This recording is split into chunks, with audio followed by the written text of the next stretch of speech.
You are watching the Vodka stream.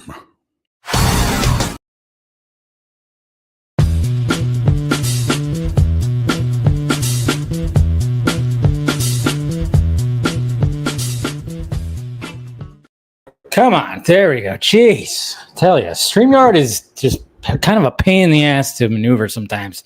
I'm like trying to click things, and then it's like, oh, you got to click on that, you got to click on this. It's like, jeez, wish it could be a better setup. What's happening, everybody? We've made it through another week. Right? This has been kind of a fucking rough week, I will say.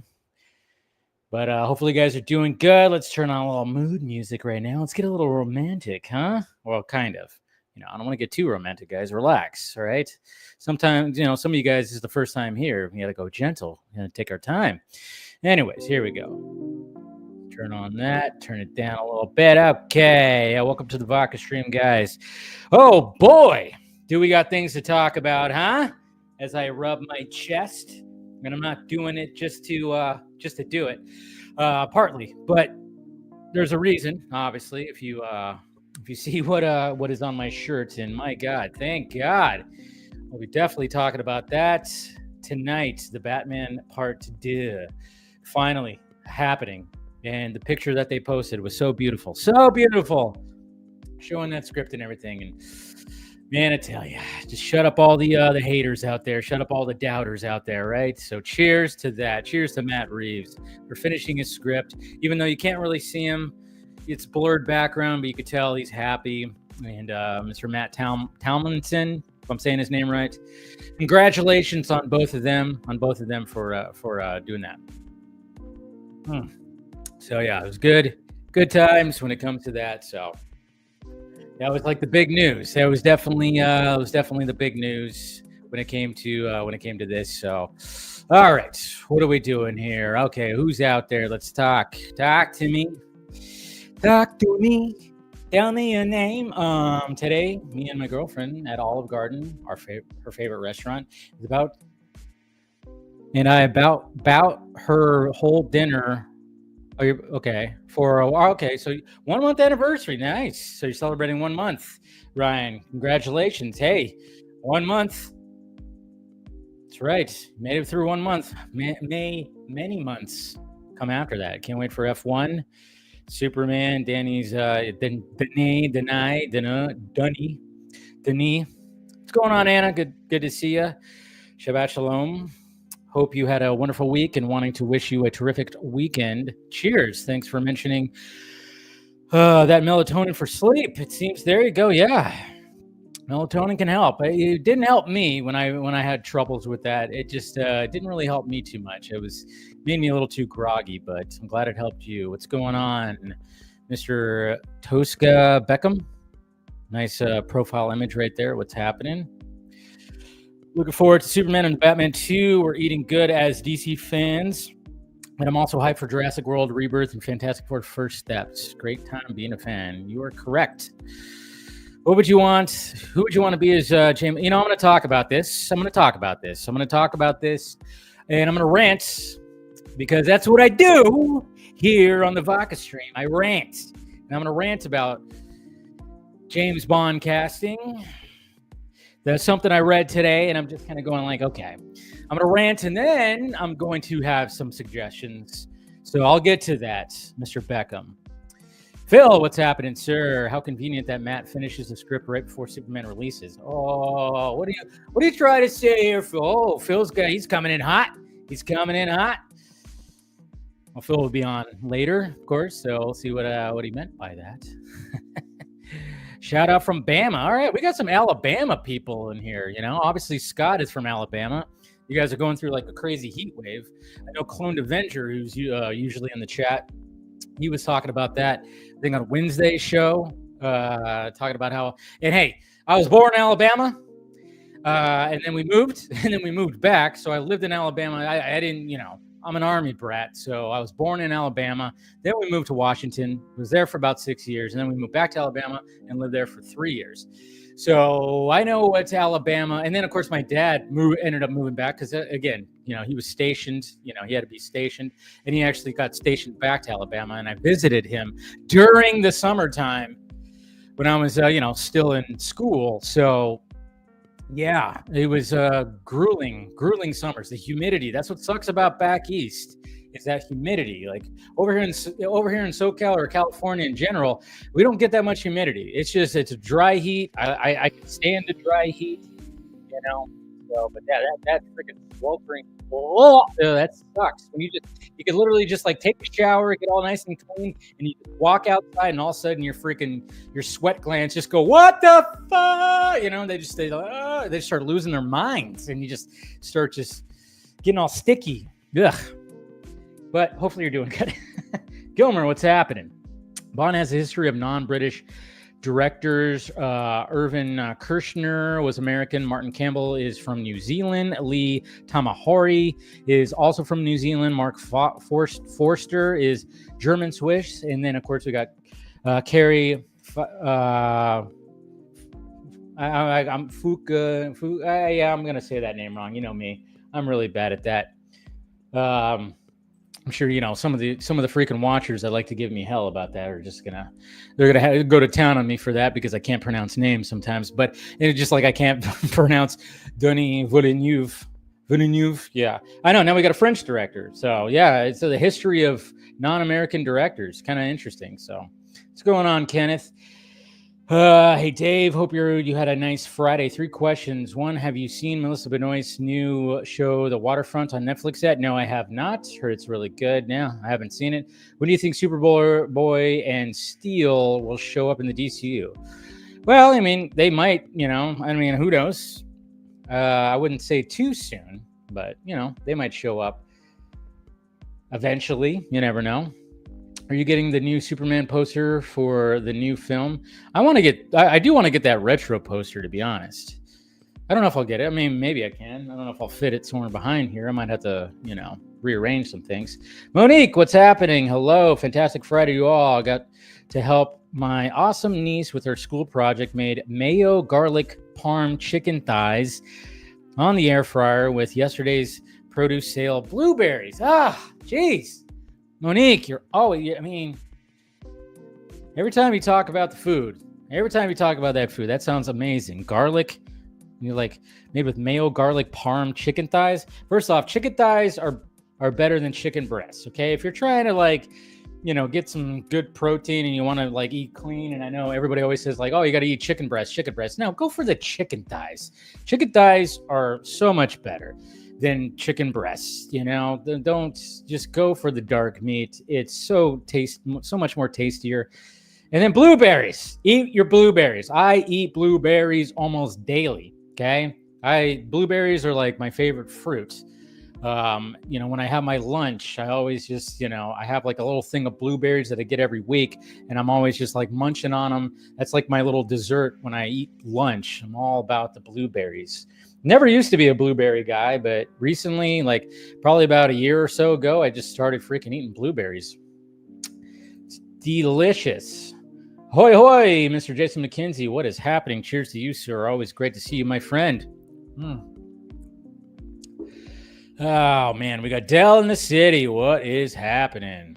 Good to see you, my friend. How are you doing?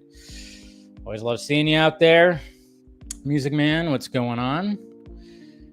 Let's see. The Batman 2 script is finished. When I saw the post, I know. I saw the post late, and people were tagging me because work's been kind of just taking a lot of my time. So I didn't see it right away. I saw it about 40 minutes after Matt Reeves posted it. So what's going on, RJ? Good to see you, buddy. Hope all is well.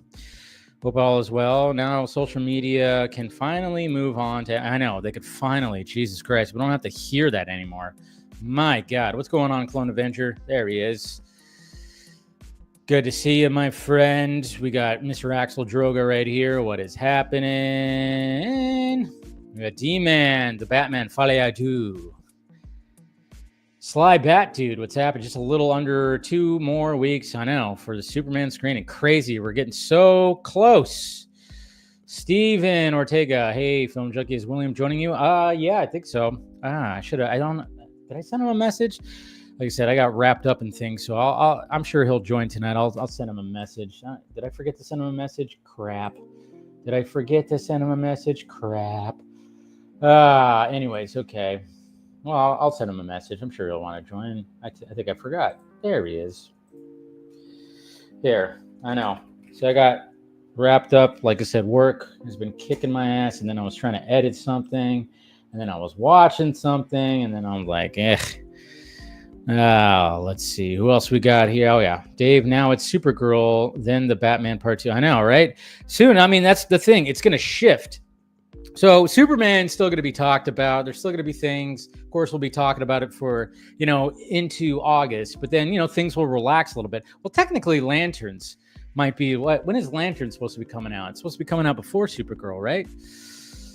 Come on, Dave. We all know you. Don't get ahead of me. Don't get ahead of me there, Tosca. Good evening, Dave and fellow. Yeah, what's going on, Chris? How now that everyone can get off Matt Reeves? Well, his nuts. I'll say it. We can now let the man cook and nothing more to debate about it until it comes out, right?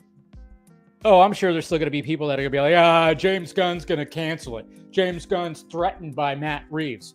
Matt Reeves should be running DC Studios, all that stuff. All the same noise that we keep on hearing. Skate and geek out. What's happening? What's up? Good to see you. Hey, look at that. Jose. What's happening? Finally, the Batman 2 script is done. Now the inevitable delays in release date to 20. always the optimist there. Jose. Irishman. How you doing? I've met Scott before here. Oh, okay. So yeah, we talked. Yeah, you mentioned before. That's cool. Yeah. I like it when you hear about that, meeting fans and everything. Seth Rogen as Q. Versus Seed. Well, I got some more devices for you. This is what I'm going to do. Do something like that. I don't know what's going on, but yeah, so weird. So StreamYard added, I don't know if you guys, there's an @ sign on your guys's screen names now. I don't think that was there before, so it's kind of throwing me off. I'm like, is this all from Twitter? Like, what are we doing here? Again, StreamYard's always changing things. Anyways, sorry. I just was like noticing. I'm like, wow, everything has an @ in front of it now. Why? Why do we need the little, @ sign? I believe so. How would they portray Clayface in the Batman 2? Would he be? Well, I mean, if you look at like where he was like a killer and kind of. I mean, but yeah, he was kind of like a killer, wore kind of like a mask. I don't know like the full details, but like I think it was Golden Age, Silver Age. He was more like just like a serial killer type, and he wore like masks and stuff, like different masks, as opposed to like transforming and everything. What's going on here, Jason? Good to see you, buddy. Let's see. Cavill is Bond, yeah. See everyone's usernames now. Yeah, see okay. So everything's all crazy. Like I'm like, what the hell's going on here? Something changed. It was like tripping me out. I'm like, why is everything looking like we're on Twitter right now? But that's cool. Whatever. Just got to get used to it. What's going on, Antonio Baker, Matt Reeves? That's my guy. I think that's all of our guys. Lanterns comes out a little, yeah. So we got Lanterns that will be building up, but naturally, if we're actually a year out. I think today we're officially a year out, or was it yesterday? I saw some of the accounts post that we're like officially a year out, either yesterday or today, from Supergirl. So you better believe that when the Superman hype kind of goes down, we're gonna start getting some Lanterns and then some Supergirl, so we'll at least get something when it comes to that. Perk, I'm new here, but you have the same voice as the new Lex Luthor. Okay, so apparently I sound like Nicholas Hoult to Mr. Perk right here. Okay, nothing wrong with that, I guess. Do I sound like the new do I sound like him? I was like, okay, that's interesting. It's just your chat, Dave. Other live stream chats are showing the correct name. Yeah, it's so weird. It's StreamYard. Again, I don't know. It's so weird. I was like tripping out about that. Crazy. But all right, guys. Well, again, thank you guys for joining. Of course, we've got plenty to talk about tonight. So we'll get the panel in here, and we'll have a lot of great discussions and everything. The first thing I wanted to, of course, talk about.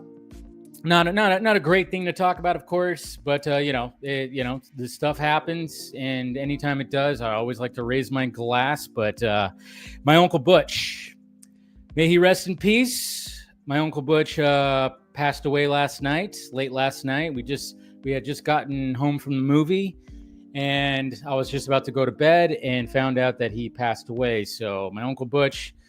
To him, I mean, we weren't super close, but I always loved talking to the guy anytime we were at family gatherings and everything. And he passed away late last night, and he lived a pretty full life. He was, I think he was like 81, 82, so he lived well into his 80s. But to Uncle Butch, may he rest in peace. And of course, to my cousins and everyone who, sent him messages and everything today. So rest in peace, Uncle Butch. And so that's what's happening right there. It's just a part of life, sadly. But again, he was struggling at the end there, as one does. So so to Uncle Butch. All right, guys. Now let me give my full review. Let me jump into the full review. Let's see. Hold on. Okay. Let's see. Okay, so it looks like William, whoever's asking about William, he's at an event right now. So looks like that he might not be joining unless we go late or something like that. Anyways, so I just would update if you wanted to and thank you guys for the condolences. Much appreciated. It's always like I said, it's always a shock when you just get news of a family member passing away. You don't expect him to go quick sometimes. We knew he was struggling, but he was holding out. I got to see him last month, which was cool. Got to talk to him a little bit. We had a little family gathering and played some games, and so it was cool that he got to spend time with the family last month and everything. So so thank you guys for the condolences. Much appreciated. All right, let's get on with the show, and let me talk about. Let's talk about F1. So I did a delayed reaction review last night. I wasn't driving, like I said. I had a big group. I had a pretty big group going to. I mean, that's the thing. We're in summer blockbuster season, so I'm like having groups going, and sometimes I'm not driving, and I'm like, I guess I should just turn on the camera anyways and just get everybody's opinion. So maybe I'll do that next time. But so F1 is pretty damn fantastic. First off, the Hans Zimmer score. I totally forgot that Hans Zimmer was scoring this movie.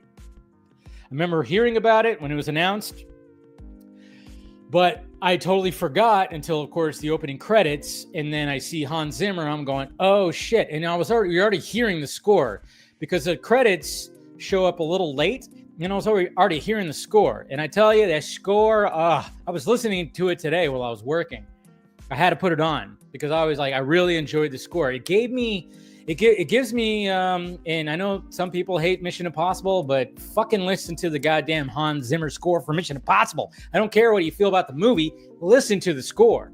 And I was like, oh man, there's some Mission Impossible 2 vibes going on in this. The way that he does his little guitar thing, the guitars that he uses with the drum beats, it gave me Mission Impossible 2 vibes. It also gave me Kung Fury vibes. There's some elements using like a synthesizer and everything. Again, Hans Zimmer, just the brilliance that is Hans Zimmer. You just hear that score, and it works for the movie. It builds attention. And I mean, the thing is like when it comes to F1, it just felt like it did feel like a 90s blockbuster film. Of course, obviously modernized to all hell, but it just felt like a 90s. It felt like a 90s blockbuster film. You have the leading man, and it's all ridiculous, of course, because you have Brad Pitt, who just kind of lives in a van. He goes and he joins racing crews, and he helps them win, and then he moves on to the next thing. He's kind of like a drifter, but of course he's got a crazy backstory,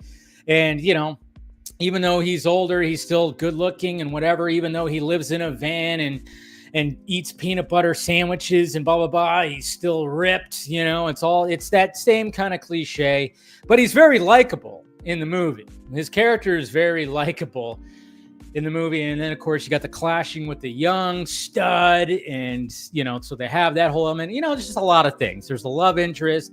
They have all the cliches, but I don't mind those cliches. The fact of the matter is the technical aspect of this movie. You just go, wow.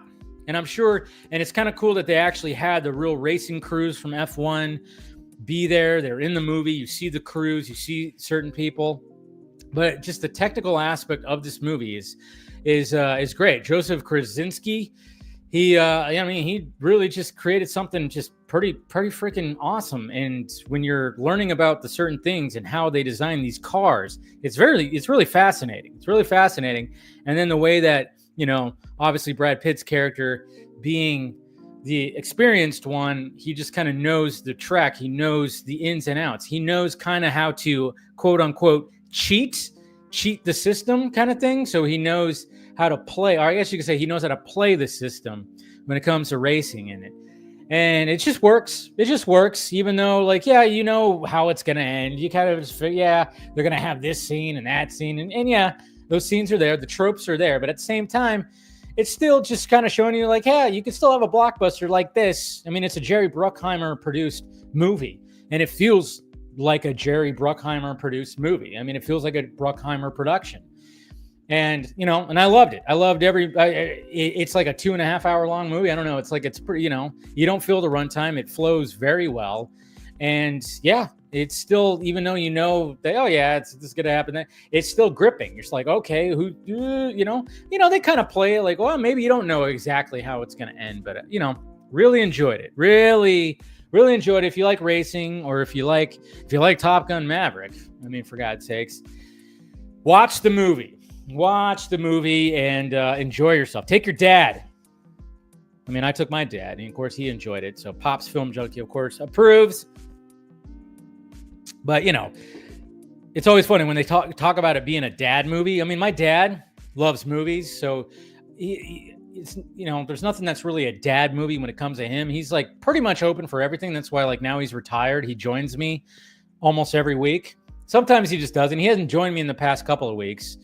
But for the next the next 3 movies, he's joining me for sure. So, but yeah, if your dad only goes out to the movie theaters like once or twice a year, yeah, this is definitely the movie to take him to. So, F1, go see it, guys.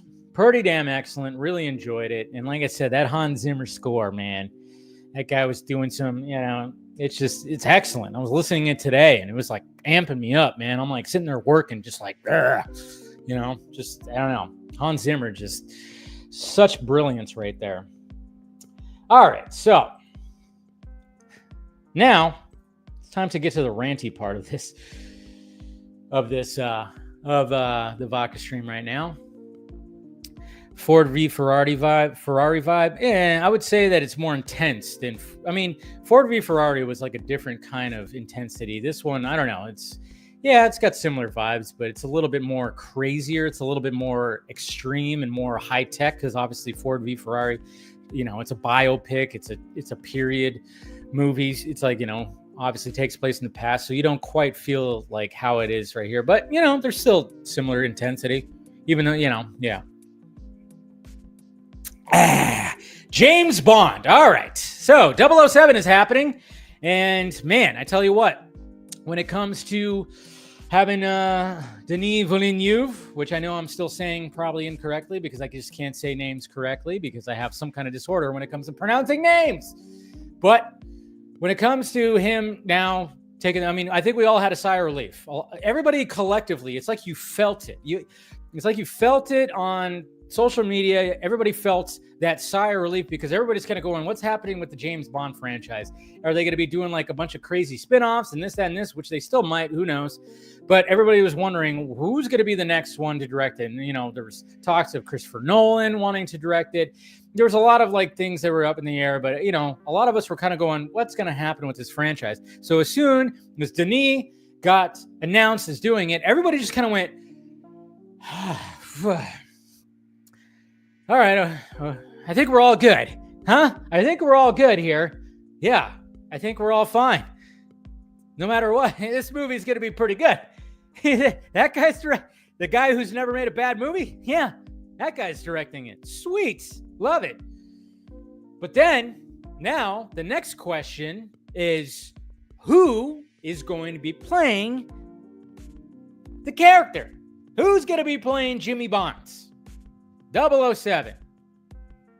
Okay? So that's what everybody's putting out their fan cast and blah, blah, blah, blah, blah. Then I saw this get posted, and it's from Variety.com. Variety magazine. You know, you of course know it. They posted this right here talking about Amazon's casting wish lists, you know? And, well, let me just go ahead and share this right here. So, the top 3 names are Jacob Elordi, Tom Holland, and Harris Dickinson. Can we stop it with the Tom Holland James Bond? Stop. Please. Stop it.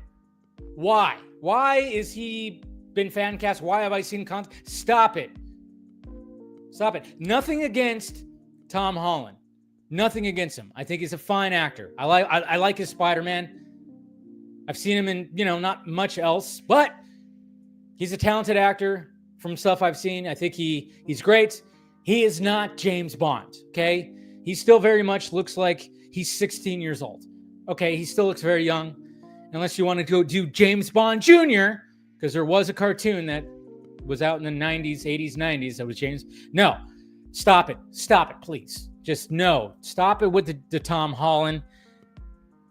Just don't do that. I mean, I don't know why I keep on seeing his name. Why is that on the wish list? Why? Because he's a name? No, don't do it. Don't do it. Okay? Because everything outside of Spider-Man, I don't mean to bring this up, but sorry. Everything outside of Spider-Man has not really worked out too well, even though Uncharted, I guess, did enough to warrant a sequel. I don't know. I even thought that even Uncharted was kind of, but it was okay for the most part. I don't know. But he was already in that. He's already Spider-Man. He doesn't need to be James Bond. Again, they try to give somebody relatively unknown. I don't know. We always kind of want that. It's crazy. I'm like, what are we doing here? Tom Holland? Stop it. Stop it. He's not. Can you imagine? Can you imagine Tom Holland, asking for a martini, shaken, not stirred, saying Bond, James Bond? Mr. Stark, Bond, James Bond. I mean, obviously he would have his accent. I'm like, no, we're not doing this. We're not doing James Bond. I don't even like Jacob Elordi. What? Elordi, whatever. No, I don't even like that. Harris Dickinson. I know the name, but I can't put a face on him. And of course, there were some other ones too. Let's see, what else did they have in this list? Oh yeah, it's the dude from Baby Doll. The dude is gonna be playing John Lennon. Yeah, the dude who played see, these guys look so young. I don't know. I mean, I guess they could go young, but no, Tom Holland still looks way younger than these two. That's what's so funny. Yeah, I just don't. No. It's not happening. That's not happening. Tom Holland. Yeah, that's who that is. I was like, I was like, who is that now? It's the dude from Baby Doll. Nah, I don't even see that. I don't really see either one of these guys. Okay, now there was something that got brought up on my feed, and I posted about it, and I was like, So we talked about on Wednesday's Film Junkie Live, obviously, when we were talking about this story. And I was like, okay. I think it was Eric, who's usually in the chat, Hardboiled Entertainment. I mean, he kind of brought up, and this has been talked about too. This has been out there where they've talked about how, well, what if they just decide to go just like a retro kind of James Bond, and they just bring it back to the 60s. Instead of just doing a modernized James Bond again, it's just going to get compared to the Daniel Craig Bond, why don't they just go back and just have a 60s James Bond again?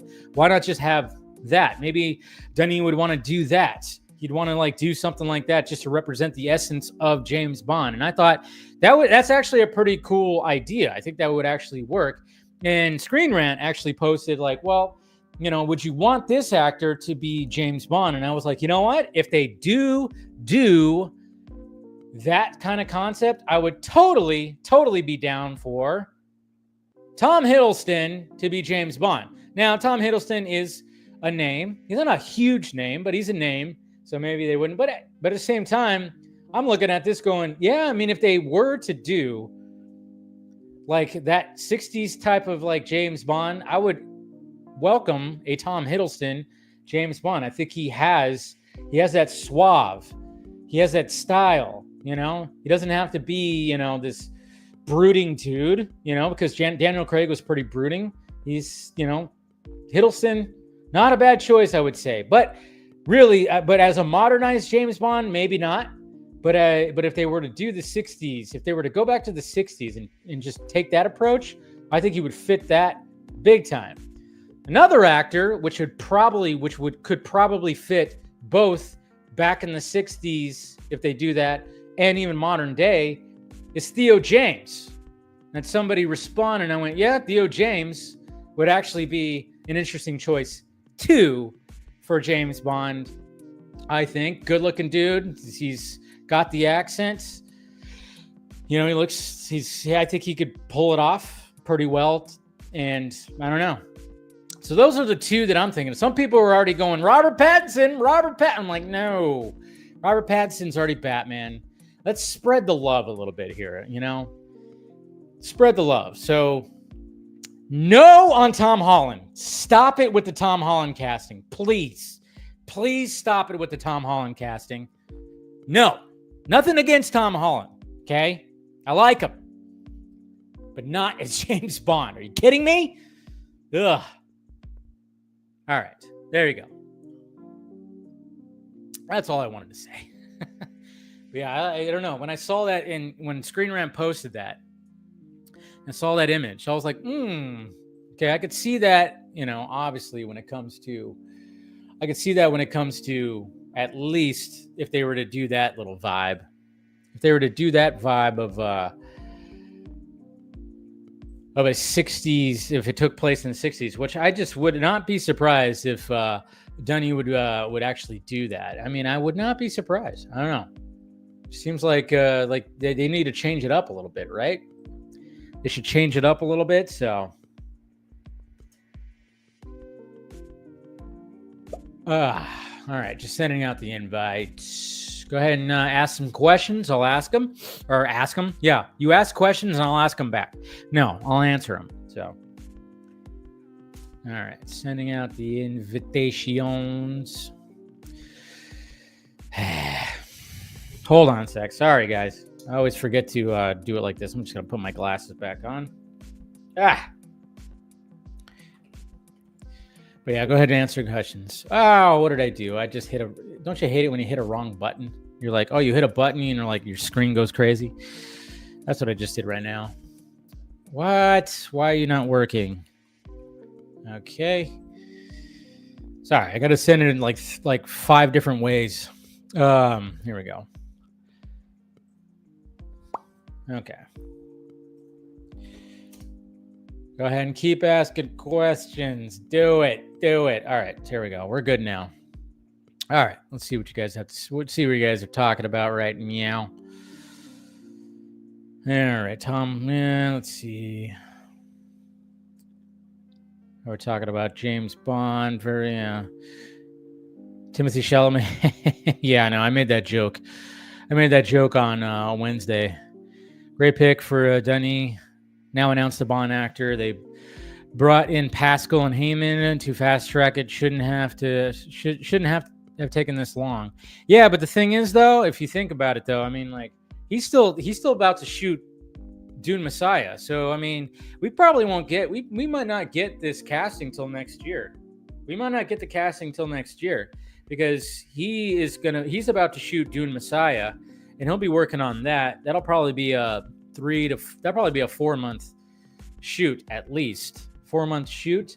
So if they start that in July or August, I mean, that's going to be going until the end of I would say it probably is going to be going to at least, November or whatever. So then, and then of course post production. So I just would not be surprised if we don't hear about the actor until next year. So Aaron, I don't like Aaron Taylor Johnson, to be honest. I'm not. Again, I like him. I like Aaron Taylor Johnson, perfectly fine. But I don't see him as James Bond. I just don't. But Tom Holland was my fan cast for Beast Boy. See, that makes sense. That makes sense. Chris Pratt, ha ha ha ha ha ha. Apple juice, please. Shaken, not stirred. Yeah. Can I get some milk? Also, no American actors. Well, yeah, of course. Yeah, I mean, James Bond's never been played by an American actor. It's kind of part of it's part of James Bond is not being American. So, let's see. Getting American to play James Bond. They got English actors play in America. Yeah, but they won't do that. There's only a few franchises I will voice my displeasure or happiness for. Transformers, because I grew up with Batman, obviously. Oh yeah, there's like a rumor going around that there's like fucking, I don't know, there's like 17 Transformer movies that are in development right now. One of them being from Michael Bay. And I was like, all right, bring the Bayisms back. What's wrong with that? Nothing wrong with bringing the Bayisms back. I mean, the Michael Bay Transformer movies are the better ones, in my opinion. But they apparently are still going to be doing that G.I. Joe Transformers crossover. And I'm like, yeah, you set it up. I mean, what, Beast Wars? Was that what it's called? The last Transformers movie? It wasn't all that great. I didn't think it was all that great. I thought I thought the final act was pretty damn intense. The final battle was good, And I did like, oh yeah, finally. Yeah, just cross over G.I. Joes and Transformers. Why not? Have Michael Bay direct that one. If you're going to have Michael Bay direct the Transformers movie, you might as well have him do the G.I. Joe crossover. That's where you're going to make the most bang for your buck right there, I would imagine, right? Either Theo James or Colin Turner. Colin Turner. Let me. I recognize the name, but I got to look at the face. Colin Turner. Okay. I've seen this guy. He was in, what was he in? Not really much I've seen him in. He was in Fantastic Beasts. I haven't really seen him in much. He's kind of dorky looking. That'd be different. But, he could probably pull it off. He could pull off a little bit of that suave. He's dorky looking, but he's also got some, he's got a good jawline. He's got a pretty good chisel. Oh, wait. This is the guy that's engaged to Dua Lipa? Oh, well, fucking A. This guy doesn't need James Bond. He already got, like, one of the most beautiful women in the world. My God. This is the guy that put a ring on Dua Lipa's freaking finger, man. Good on him. Does he need to be James Bond? I don't think he needs James Bond if he won her heart. My God. Trevin Purnell, what's happening? I don't know. Why is it doing that? I gotta check the settings. It's kind of weird that it's like doing it like that. I don't know. What up?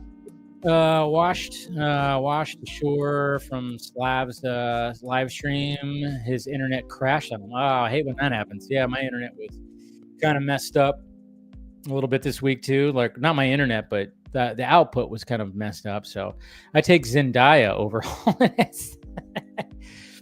Zendaya. Yeah, that's funny. Yeah. I'm just like, stop it with the Tom. Every time I see Tom Holland being a front runner or a fan choice, I'm like, do you guys not know? Like, James Bond, he's just not, again, nothing against Holland. I like him. He's not James Bond.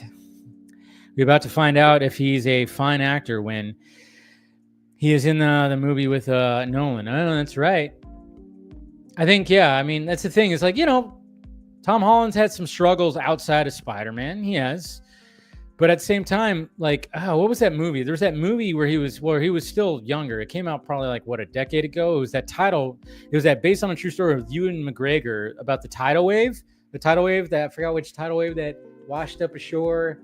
I forgot where it was. I remember watching it a long time ago. He was really good in that. But so I mean, like I said, he's not a bad actor. I like him. But it was funny because when I posted about that, a lot of people were agreeing, like, yeah, Tom Holland, great, fine actor, but he's not James Bond. He's not. I know, right? Watch Nicholas Hoult try to audition for James Bond and not get that one. It's all right. He's Lex Luthor. He doesn't need to be James Bond. But I would not be surprised if he's considered or even tries to audition. I mean, but I don't really see him too much as James Bond. But what's going on, Joe? It's going to be Tom since Amy. No, it's not going to be. It. You know what? I know. It's still like I think Denis has a pretty final say when it comes to casting. He's going to have come on. No, with the Aaron Pierre and Taylor Johnson, yes to the Henry Cavill. Yeah, I mean, I still, it would be all about a Henry Cavill Bond, to be honest. But I know, they look at the age. They look at the age, even though the guy's still, he hasn't really aged much since we've, first got introduced to him, it seems. But I know they started looking at that. But it'll be crazy to see what happens. But yeah, I mean, I've always been a fan of the Cavill casting. They're doing a younger Bond like the game is doing right now. They might be. Who knows? Yeah, I saw the Superman clip. I will say this, like when it comes to that Superman clip, and I'll probably talk more about it on. We'll probably talk about it a little bit tonight if it gets brought up, but I'll probably talk about it mainly on Monday's Film Junkie Live, because they've been releasing clips and stuff. And I saw that one. I think it's cool because it really does give me Superman the Animated Series vibes. But I will be like, all right, dude. I mean, how many times are we going to... I mean, he's getting a little... I mean, it was almost like a little too emotional. A little too much of a temper tantrum, I will say. I'm like... But at the same time, I'm going, yeah, but this is okay. How do you approach Superman that had, that's not like...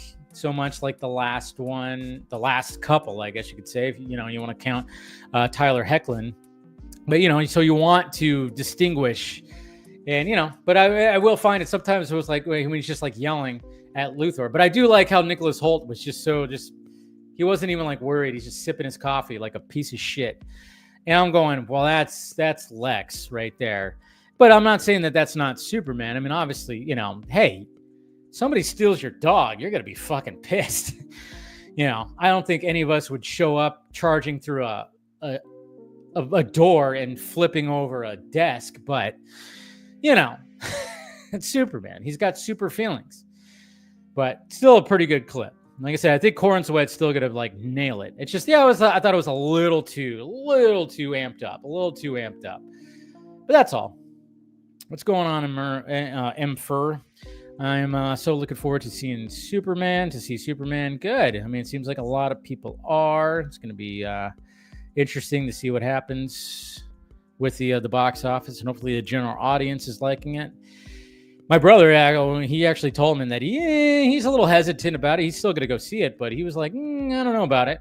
He's kind of hesitant about it, but that's cool. And I started telling him about the characters in it, and he was all, Mr. Terrific? What? I was like, yeah, there's a guy named Mr. Terrific. He was like, he had no idea. I was like, what? I'm like, yeah. He likes the more grounded approach. He likes the Snyder approach more. So Pattinson should play the villain. Yeah. Make him be, yeah. Maybe he could. Yeah. Pattinson, yeah, he needs to lean into the more villain side. That'd be pretty sweet. Holland is the opposite of Bond. Tom Holland would make a great young Austin Powers. Possibly. Dude can dance. So, Jack O'Connell. Yeah, no. I don't really see him as James Bond. I really don't. Tom Brittany is another one. Yeah. I don't know if I've seen him in much, but I know he auditioned for Superman, and honestly, he looks like he would have, if he got chosen, he would have been a good choice for Superman.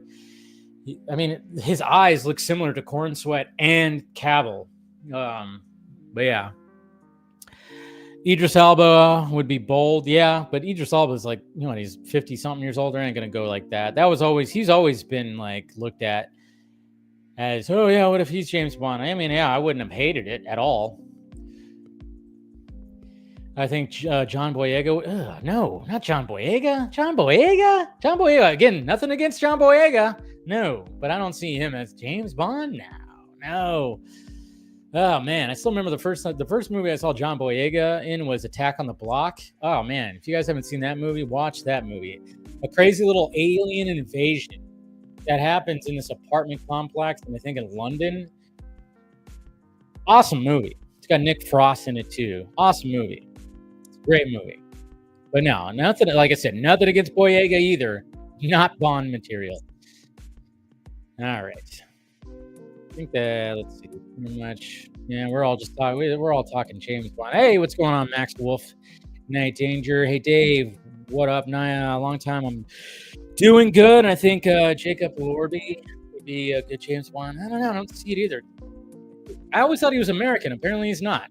I guess I just only seen him in American roles. I never heard an accent on him. Anytime I've seen him in a movie, he's either playing a douchebag or a douchebag. I'm just kidding. I don't know, but I don't know. I haven't really heard his actual accent. Maybe I gotta look that up. Let's see. And I would like to see Jensen Ackles as Batman or Alan Richardson as Batman. Jensen, I could see. Obviously, he's voiced Batman in the animated movies, and I like his Bat voice, and he does look the part. I've still never been. I can't come around against Alan Richardson. He looks like Shazam or Aquaman, which he played. Didn't he play? Yeah, he played Aquaman in the Smallville, right? I just don't see him as Batman. But that's just me. Have Alan Richardson playing 007. There you go. Have a big, huge, like brick shit house of a fucking James Bond. That would be crazy. Could work. But all right, thank you guys for the questions and everything. Hey, Chris. Hey. Brought you on without you knowing. Yeah, look at there, do that. Sneaking you on here. Nice shirt, by the way. Thank you. Dressed for the occasion. I know, right? Jeez, man. Talk about, and I'm so disappointed that, but at the same time, it's like, yeah, guys, I'm not refreshing my Twitter page every 3 seconds. I was actually trying to focus on work, which is good. I'm trying to actually focus less on my Twitter feed, which I've been doing a good job this week. I've been actually trying to ignore my Twitter feed as much, but it sucks when something like this happens and you find out 40 minutes later, like, oh shit.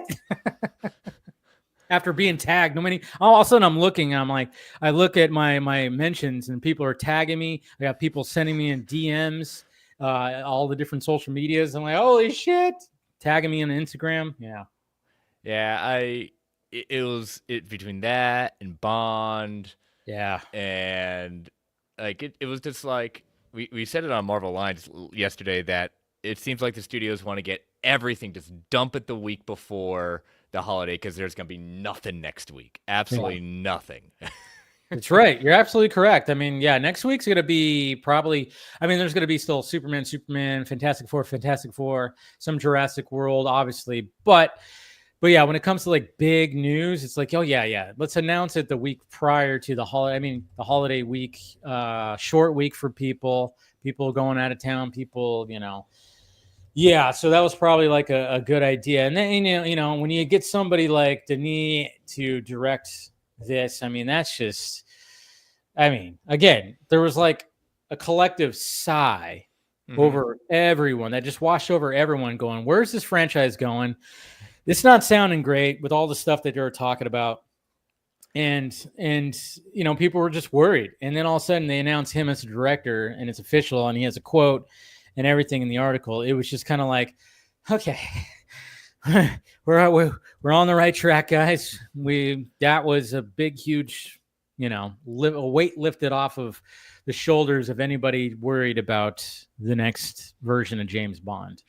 Oh, it was interesting because I don't know if you saw it, Justin Kroll had a follow up to that, and a little revealing too, saying that Just pulling it up right now. So one last thing, Denny will give his input, meaning who's going to be casting. He has no final say who's going to be Bond. As it's been reported, he doesn't have final cut and is only on for one film. As of right now, it's just as one of right film. now. So, but amazing, how Denny being an auteur. I mean, he's gone on record saying how much he loves Bond, but yeah, giving up final cut. I mean, again, if it's a childhood dream of ever directing Bond, yeah, I get it. I wouldn't fault him for giving a final cut for that. Yeah, no, I mean, I think he doesn't get like the big time say, and you're just never gonna get the big time, no matter what. I mean, this is a franchise that's been around for so long. Of course, he's not, but at least, and hopefully that's not a bad thing. Hopefully it ends up going smoothly. I mean, it can be a little nerve-wracking to think about that when you saw that list. I saw that list too, and the fact that, oh yeah, I mean, it could be a little nerve-wracking because you want him to be in complete control, and that's probably one of the reasons why Christopher Nolan probably would never do it, because Nolan would want complete control on a lot of things. But I mean, I'm even though he doesn't have like full complete, he doesn't have say like who's going to be playing Bond, but I'm sure. I mean, he's got to have the input on it. I'm sure he'll get some say. Yeah. He'll get some sort of say, and he may be in there for the auditions, just depending on where the script is going with what he wanting. I mean, again, there's been this debate of like, do they want to cast middle-aged? Do they want to cast young? I mean, I'm leaning towards probably if they want some, obviously, like with everyone, they don't just want to cast a Bond for a film. They're going to want to cast for a series of films. So I think we're all figuring there's going to be some sort of youngish actor. Yeah, I know. It's going to be interesting. Not Tom Holland, right? He definitely never entered into my categories of being Bond. Not saying he wouldn't be capable. It's just not immediately when I think of it, Bond. But again, Daniel Craig, when he was cast, I was like, okay, I can see it. But now, I don't see Holland right now. No, I don't see it nothing to do with his acting ability. I just don't see him as Bond. I saw Craig as Bond because I watched Layer Cake. Yes. And that one just that was like, it was just one of those like, holy crap.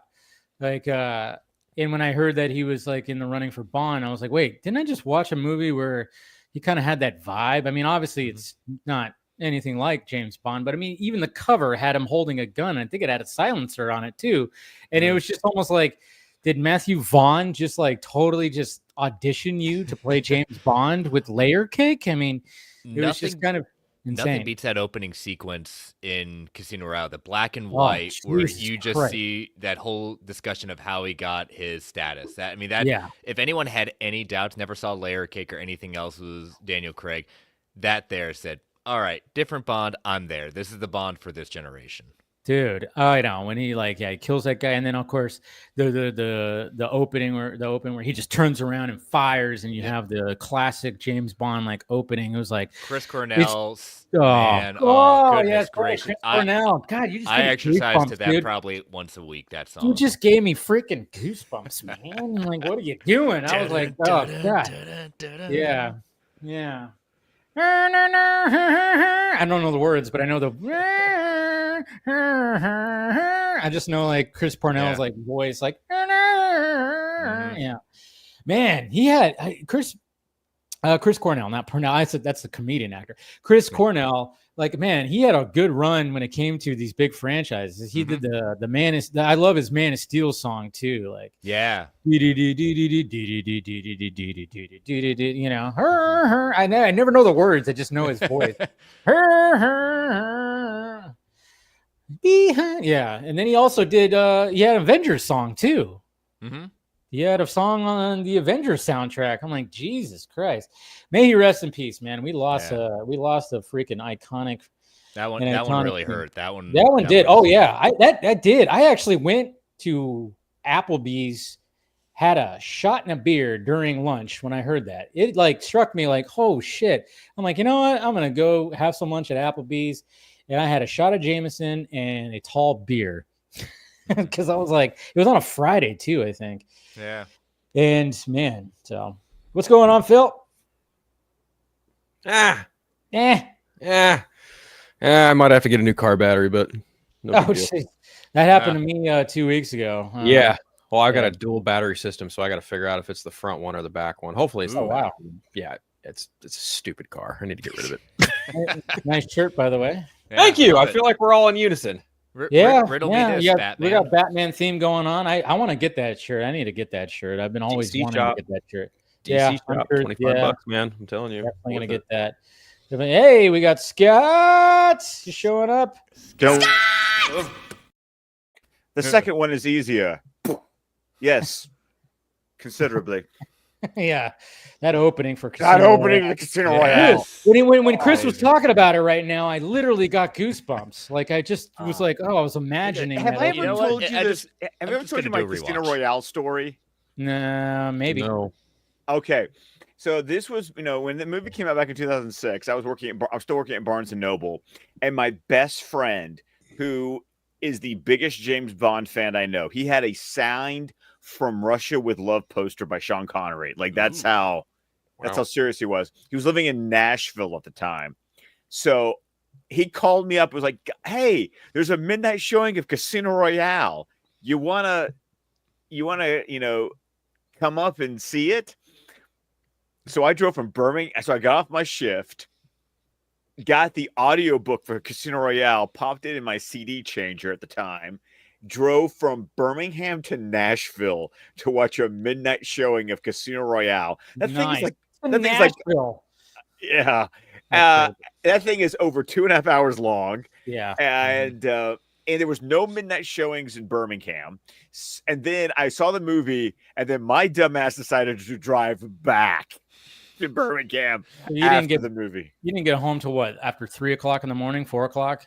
Oh, it was like 4 because it's a 2-hour. It's a long movie. It's a long movie, and it's a long drive. I mean, it's I-65 the whole way, but still, it's a long ass drive. It's over a 2-hour drive, a 2.5-hour movie, and then a 2-hour and an over 2-hour drive back. Yeah, it was.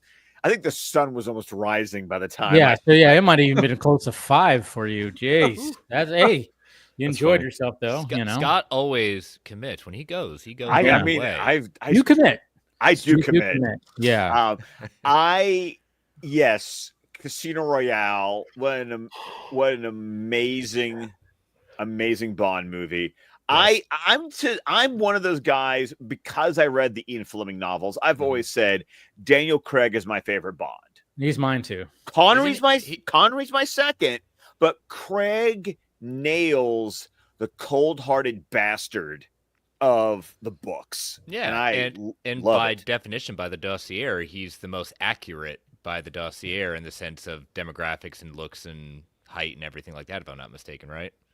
I'd have to look at the dossier again. Like I said, it's been it was back in 2006 when I literally binged every book. Mm-hmm. So, but I love the Dan Craig. So yes, when it was announced that Denis was going to be directing, and I have Chris to thank for this because I was at work. First, you sent me the wrong tweet. Which I did. Yeah. and then you're like, Denis Villeneuve to direct Bond, and I went, what the fuck? This is amazing. Oh man. Oh yeah, like I said, well, we were talking about it too. I think we talked about it even on DC Fanimated a little bit. It was just like, it's just one of those things, and I even said it right here. It was just everybody just kind of sighed in relief of like, oh, okay, he's doing it. Okay, I'm good now. We're good. Yeah, we did talk about the Fanimated. I was extremely dubious once I realized that the Broccoli's were giving up creative control of the franchise. I mean, go back to Albert Broccoli, Cubby Broccoli. These films only exist because he decided to make Dr. No. Like that's, the books have been around for 10 years and he made it a film franchise. And then of course his daughter took it over. Michael Wilson is his son-in-law. Because it's really fun when you go back and you look at the screen credits and you see Michael Wilson start to pop up. And you're like, oh, yeah, that dude's going to be your son-in-law one day. He's going to marry your daughter. Yeah. was meant to be. Yeah, we're gonna bring on somebody who deserves an applaud right now, Mr. Ernie Altbecker. We did it. How you doing? Thank up, you Ernie? very much for all your help. Congratulations. Yeah, for sure. And if you guys don't know, obviously we've been trying to push the Kickstarter for Ernie, and it just happened. Woo. Sorry. Now, of course, right in the middle of that little speech, I have to sneeze. Look what happens when you come on, Ernie. You make me sneeze. But I have that effect. you have that effect. But yes, right now, yes, we did surpass the goal, and then a some. cushion. Yeah, We keep got a it going. cushion going on. Keep that cushion going. Need it. Always good to have a cushion. Yeah. So 87 backers, 3641. Man, that's just freaking awesome. So congratulations, Ernie. This is great. Can't wait to read the books. Oh, well, yeah. I mean, we're getting them all together. We are, we've got some fun extras. I don't know if you want to see something. What? Don't tease us with a good time, Ernie. This is Yeah, a vodka stream. Come on. Wait. Hey, this is on YouTube. What are you? I'm just kidding. I'm gonna send you on your X message. Okay. Oh, So look at it this. is a page for an ad that is one of our extras. It's kind of like we got a book with aliens, so we got an alien. You talked about this. You talked about the mouth drink with us. Exactly. Here's the mouth drink poster. Nice. Yeah. Now, and because we made it, we are giving away another version of this. This is going to be in the comic book, but we're going to get rid of the warnings, and it's going to be like a 9x12 sheet. I don't know if I don't want to oversell it as a poster, but whatever that would be. A print. That is a print. Yeah, but if you That's dope. there are Yes, a it couple is. warnings for the alien mouth drink that you gotta kind of Don't drink it in water in aquatic environments. I love that. That's pretty funny. I mean, it can cause a couple things. Uncontrollable mucus spray, bubonic testes. You don't want that. Whoa, that doesn't sound comfortable. Yeah, Chlorgox purple ague. Noose of Might hurt flesh a bit. for some of you Elric fans. Oh yes. That's awesome. So creating this, you guys were just bouncing off crazy ideas and just kind of to put on the poster for like warnings and everything. Yeah, well, no, this is actually a page in the comic as one of the extras. You're just bouncing ideas to put for warning. Yeah, that must have been a fun time. So yeah, Mouth Drink is a proud sponsor of Area 51 Studios. Nice. The comic. They want to sponsor my show too. It's fine. Yeah, Oh, I mean, for those of you who don't know about it, it's basically everything you've heard about Area 51 is wrong. It's actually a studio where your cheaper alien producers go to make galactic reality TV. So it's kind of like backstage Hollywood comedy shows like Seth Rogen's The Studio or Larry Sanders Show mixed with Men in Black. It's kind of the, So did Matt Groening get the idea of single female lawyer from you? I don't believe so. He did okay on his own. That's funny, but yeah, man. Cheers to you. I'll raise up my glass. Anybody else who has a glass of something? I'm pouring something. Give me a minute. Here, hold on. Well, I know. Here we go. Yeah. Cheers, Ernie. This is great that we got you. Congratulations. Thank you very much. Much love, Ernie. I would like to say that we at least helped start it off. We helped a little bit. Vodka stream bump, we'll call it. Yeah, the vodka stream. There you go. There's a little, there was a definite lull, shall we say? Yeah, there was. Oh yeah.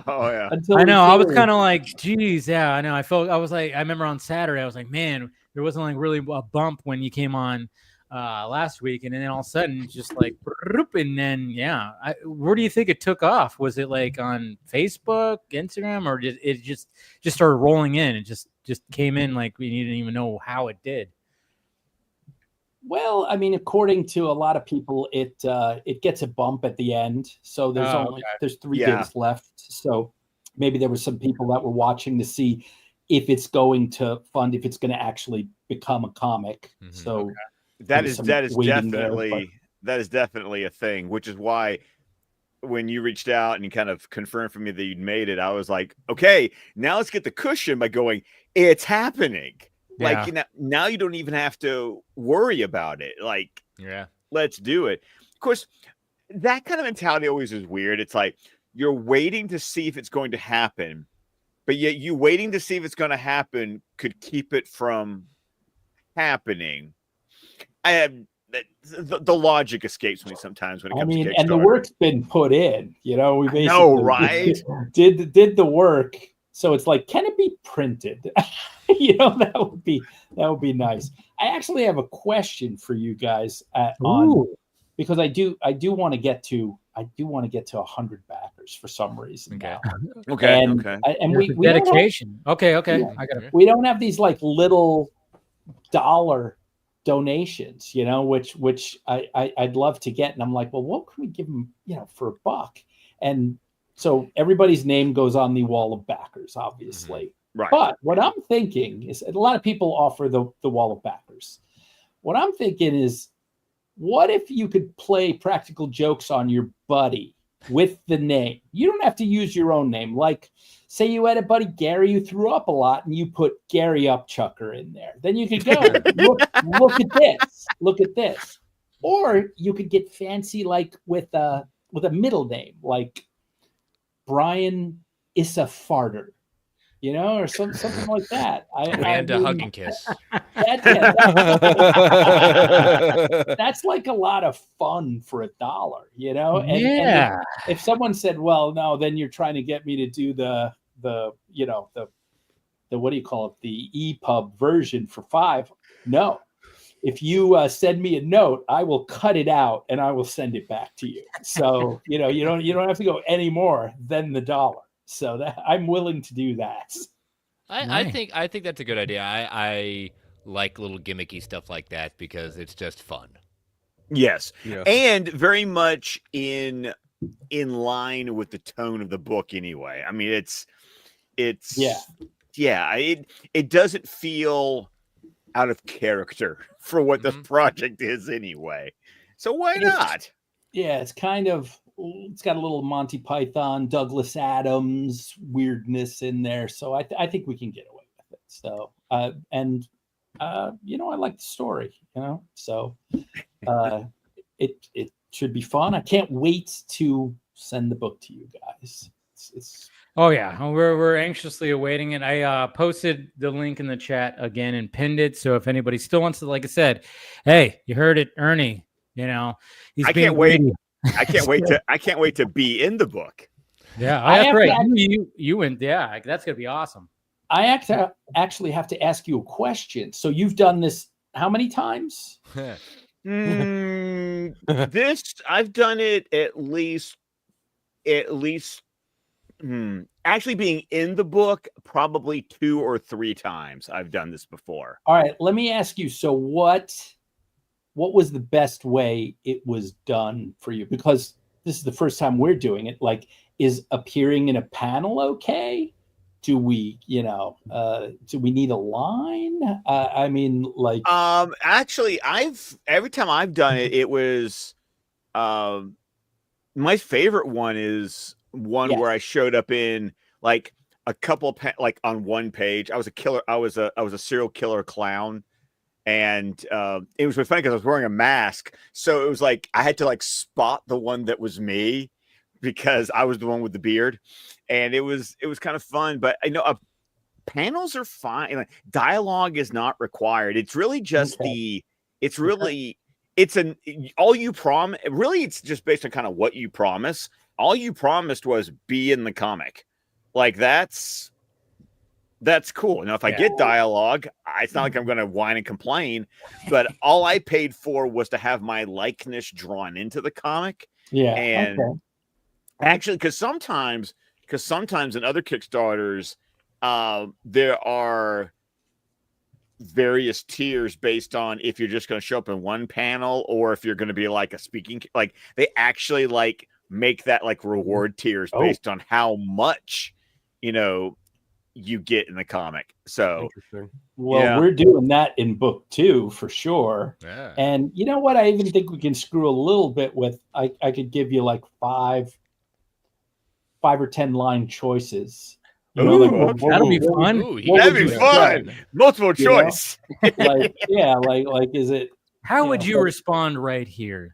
Yeah. What do you want to say? If you were an alien getting a lobotomy, how would you react? Well, that would be an excellent one because you could say anything you want. And again, the insult your friends part of this, I believe, is underutilized. Yeah, I do agree. Right? That is a niche market that I think that you can tap into. We actually sold the last one. I was like, wow. You did get the last one? Good. Yeah. Fabulous. And it wasn't to your sister. No. I actually had to move her out. We got to do 4 now. We put up the 3, and I'm like, you got to move over to know, you're just donating. He said, no, I still want to be trying. I'm like, you will, but like, we need the spot. We need a spot just in case somebody else comes in. So, and it happened. I was like, wow. I was wondering because I've been like tracking that, wondering if somebody else was going to get that last spot. I'm glad to hear you got it. It helps with the cushion too. It does. But hey, I don't let me stop your discussion. No. We want to. I mean, one of them, like I said, I wanted you to come on to celebrate. I mean, it's like I said, it was like like you said, it was in a lull for a little bit, and we try to put. I mean, I think the first time you came on the Vodka stream, that we got a good bump because everybody was like, hey, let's do this. But then like obviously 5 people came on board. Yeah. So it was like there was like a distinctive like okay, but then like the second week it was just kind of like, oh, okay, the people who wanted to do it already did. Right. And it wasn't like it wasn't as like, crazy as it was the first time and whatever. But then, like I said, like I hadn't checked it in a couple of days. So when you sent when I was doing my show on Wednesday and I saw your message right towards the end of my first stream, and then I was like, holy shit, we did it. And then Scott, of course, sent the message too. And then it was happy. I mean, I'm sure like when you saw that it finally did, I mean, that certainly must have felt pretty fantastic. It's a full roller coaster because I'm like immediately worrying when it just slows down. But Scott told me exactly what was going to happen. And I was like, damn it, he was right. Almost like, when you said we don't worry, damn it, he's right is the response I'm used to hearing. I hate saying it myself. When you said like in weeks 2 and 3 those are a dead zone, I thought, he just means like 1 or 2 a day or something. No. There was like a 4-day stretch where I was, by the end of it, I was just like, I hated the number it was on. I'm like 2100. 2112. Fuck. But I was just like, does no one love me? It's a thing. It just is a thing. You're right. Chris can attest to it too. Especially when you're wanting those stretch goals, it's just like, yes, come on, just do it. Get someone in there. Like I'm praying for certain stretch goals, and it's just like, come on, I need 3 more people to get the one stretch goal I've been waiting on. Sometimes there's stretch goals. Like the one Kickstarter I did, it was for the 25th anniversary of Farscape, and the very last stretch goal was they were going to do a print. And Ben Browder was going to sign it, and I was like, "Fuck all of you if I don't get Ben Browder signing this poster because I love that man. Loved him in Farscape, loved him in the last couple seasons of Stargate SG-1. It was really funny when he showed up as a random character in Landman. I hadn't seen him in like 10 years, and then he's a Texas National Guardsman in Landman with Billy Bob Thornton. I was just like, this is so cool. Fantastic show. It's a wonderful show. So Landman, you're talking about Landman, right? Landman, yeah. Of course. Oh yeah. Yeah, it got announced for a second season. I need to watch that first. The only I'm a Billy Bob fan, so No, So one of the am only I. things I ever like about Jerry Jones is the only thing I like about Jerry Jones is that one scene in that whole thing, and everything else. I'm not a Jerry Jones fan. He was amazing in it too. I was Yes. like, whoa. Yeah, I have to check it out. I mean, I know you. I haven't probably- really You're not giving me credit. No.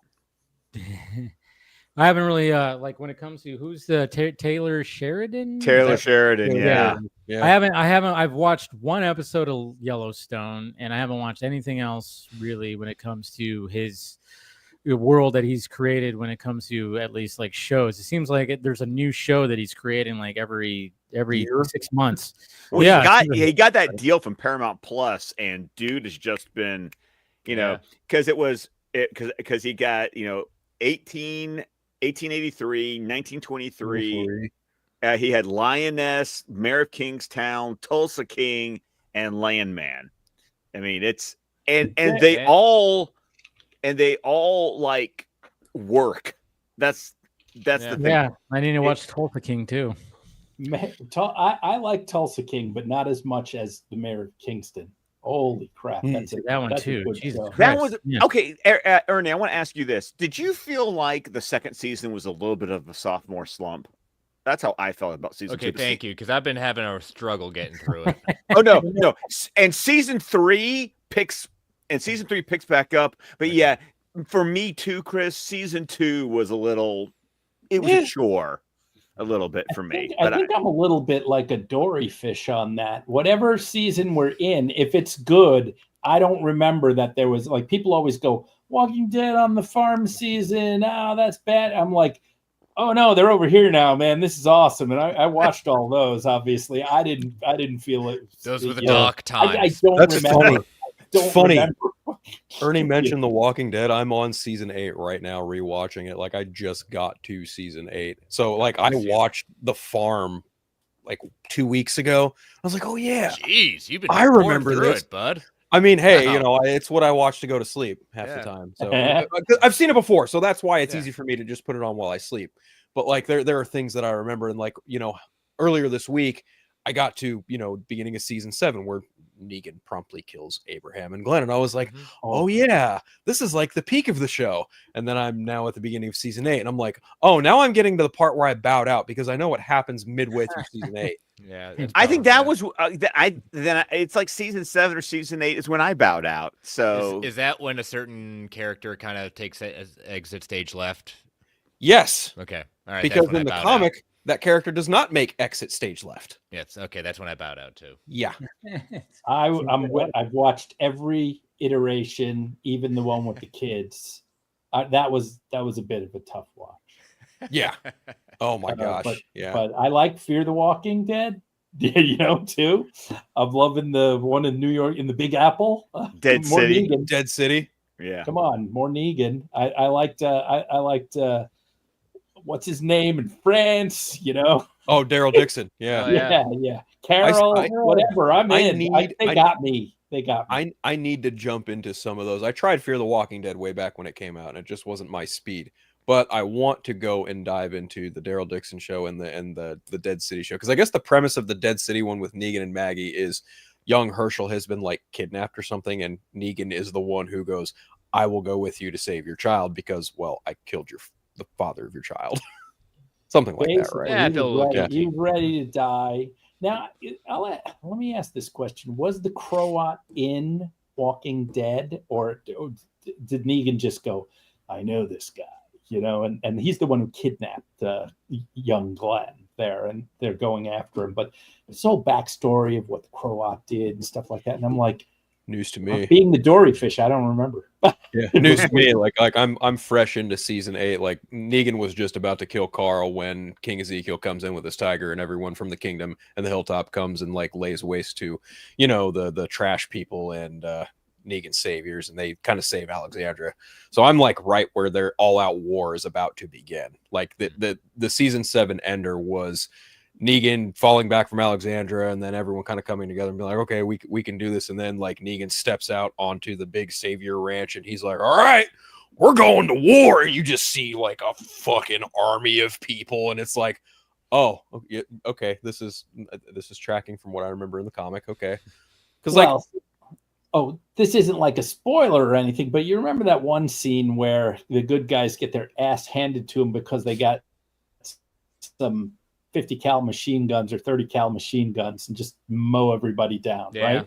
Mhm. Yeah. And I'm thinking, in New York, come on now, there's got to be some machine guns. They kind of go, oh, it's like, oh, the ammo's dead. I'm like, it's not enough time for the ammo to be dead. There should be a person, crazy guy, prepper with a bazooka, like there would be more weapons, I think. But it makes for a better show to have them be like modern day ratty knights with all the, raiding the museum for the weapon or something, the weapons. I've got a halberd now. It's like, look around for a gun, my friend. Yeah, sadly, I never got into The Walking Dead. It's like one of those where, like, it just, I watched the first episode when it premiered, and then I fell off. I just didn't like continue. I was like, I want to check it out. I was like, oh, this seems cool, and then I just didn't.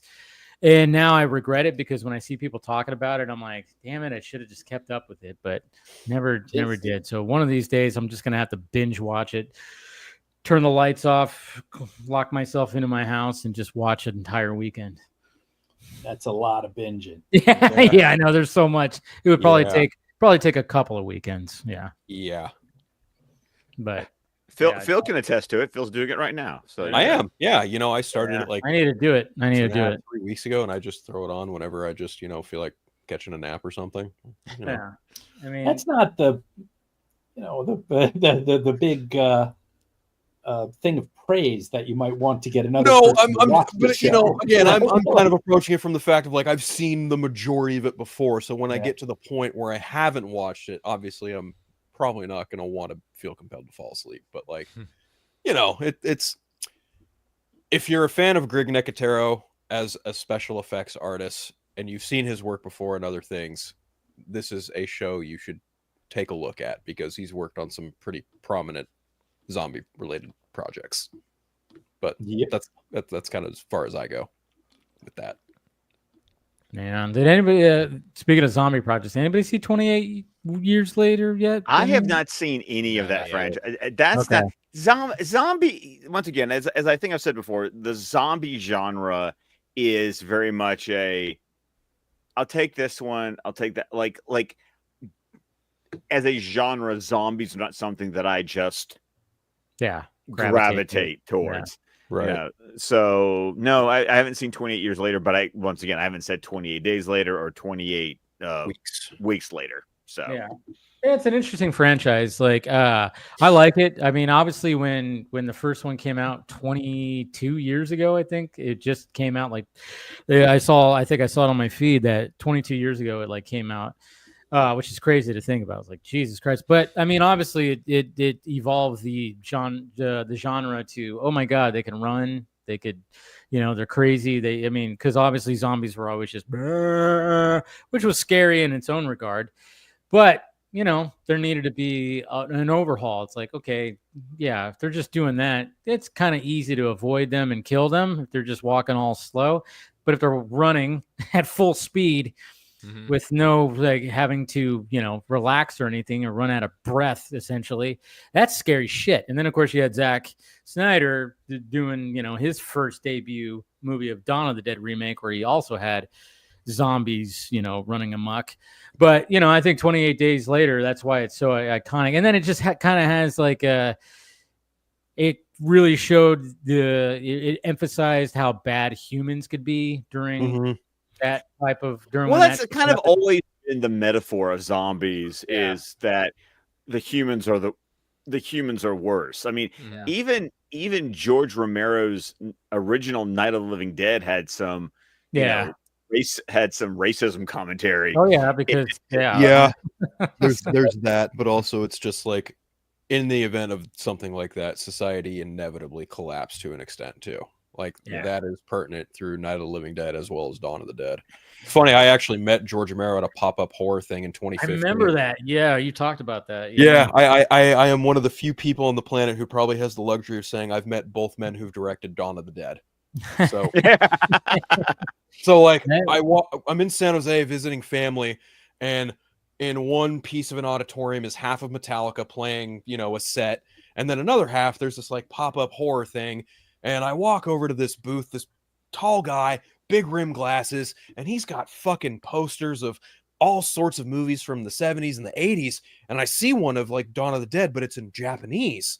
And I was like, I walked up to him and I was like, I remember when I saw this in my horror class last year. And he looks up and he goes, oh, I remember when I made it. And I looked at him and I was like, oh my God, you're George Romero. And he was like, hi, nice to meet you. And I was like, dude, you are like the grandfather of the zombie genre. Like, I know. Yeah. That's exactly what he said. He said, I know. I was like, you made Night of the Living Dead and like next to nothing. What was that like? And he was like, Hard. fun, but hard. Yeah. It was like hard, but fun. I was like, dude, that is incredible. And he was like, yeah, you know, I've just got posters of some movies that I might have made, you know, just having a good time. And I was like, I am flabbergasted. You birthed an entire genre of filmmaking. And he was like, well, I birthed a subgenre of horror, but you know, that's neither here nor there. He was a nice guy. He was really cool. I was fortunate enough to have that chance encounter with him before he passed away.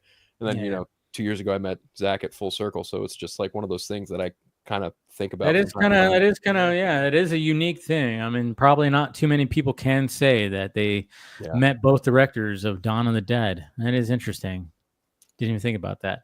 Yeah. But I think like, and then I sadly, I rewatched 28 Days Later, but I didn't watch 28 Weeks Later. Maybe I'll fit that in this weekend because I remember it because it was what's cool about that franchise is there's just always, you know, with the three obviously being so far apart, it's never the same characters. Like you had these characters when the start, you know, obviously Cillian Murphy, main character, he's not in the second one. And you got Jeremy Renner and Rose Byrne who are that. But now that they're, you know, it's 28 weeks later, so they're dealing with the infection and the people. And now there's like this apartment building that they're monitoring and keeping everybody safe through this apartment building. And then with this one, we're 28 years later. Now you just see what society is like in this specific spot. And it's got some interesting, like, I mean, some people I can understand why they didn't like it, but I remember just watching it going, geez, there's like it sends you all over the place. And then the way it ends, you go, what the fuck? That's the one thing everyone's talking about is the ending is like a what the fuck ending. You know what? I heard some like anger for it, and I was like, all right, well, eventually I'll get to it. Yeah. Well, and that's the thing for me is that, you know, when people get angry about the ending of something, I'm just like, please. And then the other one, and then, you know, and then the other part of me is always like you said, Dave, it's like, I could see why. I always like the one where it's always like, I can see why people don't like it. I am not one of those people, but I can see why someone else would not. You know, I always like that sort of objectiveness of, oh, I get why you don't like it. Yeah. You can go suck an egg, but I get why you don't like it. No, yeah. I could totally see why people had gripes about it because, you know, when you're hearing like a bunch of people talking about, oh, it's the best this, it's that, it's this. And then, you know, obviously that can have an effect when you're going, oh, okay, so this is going to be, you know, crazy and this is going to be this, that, and this. Look at that trailer. What's happening here? And then when it doesn't quite pay off where you don't think, and it, you know, it threw me off too when I was hearing some of the reviews. Obviously, I read reviews for new movies every Wednesday on the show, but you know, but I always try to be not let that affect me. But I was like, oh yeah, this is not as fast as I thought it was going to be, and not as crazy action as it's going to be. But the tension, there's a lot of tension throughout, and you just like, oh, what the fuck's happening here? Why is this happening? What is this?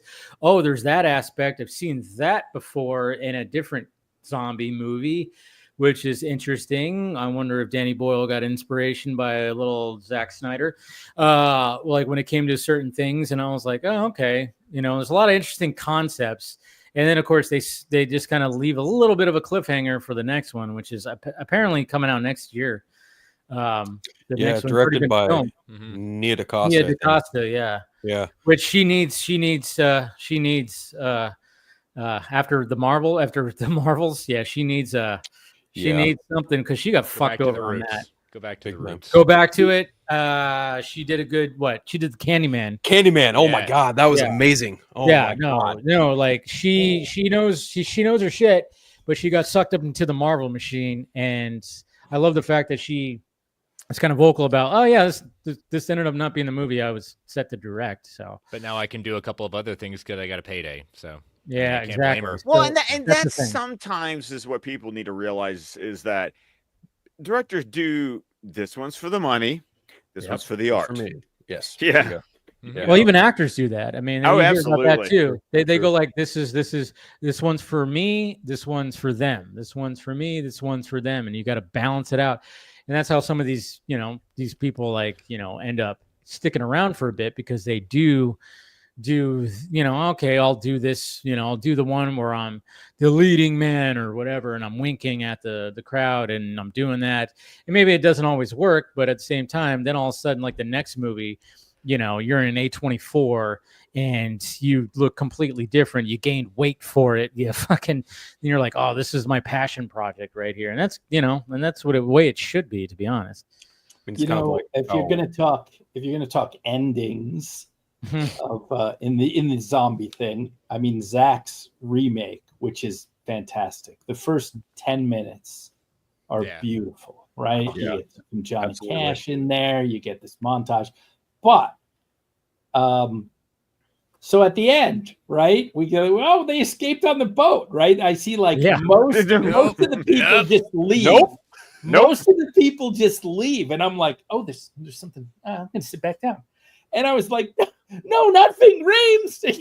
Yeah. I'm like, oh, yeah. That's one of those things where it's just like, oh yeah, you think it's going to be all happy, and then all of a sudden, and then while the credits are rolling, they're like cutting to footage where, they show up to like another like island or whatever, and it's like, nope, not a happy ending. Like, he's dead. You see his bald head there, and then you see that there's just hundreds of zombies on the island that, as they were running out of gas, like it got worse, and flashbacks. It is a zombie apocalypse. It's not supposed to necessarily have a happy ending, people. Yeah. Actually, that's always the thing about me with horror movies is that I don't want a happy ending of a horror movie. Stephen King is as close as I've seen horror movies get, quote, happy endings, but usually they're more bittersweet. It's like, the character survived, but they're broken. Yeah. He's changed forever, right? Yeah. Yeah. Exactly. Like, you got somebody like Sam Raimi, like you see The Evil Dead, where the sun is rising and Ash is like walking out of that cabin. And he's like, oh yeah. And then all of a sudden the camera does the thing where he just goes, and then it starts going through. And then the last shot is just him turning around going, ah! And then it just cuts to like some kind of, old timey music. And it's like, oh shit. Like, yep.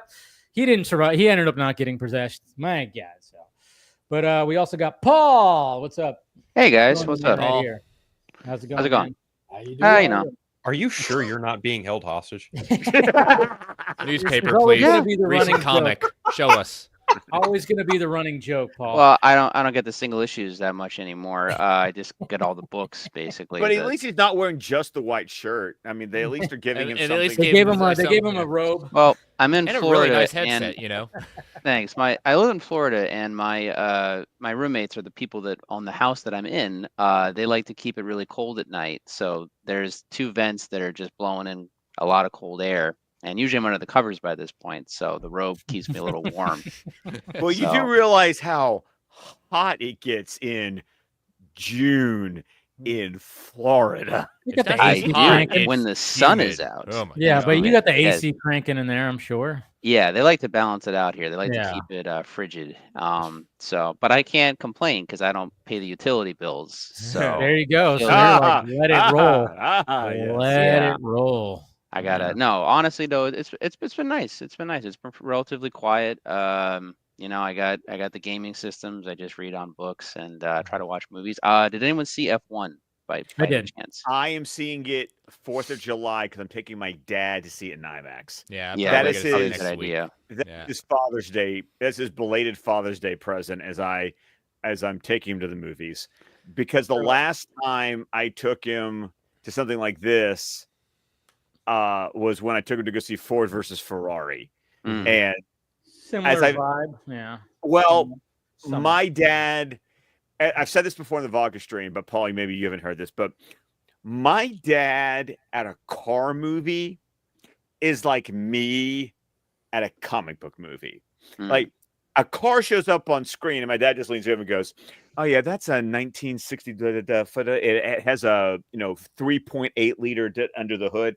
And I'm just here going, I literally he was doing that throughout Ford versus Ferrari. And I just looked at him and went, "Oh, this is what we're going to a movie with me is like." Okay. Yeah. Okay. That this tracks now. But now does your dad follow F1 at all in real life? no, he is just he just loves the cars. He's a mechanic by hobby. His retirement present to himself was restoring 2 vintage British sports cars. He stripped a 1959 Triumph TR3 and a 1970 Triumph GT6. He stripped them down. He bought them out of state, towed them back to Alabama, took them apart down to the frame to like sand and paint the frame, and then literally piece by piece put the car back together. Okay, so he likes cars. He has, you ever been to like a dealership where they've got like the lifts that like, lift your entire car off the ground? Sure. My dad has one of those in his basement. Nice. Okay, so definitely a little more than a hobby, but not an obsession. Yes, yeah. It's basically when my mom needs him to go away, it's like, do you need to go work on the car? Yeah. Yeah. But do something constructive. Well, I can. You saw F1, Paul? Yeah, without any spoilers, I will say it is definitely a dad movie, to say the least. Now, if you guys remember, it's the same guy, director of Tron Legacy and Top Gun Maverick. Kaczynski, yeah. Yep. I couldn't pronounce his name correctly, but thank you. Sure. I wouldn't say that it's Top Gun Maverick good, because that movie itself was just a huge surprise with how good it actually was. But the movie itself is still very entertaining. The practical effects are just, the racing, the way it's filmed is very good. There wasn't really any time that I was watching this movie and I thought, oh, that's a CGI shot, or like, oh, that could have been, The only time that I thought that is like when there's fireworks in the background. I'm like, those weren't really there when they filmed it. Yeah, there's a crash that happens, but realistically, the fire looks mostly like it's actually there. But in close-up shots, you're like, that had to have been CGI. Yeah. There's no way they would have. Other than that, all the racing shots, even like when Yeah. you're seeing both the drivers and doing like Brad Pitt and the other dude, Right. you're just like, oh, they're really fucking doing that.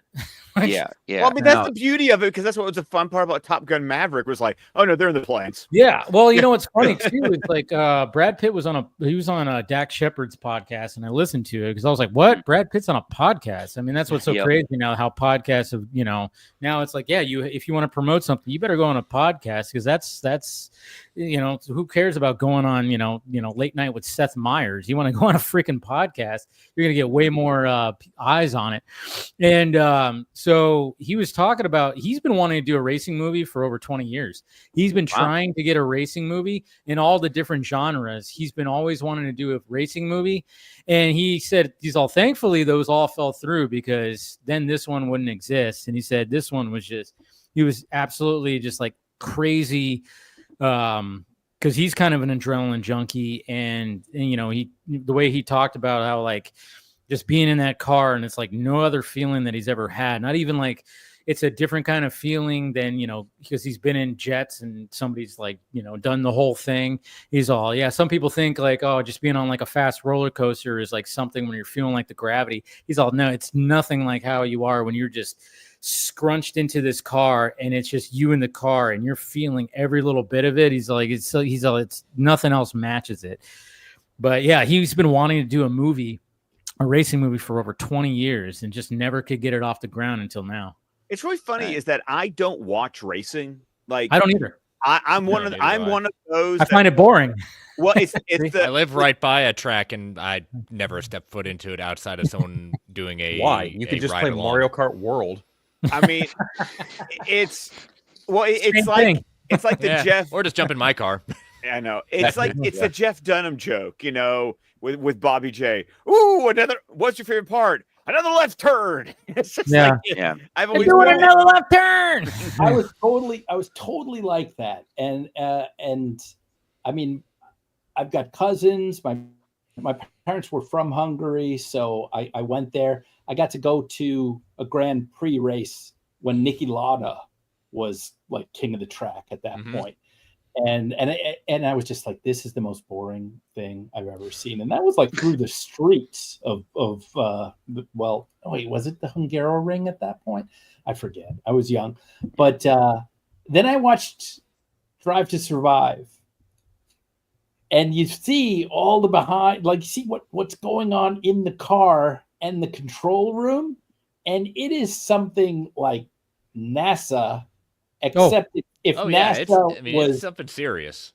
It is just like they're making all these changes in tactical shifts and stuff all the time. That's very that is emphasized in F1. Like they like what I mean. So now I watch that. I'm like, Verstappen, he's going to take this. You know, like now I know some shit about it. Like you're really gonna love F1 because I think that's where it shines. Yeah, it feels like a '90s blockbuster. It's a Bruckheimer piece. It's got Hans Zimmer's fucking score, which I thought was great. Like I was listening to it today because I was just like, oh yeah, it was giving me Mission Impossible 2 Hans Zimmer vibes, which I love, and screw anybody who doesn't love that. But I was just saying like it felt like a '90s blockbuster. You got the leading man. You already know the tropes. It's the young stud, and they fight with each other and blah blah blah. He's like a drifter, and he whatever the hell. There's a love interest. You know the beats, but even though you kind of go, well, how's this gonna end? You'd actually and there's some surprises even in the middle. You gotta go. Well, see that, but that's the thing about movies. A lot of times, it's like I know the beats, but it's like a recipe. I know the ingredients. Yeah, but how are you going to put them together? Yeah, and he does a great job. And what I was getting to was the fact that it's like when Ernie were talking about the technical aspect and how it being like NASA. Oh, they emphasize that big time in the movie. Like you see how they design the car and how because Brad Pitt's character is like just obviously he's a genius when it comes to racing and stuff, and that's why he is who he is and whatever. So he's working with them, and then they show like the technical. They show the simulators. They show everything, and it's just like it was that's what was really kind of cool too, and how you can actually when it comes to F1 racing and how you can use things to your advantage, I guess you could say, during a race. I won't go into the details, but it's kind of like going, holy shit, that's pretty crafty. So that's, again, yes, same beats, you know how, where certain things are going to be, you kind of know how it's going to end, but there's some added ingredients where you go, oh shit, man, is that oregano? I didn't know you. That's pretty good. I wouldn't think about putting oregano in this. It's like one of those where it's like, oh, there's a secret little spice in here that you added that I was not expecting. And that's what it is. It's like the technical stuff. Like anybody who loves this stuff, like you said, or I think, you're going to really enjoy this movie.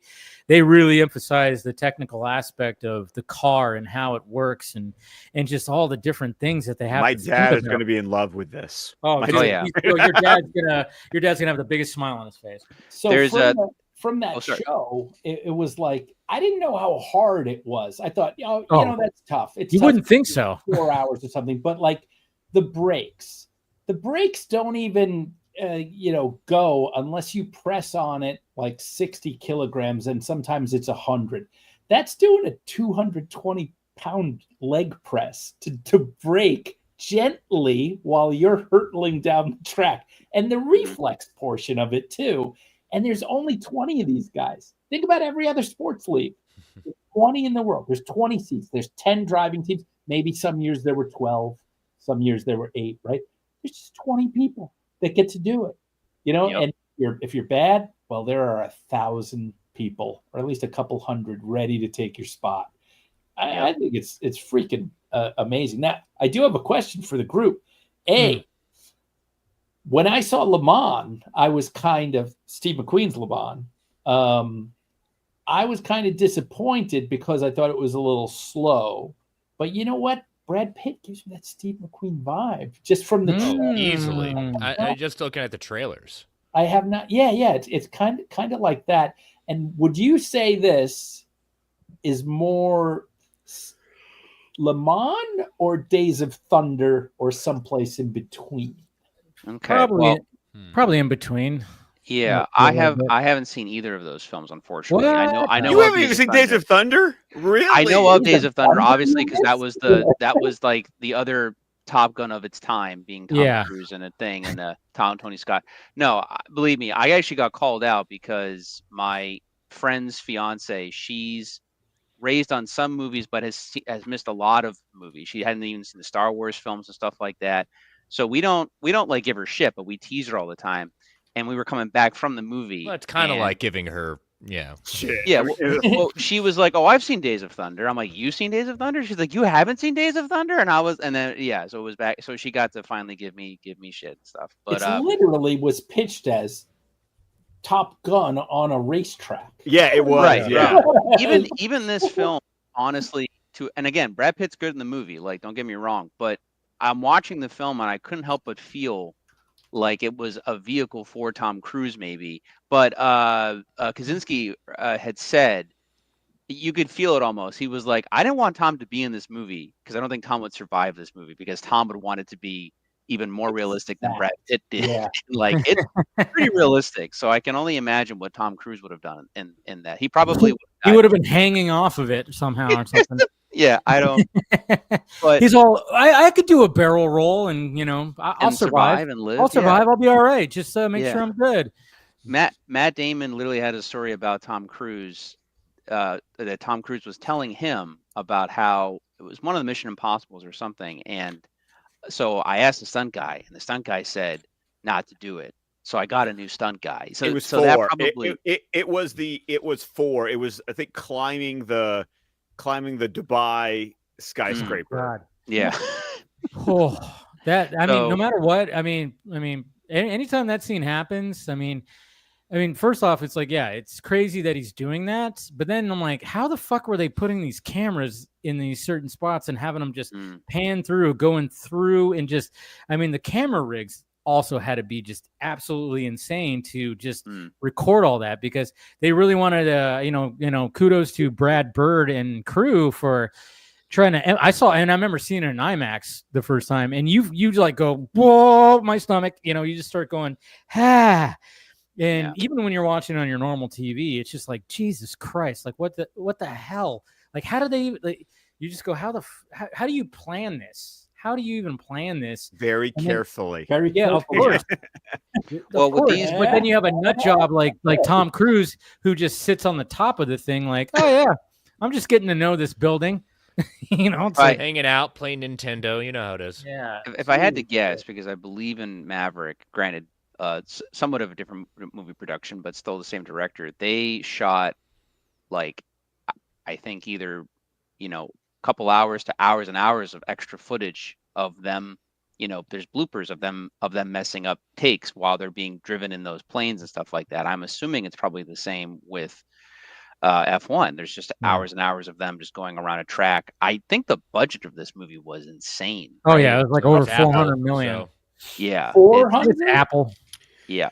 Yeah, Before over 400 marketing, it was million. like, before marketing, it was like 200 million. I was looking at the Hollywood Reporter article that broke down their possible box office earning over the weekend. It's poised to possibly make 115 million, but the budget is apparently 200 million before marketing, and they Guaranteed marketed the flop. hell out of it. Yeah. Just like Superman. Marketing is at least 150. We'll see. Marketing on that is going to be at least 150. But the True. thing is, it's an Apple. It'll be on Apple TV, and Apple, they're just gonna back it up. They don't, like, Oh, they you got money. already did notifications on my phone. Yeah. Like, hey, get your ticket. Yeah. So Or I mean, how about the trailer that actually had the rumble going on with with your phone as you were watching it? Yes, They did that. exactly. Okay. Well, Yeah. I can say honestly, it is a pretty solid movie. It's a very entertaining blockbuster. It's an older school type of movie where it's it's really weird because it's like you guys were saying earlier, like it has tropes within the storytelling, But it's funny because I was trying to guess what they were going to do by the end of the movie, and the movie still kind of tricked me. So I thought that No, it does shit. It does keep you guessing a little bit when it comes to certain things. Yeah, it's like I said, like what Scott said. It's like, oh yeah, you know the recipe, but then some, whoever's the cook goes, yeah, but I'm going to add a little bit of oregano. I'm going to add a little bit of, hey, here's this that you weren't expecting. You go, whoa. Did you add cinnamon to this? What? I mean, that's crazy. I would not think cinnamon would have worked right here. And but yeah, because it does keep you guessing with certain things. Because I was kind of wondering, I'm like, how is this going to end? And I was like, I wasn't sure exactly how it was. And it's a satisfying blockbuster movie that is not, that is original, which is nice. Yeah, it's nice. Great. There was apparently because my friend who I watched it with remembered this movie that I had completely forgotten or didn't know existed, and I looked it up. It apparently was awful, but there is a Sylvester Stallone movie. Oh yeah, Driven. Driven, yes. Yeah. It's so bad. It has a somewhat similar plot, but yeah, it apparently is very, very. And that's very where the comparisons end. Popcorn movie. Yeah, that's it. It's a popcorn movie. I mean, they literally race F1 cars like on the street, like on the street in that movie on the street. Like they just go for like, oh, let's race in the street, and it's like so ridiculous. The only thing that's good about that is like the girl is super hot in there, and I'm like, that's why I'm watching this. That's 80s. About it. Yeah. Well, it was 90s actually. It was 90s. Okay. I think it was late 90s, early 2000s that came out actually. Really? Okay, let me 2001. 2001. Yeah, I knew it was Stallone. Stallone was the old guy. He was like the guy coming back to, show the young guy what's up, kind of thing. So yeah, and then he was like, I just need to do that in Rocky Balboa, and that's where the romance. Well, who do you have the page up? What was the girl's name in there? She was like a model in that. Estella Warren. That's who it was. Estella Warren. Yeah. Okay. She was in Planets of the Apes. She was in Planet of the Apes, the Tim Burton one too. Oh, okay. Yeah. I haven't seen that in forever. She was the girl in that. Yeah, they were trying to make her a thing at one point. Yeah, she was a actress, fashion model, and synchronized swimmer. Yeah, so she had that. So she was like, even though she was like kind of thin, but she was athletic. So she had like a nice stature. So I was like, oh yeah, she's pretty hot. Anyways, go ahead. Now I'm gonna. Well, I was just say the pinnacle of F1 is basically Rush. F1 is not a Rush level. Yeah, but it's good. It's still Rush was a really good movie too, and very good. Somebody actually brought that up in the chat too. Rush. I mean, because that was a Ron Howard movie. Yeah, it was a Ron Howard movie. Yeah, and that was good. I thought. I mean, if I would have, obviously, Chris Hemsworth being Thor. I mean, I would say that's a. I'm trying to think of all the movies he's been in that was not that, and Furiosa might be some of his best performances. Yeah, you're right. And sadly, Furiosa kind of got slept on last year, and I was going, yeah, that sucks because this is actually pretty good. Yeah. And his performance was fucking He did it. He played a good villain. He was a very fun, campy villain that would slit your throat to to sell to somebody. He was also a little diabolical there towards the end, when he catches Praetorian Jack and Furiosa, and he goes, "You think there's hope? There is no hope." Yeah. I know. It was funny. I remember seeing the trailer and seeing him, and I was like, holy shit, what are we doing here? And I remember at first I was going, is this gonna work? And then I remember more footage came out. I'm like, okay, I think it'll work. And then when I saw it, I was like, oh yeah, he nailed it. Good on him. Good on him for obviously he had prosthetics on with the nose and everything. But it was just like, man, he leaned into that. You could tell he had a lot of fun with that. There, guys, I gotta head out. My wife's been gone all week, and she's texting, and so I'm being paged. You're being paged. I'm being paged. Get your butt up here now. You gotta hit me up with some pictures for your draw me in.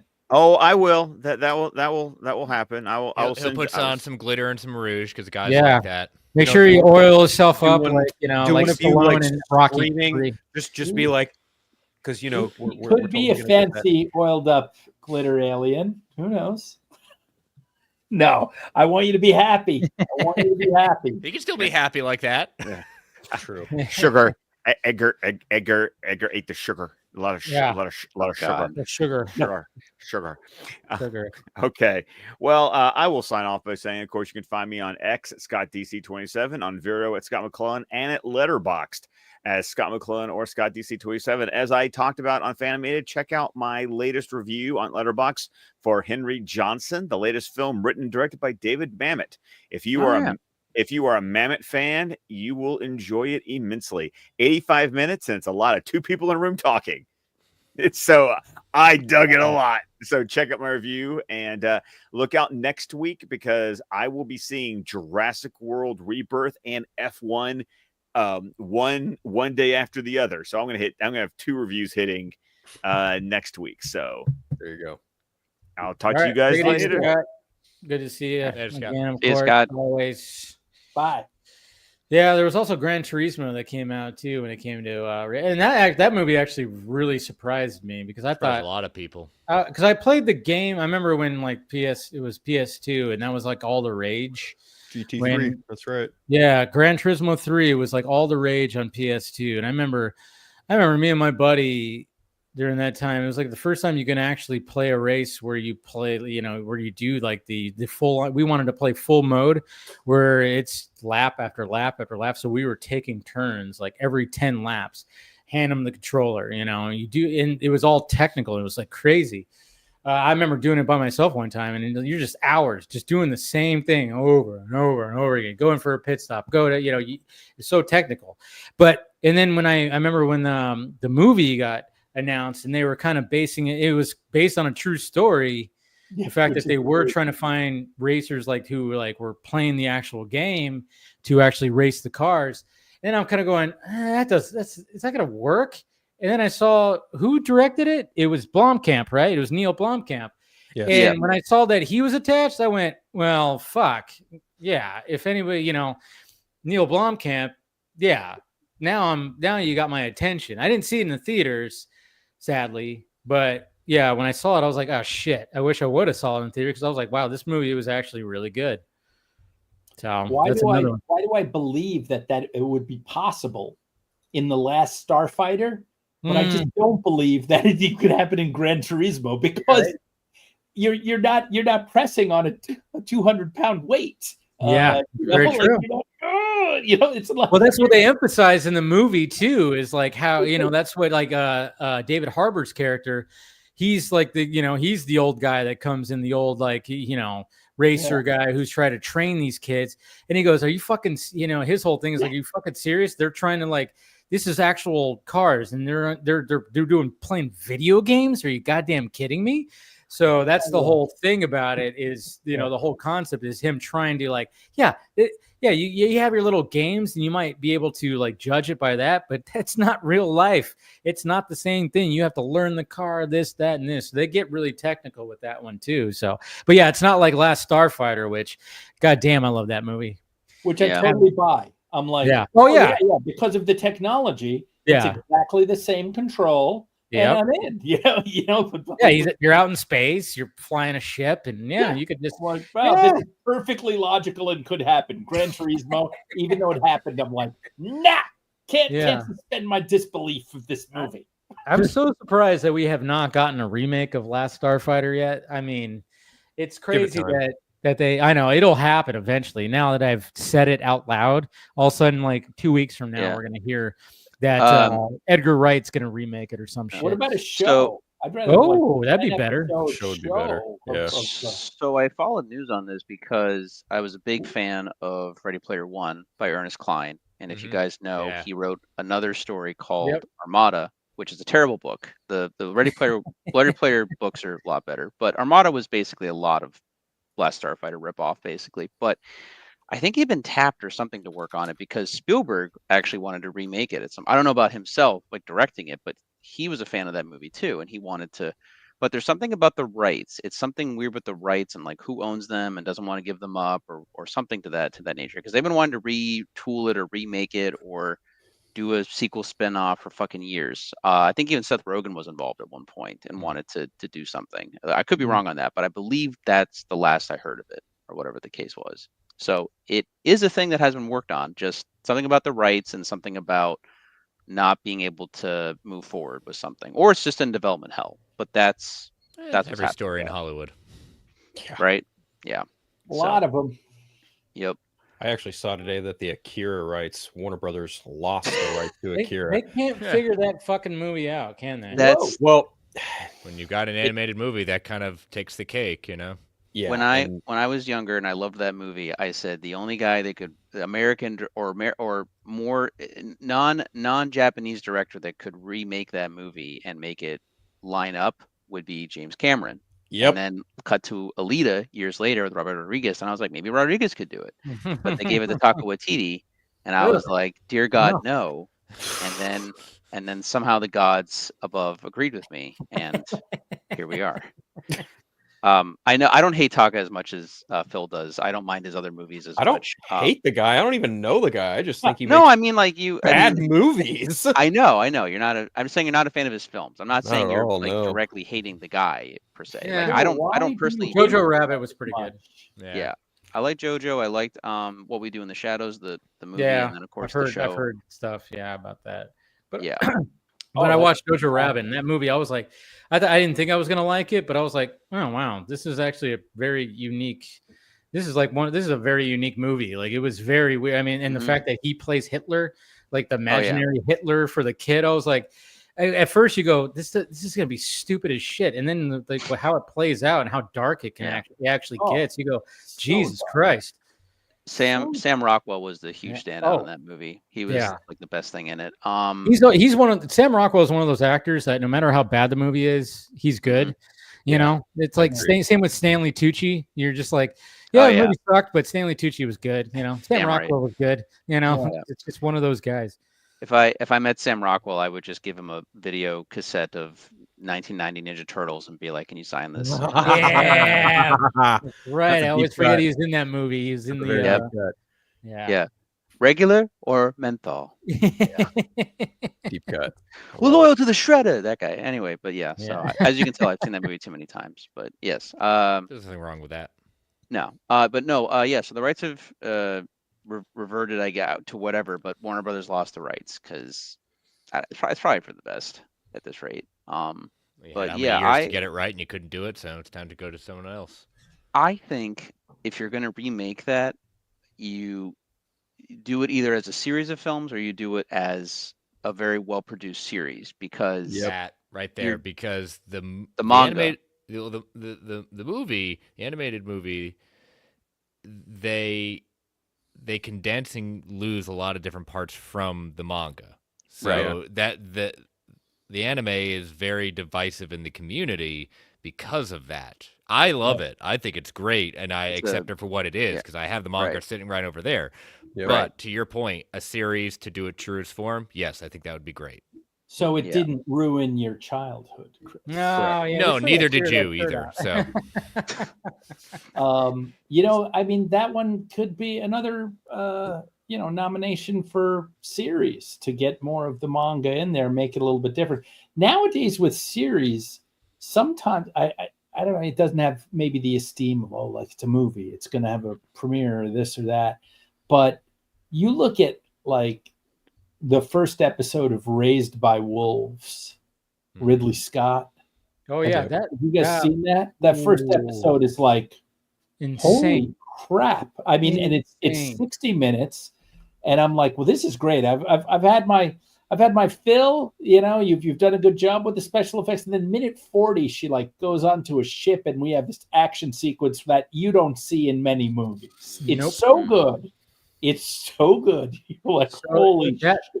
The fact that that series didn't get picked up, didn't continue, I was like, because I think it was just like too expensive, and it was because that was probably part of it, because obviously it was put on HBO Max. I mean, this is what, back in 2021, 2022, that's when that came out, probably a couple years ago.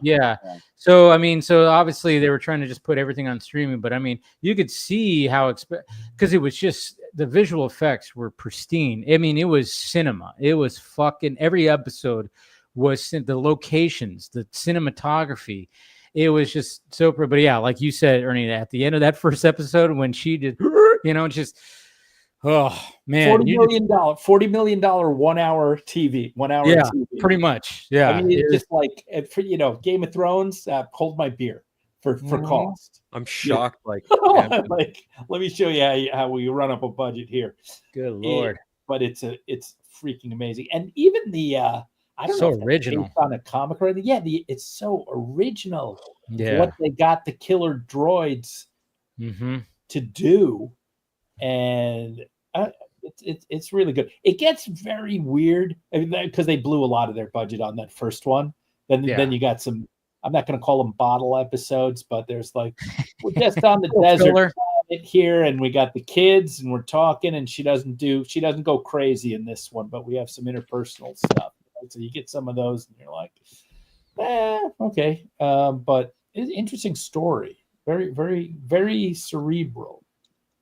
I wonder if they shopped it around after it got canned to like an Amazon or an Apple. They would have easily been able to, shell the money out to continue it, but I don't know. The thing that I had heard from having not followed the show other than seeing the advertisements for it, because it just had I had no personal interest in it really, and I respect Ridley Scott, but I had kind of fallen off. And the thing that I kept hearing was that basically even people that considered themselves to, because let's be honest, I mean, Ridley's track record lately has been kind of very, very much missed, but a few hits here and there. Like, I mean, the Martian, The Last Duel were both pretty good, but a lot of, like The House of Gucci, and I don't know, there's a whole bunch of other people love that movie though. We like our group might not, it's not okay.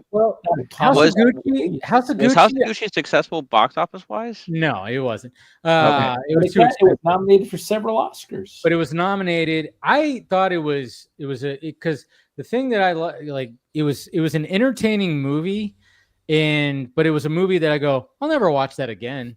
It was like one of those where I was like, it was like, all right, that was good performances, and Ridley Scott knows how to shoot a movie. Oh, well, so some over the top performances. Talking to you, Leto. Paolo, it's Paolo. I mean, but he leaned into it. I get it.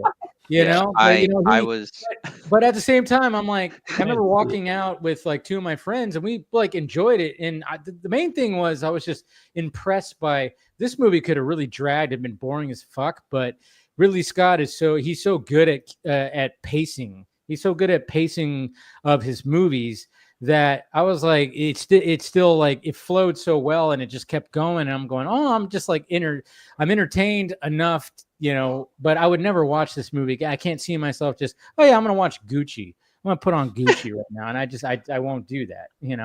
I didn't see the film like in full. I didn't go to see it in theaters. I've only seen just a lot of the clips, and I don't know if my roommate saw it in full, but we just saw some of the Jared Leto clips, and we had this running joke in the house that like, oh, hey, take care of this, or hey, take care of that, like chores basically. And we would do like fake betrayal if something didn't get done, and we would go like, how could you? Like we kept doing that for some reason, just because it was just so. Yeah, it was just so much in that movie and stuff. Yeah, I know. I don't know how many times I've done like, it's me, Paolo. It's like, I mean, that's Jared Leto for you. He goes for it. He goes for it. Yeah, but on Raised by Wolves, that was the thing that I was surprised by. What I kept hearing was that basically people were like, even people who were been detractors of Ridley had been like, no, this is like legit good. Like, and but by the time. I was hearing all of that and stuff, and then right around the same time, I heard that it wasn't renewed. So I was just like, oh, that's a bummer. Yeah, I was disappointed because I wanted to see where it was going to go. I mean, watch the first episode. That first episode. The way that when she just goes off, it is amazing. When you realize like her like abilities, you go, holy shit! Like.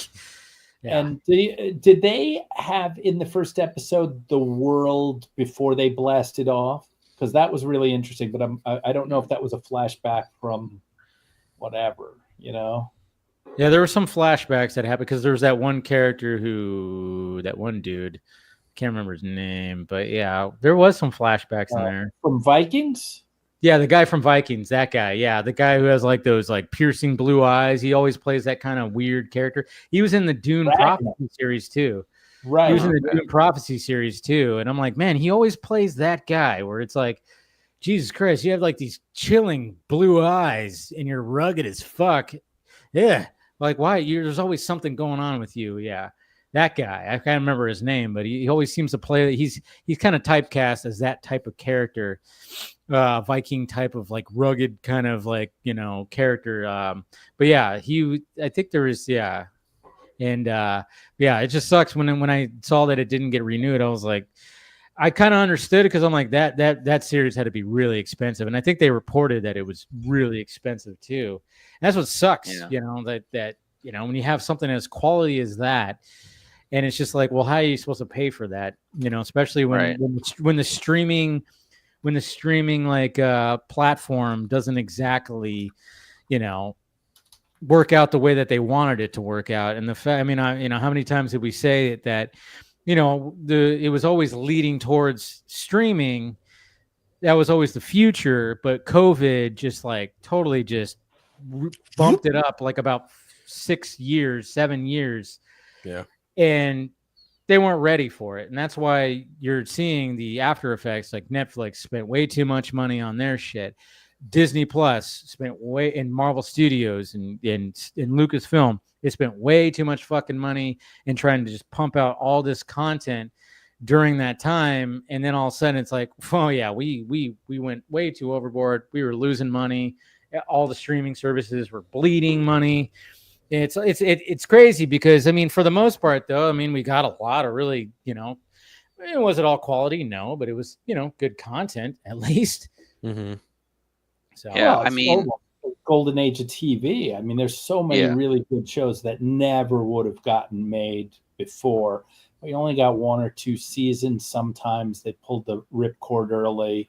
I mean, I'm still, I think The Expanse got 4, but I'm like, I want to see the whole thing. yeah.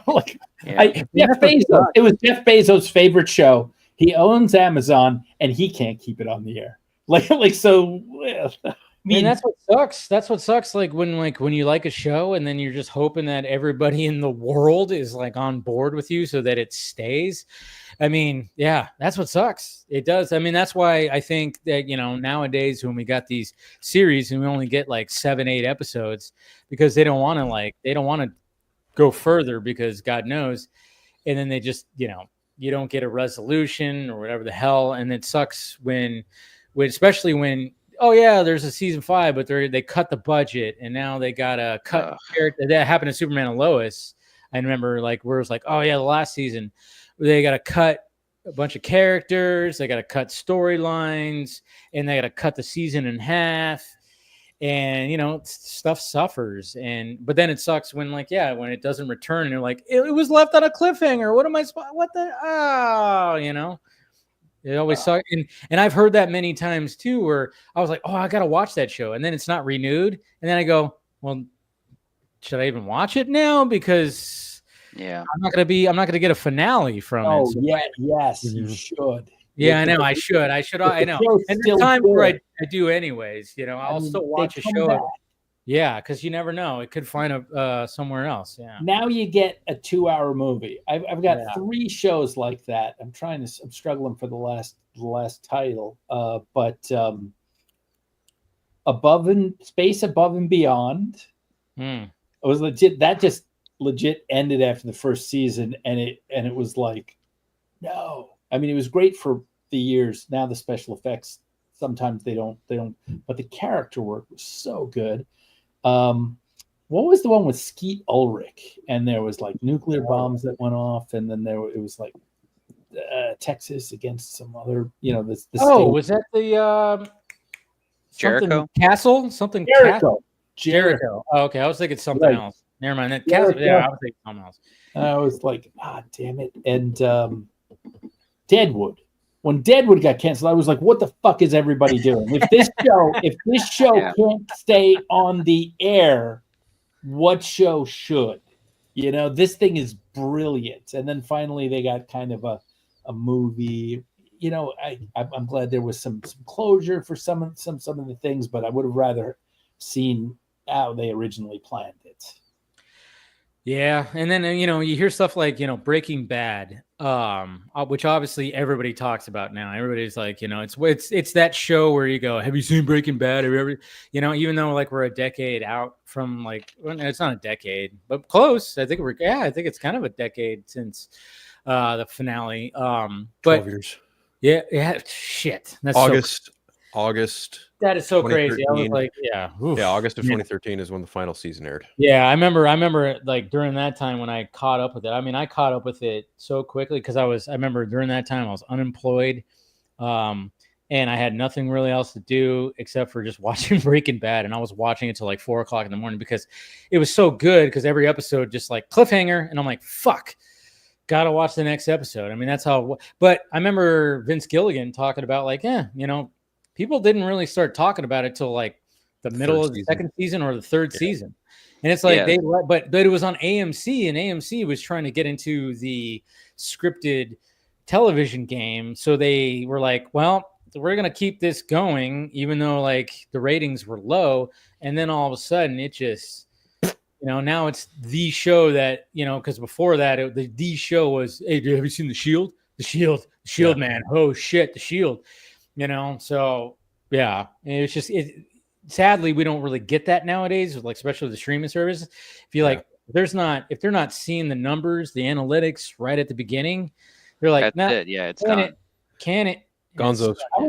I would say there's that actually. There's 4 shows like that. Shield would be in 4th place. I love it. It's a great show. But first was The Sopranos. Oh yeah, right? Sopranos. That was like boom. Yeah. Second, I believe, was The Wire. Yeah, The Wire. I'd put The Wire above that. I put you the would Wire at the top. Yeah. I put The Wire at the I top. think Breaking Bad. What The Wire had a good structure in that it was like a different part of Baltimore, right? It's like the newspaper, it's like the politicians, it's like the streets. That's why I liked it. It was all the different parts of it. I'm not saying Breaking Bad was bad. I just liked how it was all encompassing. So Breaking Bad had, I think, the best ending out of all 3 of those. I mean, well, the 3rd place, no, actually 4th place probably goes to The Sopranos. I love the show, but don't stop believing. Yeah, I won't stop believing that he's dead.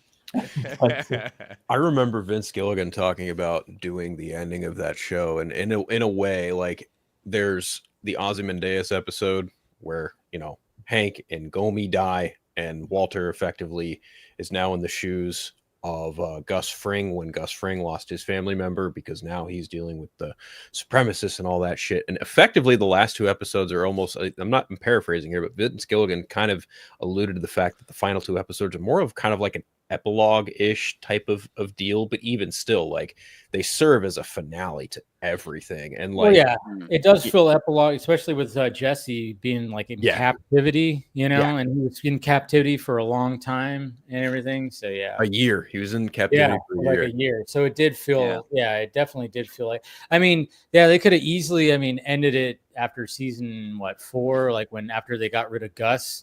And you see that, Jesse and him kind of shake hands like, hey, we did it. I mean, they could have just been like, hey, happy ending. But no, of course, they can't do that. No. They have to Walt has to crash, they have to bring, he has to come down. I mean, when the fact that he just went up, and then it's like now he's got to, obviously what's his name has to figure out who he is. And I mean, and that's where I came in. The first episode I saw was, oh my God. Yeah. was when they go out to the desert, and Walt gets put back in the car, and those guys start coming down. And what the fuck is the cop's name? His brother-in-law? Hank Schrader. Yeah. And all of a sudden it's like they're in the desert, and you see and the big shootout starts happening towards the end. And it's like Walt's just in the back of the Suburban, and he's ducking, and then it just ends. That was the first episode I saw. I was up at my cousin's house visiting him. I was really drunk, and he was like, hey, we're going to watch the new episode. We just watched a bunch of football. And I'm like, well, I'm not going to move. I'm just going to just chill. I was watching, and I was going, I should probably watch this series because holy shit, I don't even know fully what's going on. And then I binged, because we were getting towards literally the tail end. So I binged for 2 weeks. I was up till, like I said, 4 or 5 o'clock in the morning, because during that time I was unemployed, so I had nothing else to do, nothing to wake up for at the time, and so I was just, my whole time was like trying to get all those episodes in before the finale, because I was obsessed, especially after watching the first episode. I was like, oh shit, yep. I mean, like, this is what everybody's been talking about when it comes to this damn series.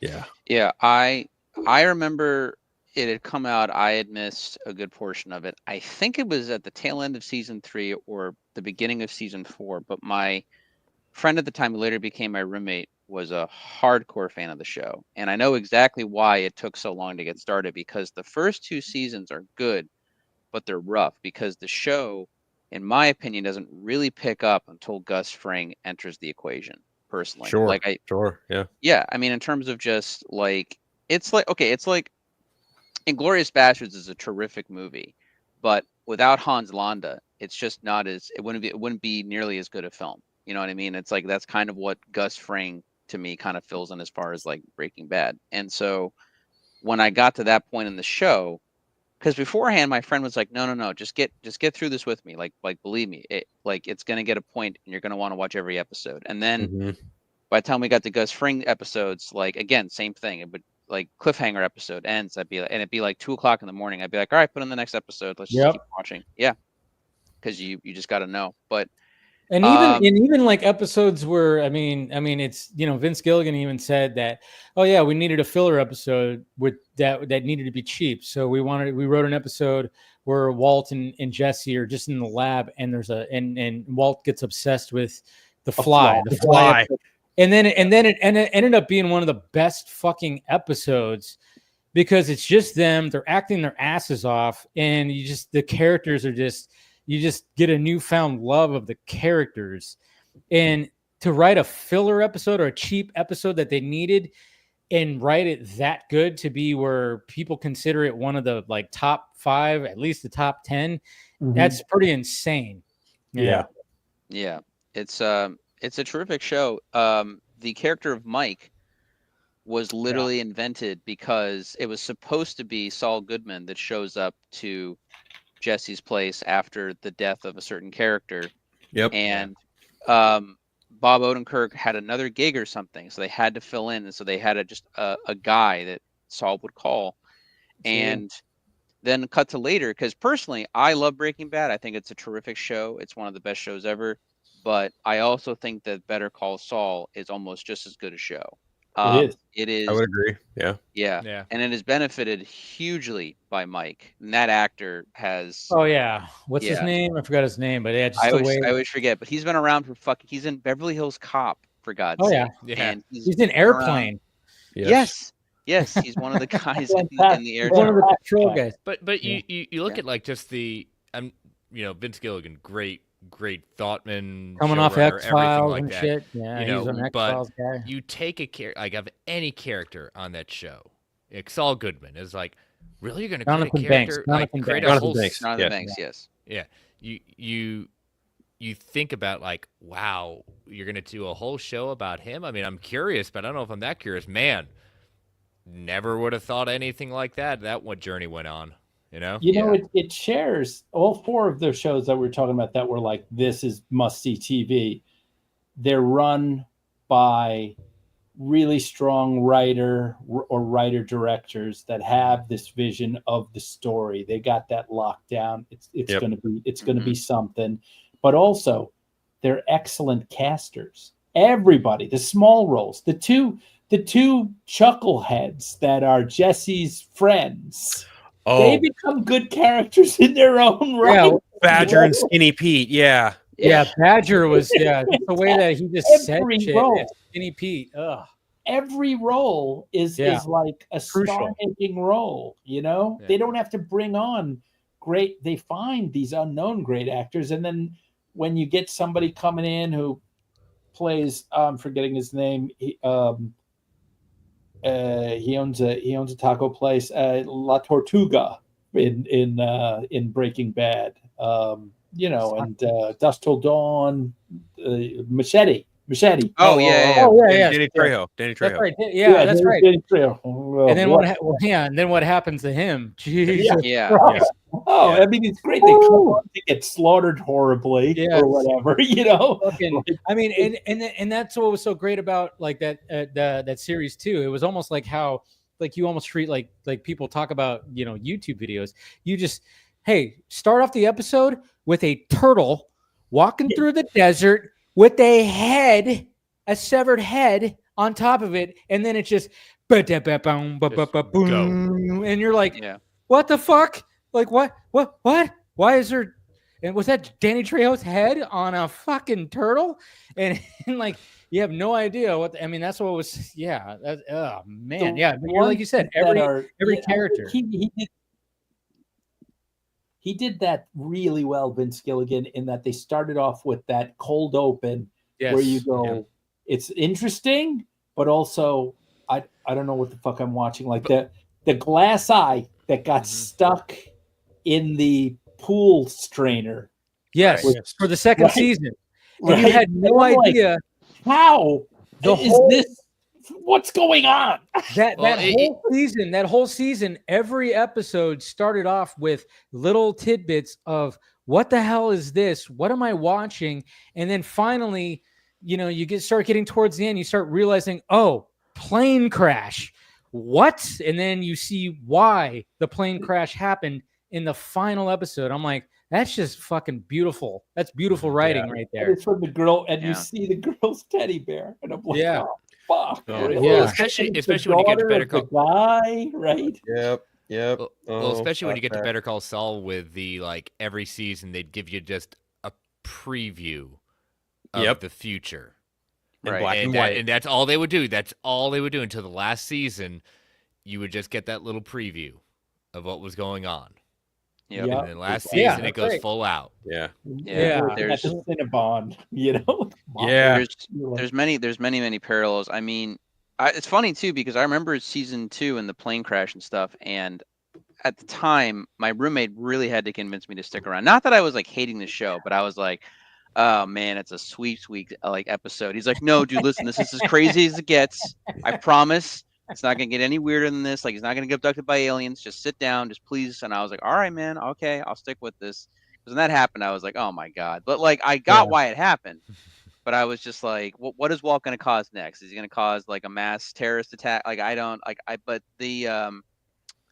the parallels with Saul is just really interesting. Now, granted, in my personal opinion, I feel obviously. I mean, the parallel is, you know, Walter Heisenberg, you know, Jimmy, Saul Goodman, that kind of thing, right? So, but I do feel that more so with Breaking Bad, Walter makes his own choices. He has multiple opportunities to not go down the path that he's going to go down, but he is ego. Yeah, his ego is his death knell, like that. Yeah. He makes his money. I mean, he literally gets to where he needs to get to, and that's not enough. All of a sudden, he's just drunk with power. You know? He's in the empire business. But but even before that, that one moment, I'm not going to ruin it for everyone. There's that one deciding moment where he's looking down at a character and has a moment to either save or not save. Right. And at that moment, I don't see how, you know, we all root for that. Like, at that moment, I don't see anyone how you can say, like, I'm rooting for him from here on out. Like, no, there is no, he has to end at that point. There is no happy ending for Walter Wright. That would not fit the character. But then you have like that one episode, which was probably one of the best fucking cliffhangers, was when Jesse was going to approach those dudes that hurt the kid that when he was like, I love that. And then it's, dude, the way that, I mean, it's giving me goosebumps just thinking right now where Jesse just is like, he snorts meth. He's in the car. He's like, I'm going to do this. And he sees the guys and he just has the gun and he's just walking and it's building and building and building. And he's just going to fucking, you know, try to kill these guys. And you know that it's like, what are you doing? You're going to fucking die. And then when he's about to do it, and then the car just boom. And I mean, hey, spoiler for a fucking overtold, but I'm just saying it's just, and then Walt gets out, ba ba ba. And then Jesse's just like, what the fuck? And then it just, the camera just goes in on him. And he goes, run, and then it just cuts to black, and I'm like, holy shit.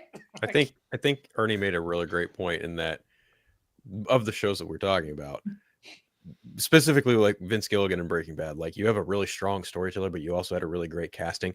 The thing that I was sold on when when I first heard about it, my roommate was like, okay, you know the dad from Malcolm in the Middle? I said, yeah, okay. Well, now he's a high school teacher who gets cancer and decides to make meth to fucking pay his family and give their dues. And I said, go on.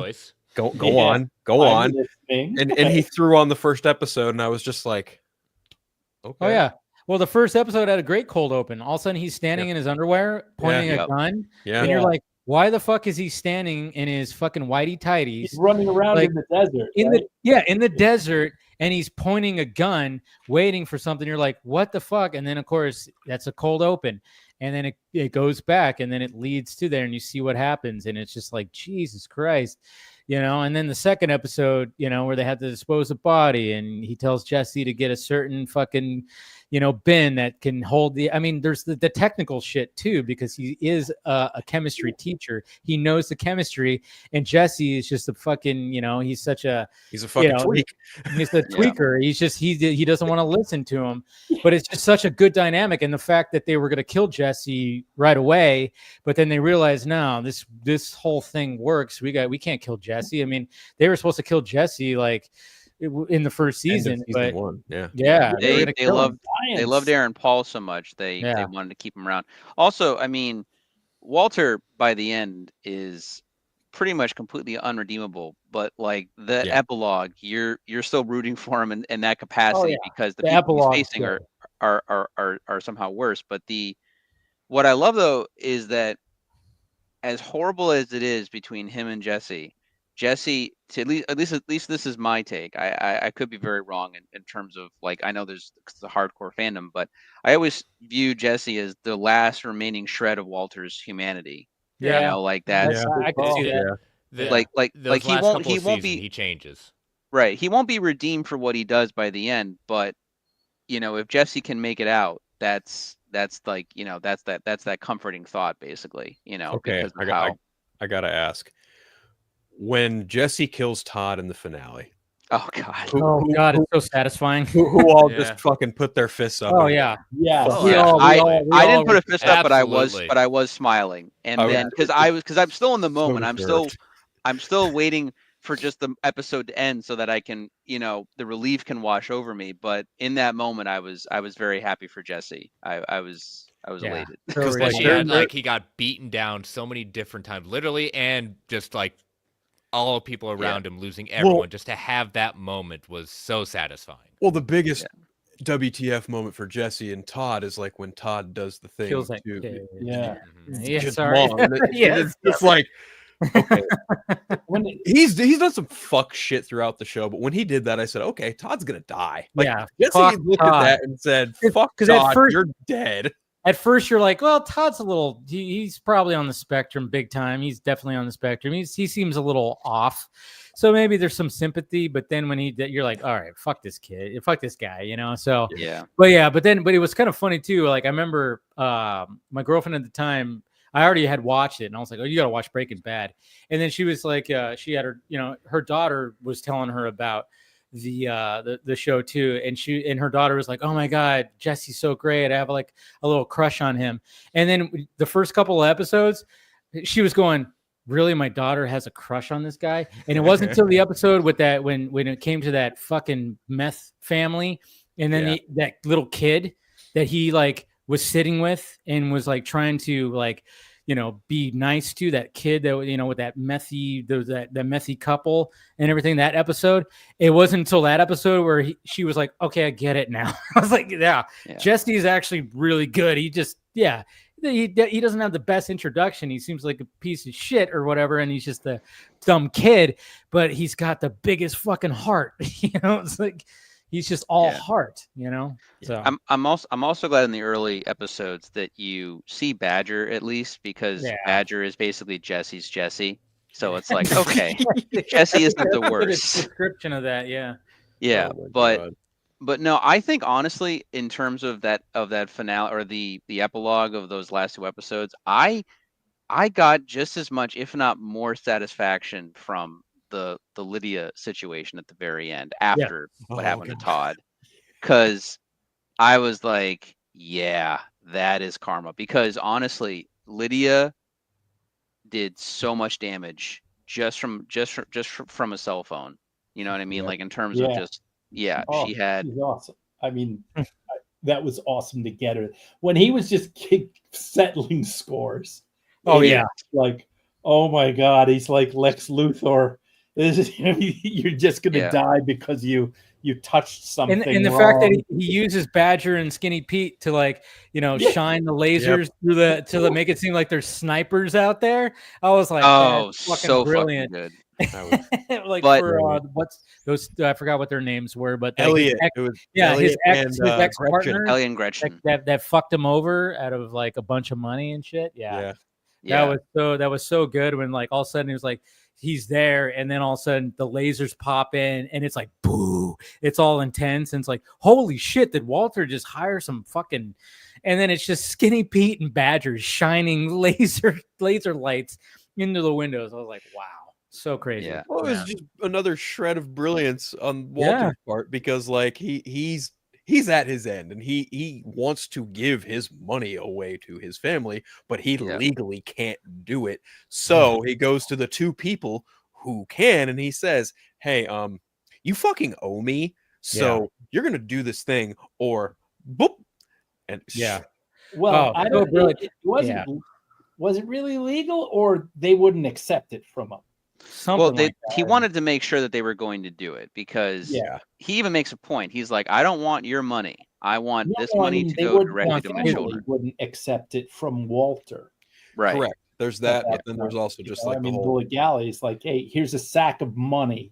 Keep it in the garage. If that would have been the easy way, if they were okay with, if they were also evil.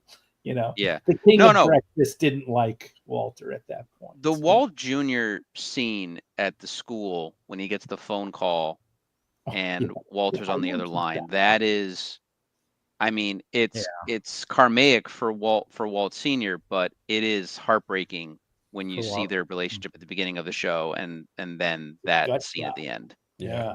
Heartbreak. But then also like with that last episode where when Walt shows up and obviously Jesse's in captive. I mean, what I love is like, they're standing face to face.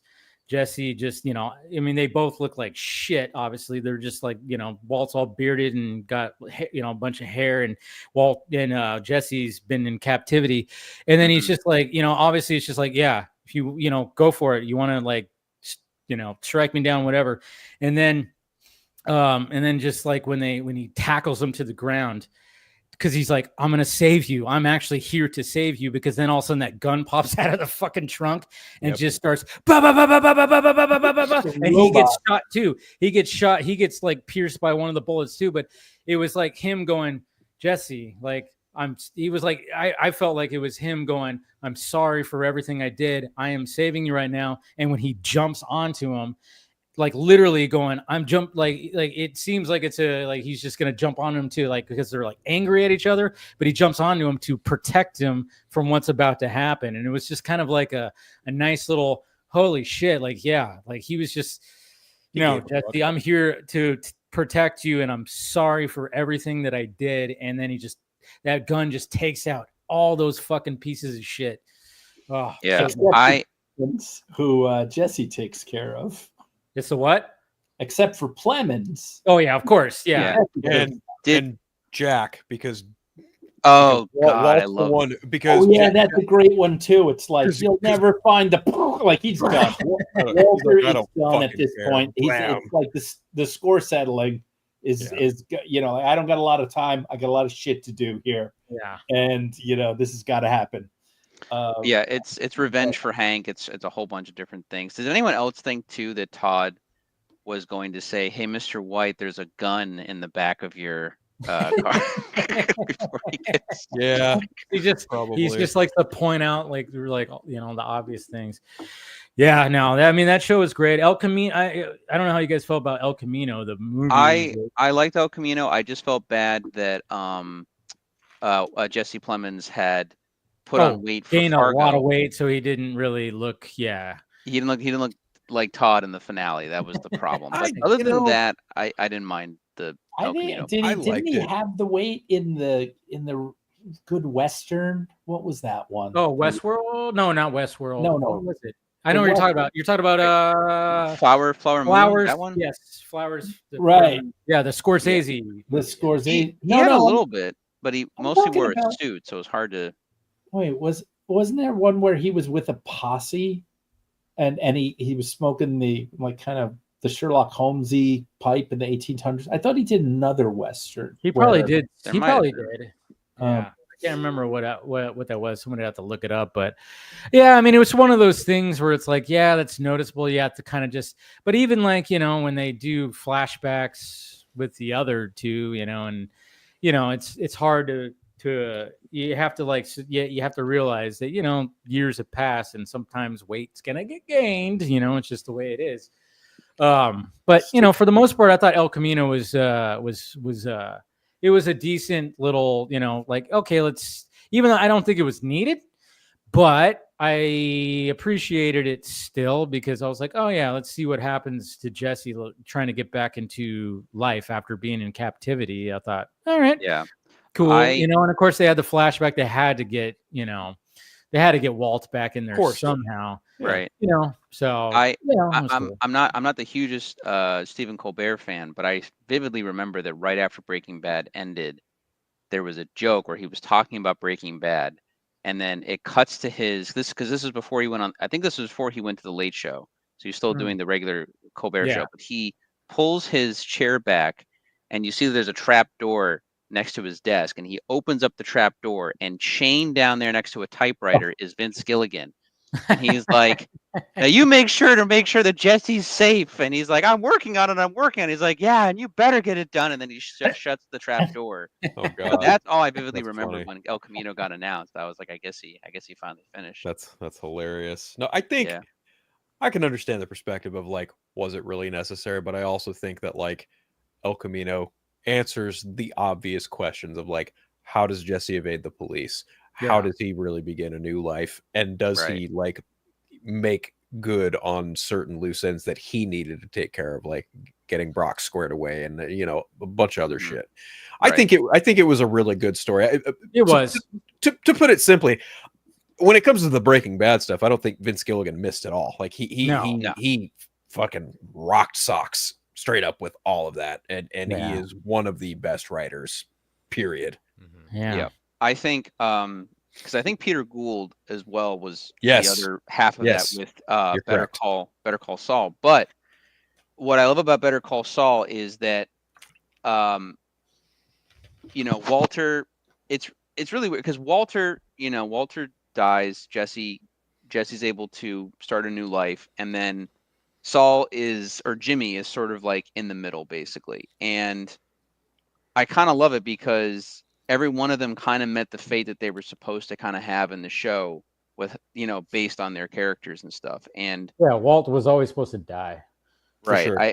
If Walter had lived, I don't think it would have felt right. He's got the they set that up. Although, I mean, they're doing the same thing with the terminal list. Suddenly it's like, oh, it got better.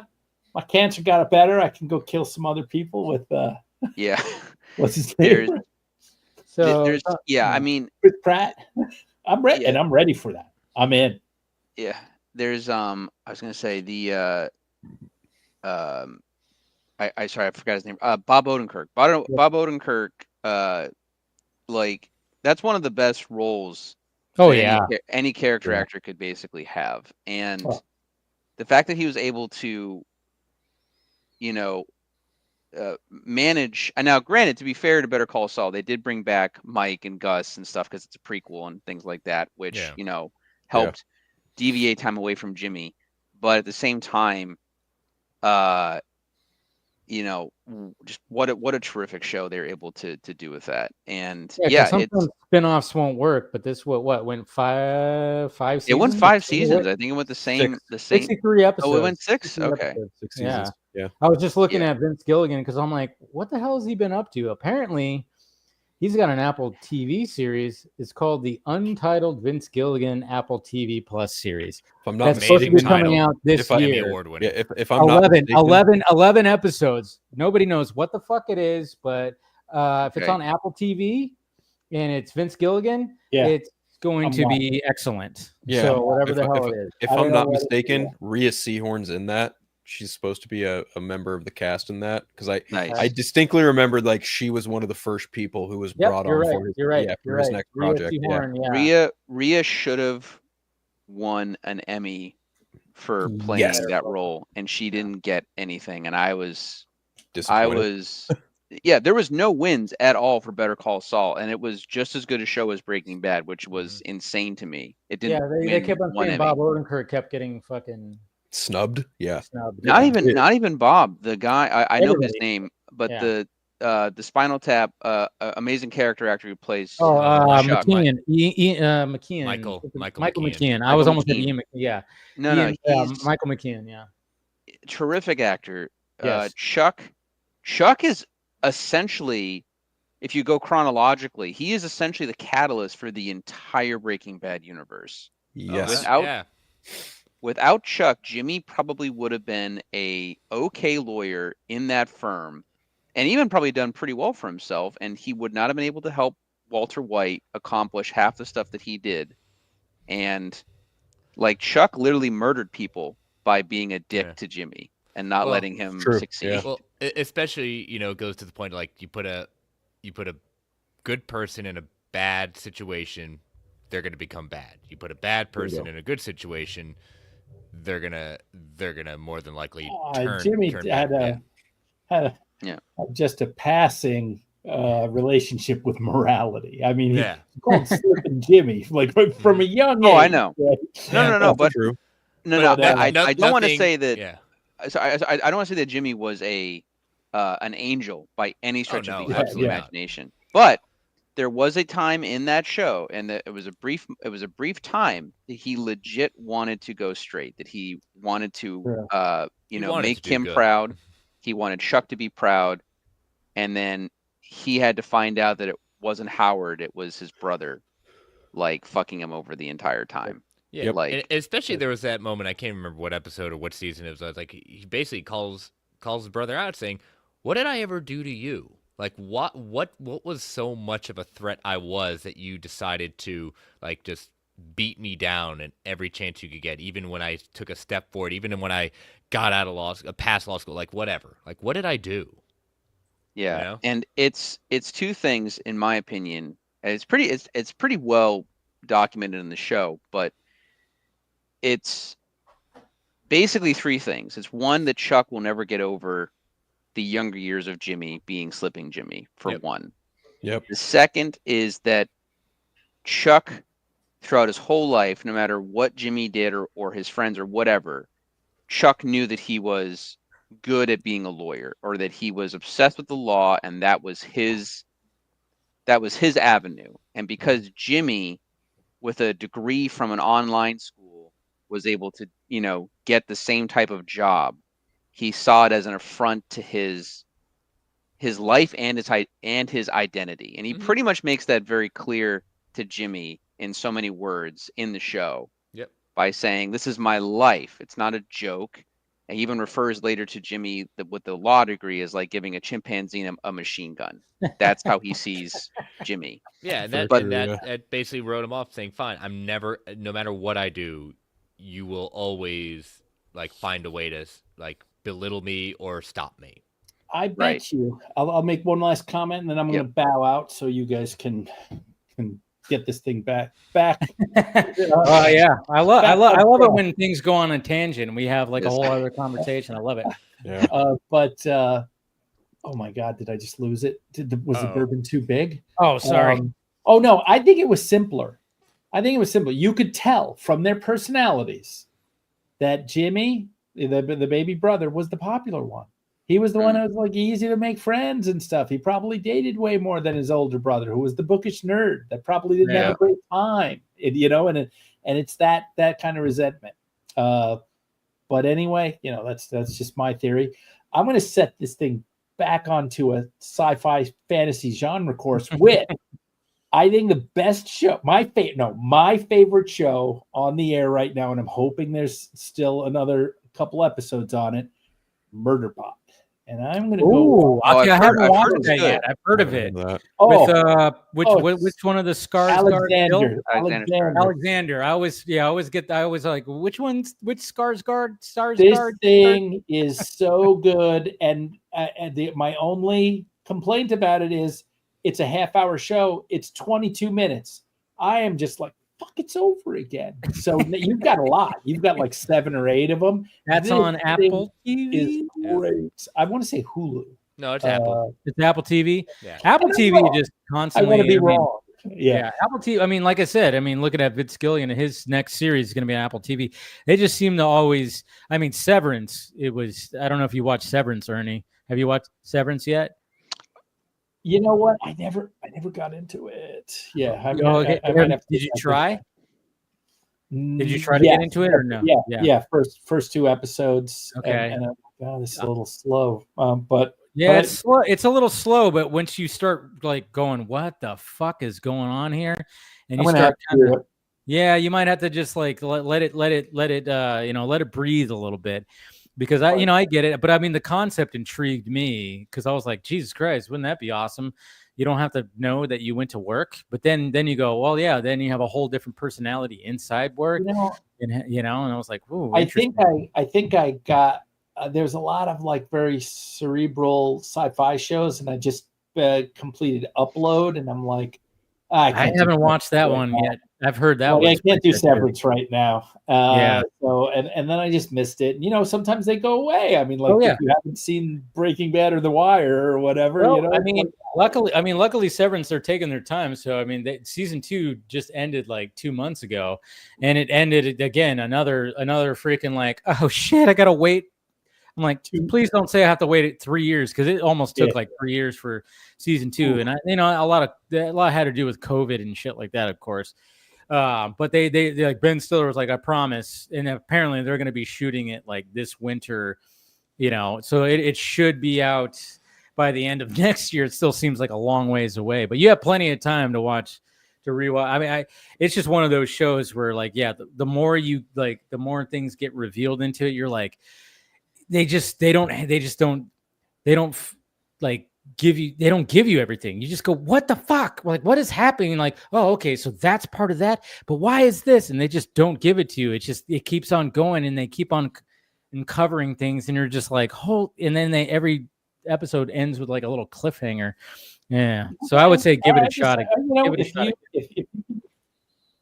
If you give it that high of a review, I'm going to have to get back in there. But try it out. Murderbot, sci-fi comedy. Yeah, I'll comedy. I mean, like, even it's on par with, let's say, the effects and comedy of a Galaxy Quest. All the cast don't know that they're in a comedy, and the Murderbot is like, it's a security unit, right? So it can just like go on a kill spree if it wants. And it basically breaks its programming where he has free will. And he was like, holy shit, I could do anything.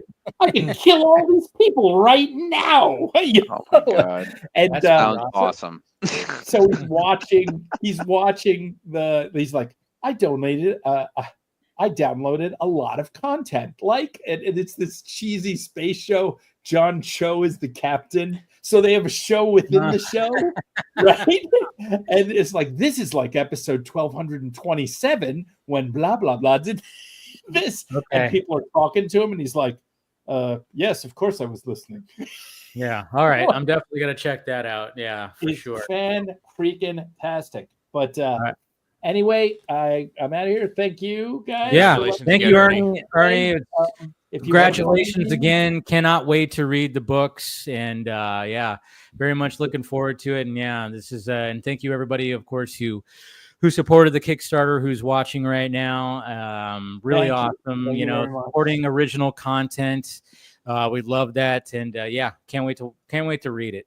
You can follow. I guess I'm the only Ernie Altbacker in the United States. I think so. So might be. I'm at Ernie Altbacker on Facebook, X, Instagram, and LinkedIn. And that's probably going to be it, kids. I'm not signing up for any more. Well, you say that now. You say they're that like now. Twitter, and it's like you can do some dances. I'm like, Twitch. Make short videos. I'm like, I can make stuff, or I can do social media. I can barely get this done. This was like an eye opener. To do this Kickstarter project was an eye opener of like, I gotta get up early. I gotta get those posts. It's a whole thing, man. It's a whole thing. I mean, I don't understand how you do it with your show. Trust me. This past week, I've actually relaxed because I got a little burnt out from it. I actually relaxed this week. I didn't tweet as much. I was not editing as much. I was mainly focusing on work and other things. And I was just like, sometimes you just gotta there's times where you just go, I just don't want to look at my feed right now. There's times where you get obsessed with it and you're like looking, you're trying to keep up with everything.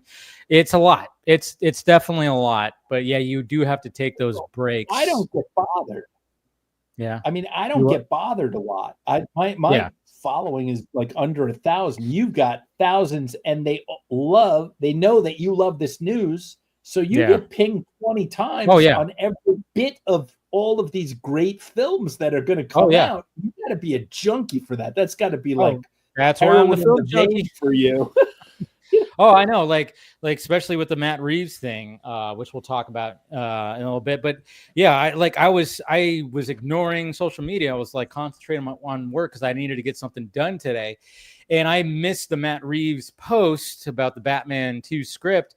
And, I was like 40 minutes late, but I like look at my mentions and I was like, ding, ding, ding, ding, ding, ding, DMs, ding, ding, ding. Phil hit me up, other people. Did you hit me up, Phil? Maybe you didn't. If somebody else did on Instagram, but like I'm getting tagged and tagged and tagged. And I was like, holy shit. And I'm just like, Jesus Christ, you step away for like a half hour, 40 minutes, and something like that happens. And then everybody's like, hey, have you seen this? Yeah, it's pretty jarring sometimes.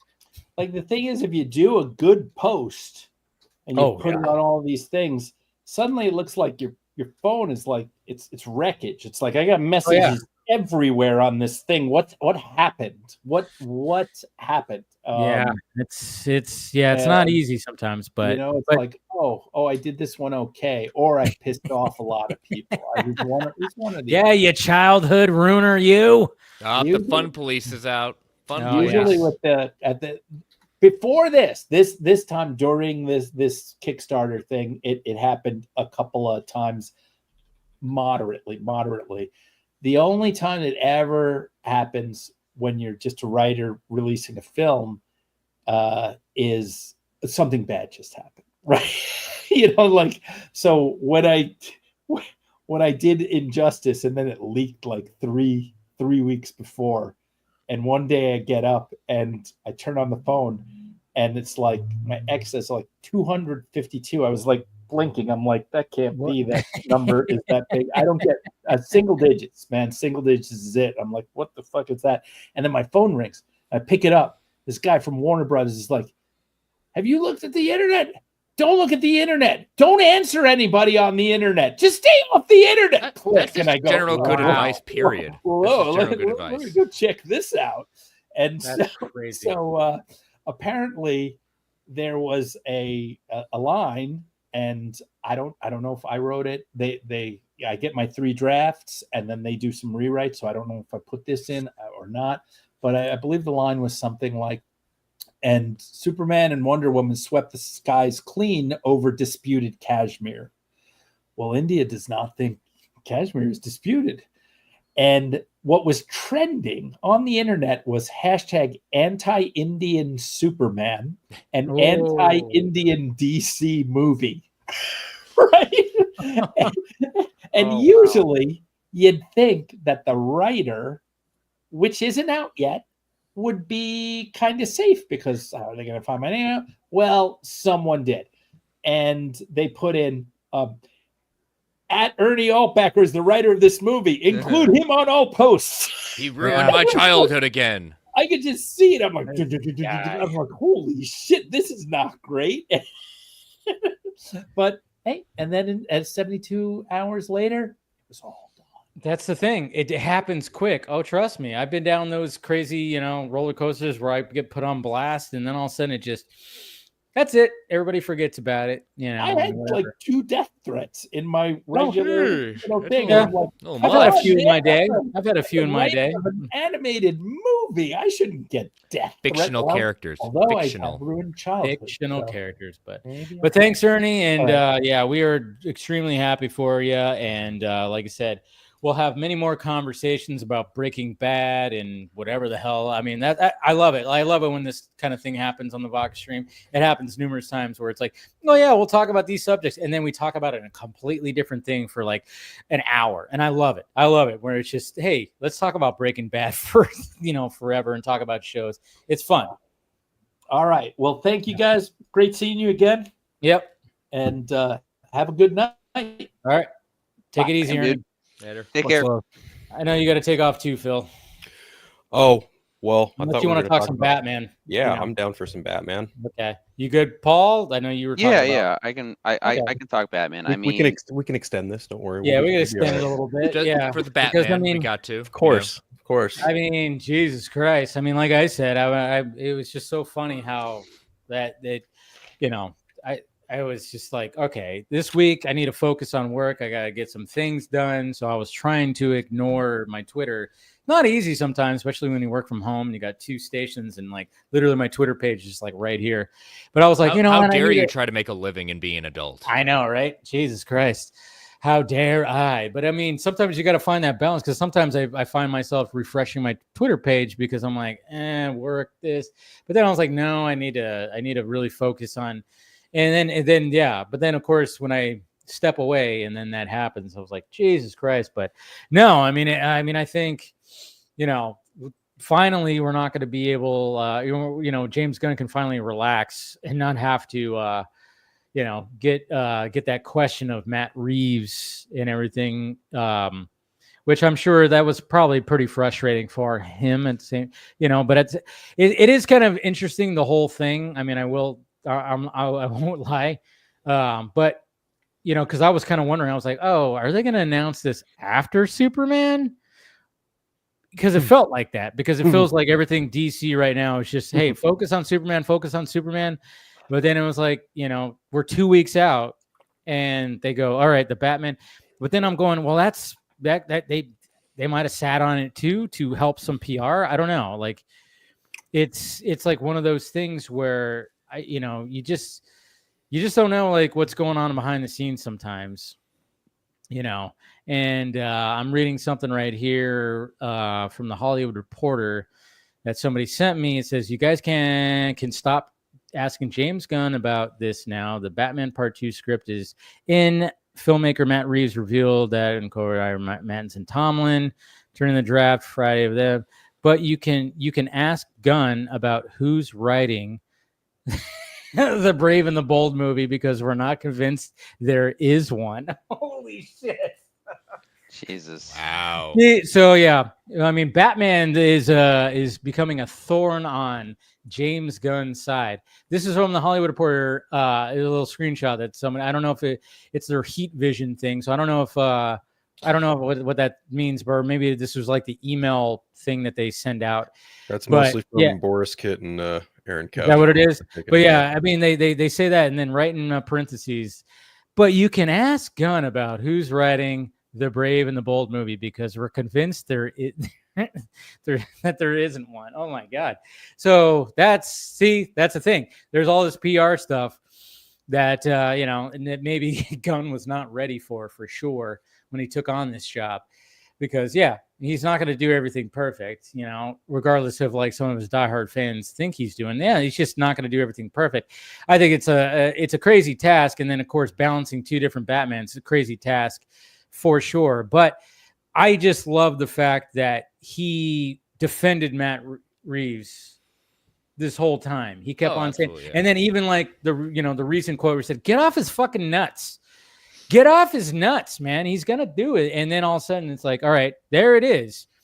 And, with people saying that it was canceled. It's not happening. He doesn't want it to happen. And I was not convinced on that because of just all the other projects that they have, But at the same time, again, we just don't know what the hell fully is going on. We could hear things from other people, and we gotta. I always, when I hear things, I just try to take it in, and I just try to go like, okay, that makes sense. That can make sense, but I don't want to like jump to conclusions or anything. And I'm like, nobody's gonna be perfect. I'm not a diehard James Gunn fan. I'm not a diehard Matt Reeves fan. I'm not a diehard anybody fan. You just don't know what's going on behind this. But the fact of the matter is, when they posted that picture, it's a beautiful picture. And again, just like when we all got relieved for James Bond and Denis, like taking on that, we're all relieved about the Batman. It's like now they can go on the next thing about the Batman too, like But and then did you guys see who responded on Instagram when it came to the posting? Good old Greg Fraser. Good. Okay. Good to see. So hopefully, I mean, but I don't know if he's. Has it been announced that he's doing Dune Messiah? He's doing Dune Messiah, right? Yeah, I would think he is. But so maybe if they shoot the Batman 2 at the end of the year, beginning of next year, he should be. I mean, Dune Messiah should be done by then. So. Yeah, if Denny's going to be doing Bond relatively soon, he's got to have. He won't be doing Bond till like. Did they say Dune's starting in like 2 weeks? Yeah, Dune's supposed to be starting, which makes sense because you're not gonna, if you're gonna be shooting a movie, you're gonna be shooting a Dune movie. You can't shoot it during cold. Well, depending on where you're at, and I guess in the world, but wherever they shoot it. Bill's character. Yeah. No, but they said like in 2 weeks, so it's going to be shooting soon, and I can imagine that being like a 4-month shoot tops. I don't know, maybe a little bit more, but so I could see that going to the end of the year, November, December. It's not as big as a book as the original Dune is, and I think adapting that is story, right? Yeah, Messiah can literally be one movie because Dune parts 1 and 2 literally. Well, that book is so fucking huge. Yeah, it's like 500 plus pages, so they had to split it into 2. It made sense. I'm only annoyed that they didn't do well. There's a few changes they made in Dune Part 2, which I wasn't fond of. I still think it's a very good movie, but I wish it had been filmed back to back and Denny hadn't doubted himself in certain ways. I also feel it's weird because Dune Part 2.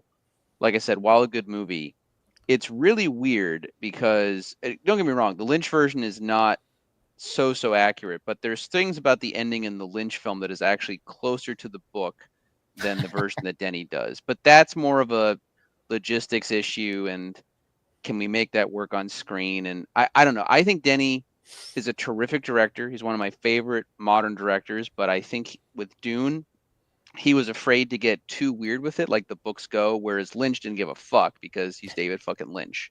So that's my critique. And again, it's more of a nitpick. It's not me saying, oh, Dune Part 2 was bad or anything like that. I'm not saying that by any stretch of the imagination. But him doing Bond, I think we need to cut that out and say, yes, Paul does say that. Paul hates everything that's not 100% amazing. Yes, totally. No, you're right. I mean, it's a good way to kind of go through life, No, I just think Paul is one of the most meticulous film goers I've ever met in my whole life, and that's why I respect the hell out of him for it. Well, that's why, Thank you, Phil. I appreciate it. You're welcome. I picked that up the first conversation we had at Full Circle. It's like, that's why I like talking to you, Paul. Is like, I like your perspective on things. It's a unique perspective. I mean, we're not going to always agree with everything, but we're not going to shout at each other about shit. But that's what I like. But yeah, I mean, I don't know. It's just, I mean, the whole James Bond thing was like just crazy. And then it's just, when we all got relieved of that, I immediately thought, well, Jesus Christ, he's about to shoot Dune Messiah. Like, when is this James Bond movie going to be happening? And I'm like, oh yeah, that's going to be not so well into next year for sure. So we're probably not going to get the casting for James Bond. But, going on the James Bond thing, I mean,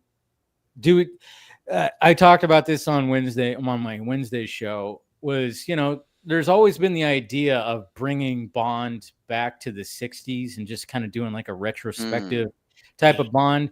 Would you guys, I mean, I think that's kind of like an interesting, when you're coming off the Daniel Craig Bond, very modernized, you know, more rugged, more action, like crazy actiony Bond.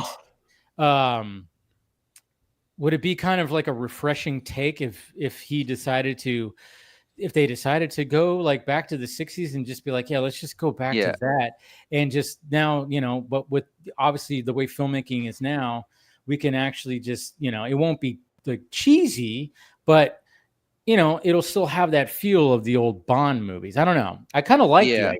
It'd be I mean, I go back and forth on the nostalgic way of doing things, but at the same time, it's always execution. I think if Denis was allowed, look, the way I look at it in terms of, and again, I'm not a hardcore Bond guy, but the way I look at it, I'm not either.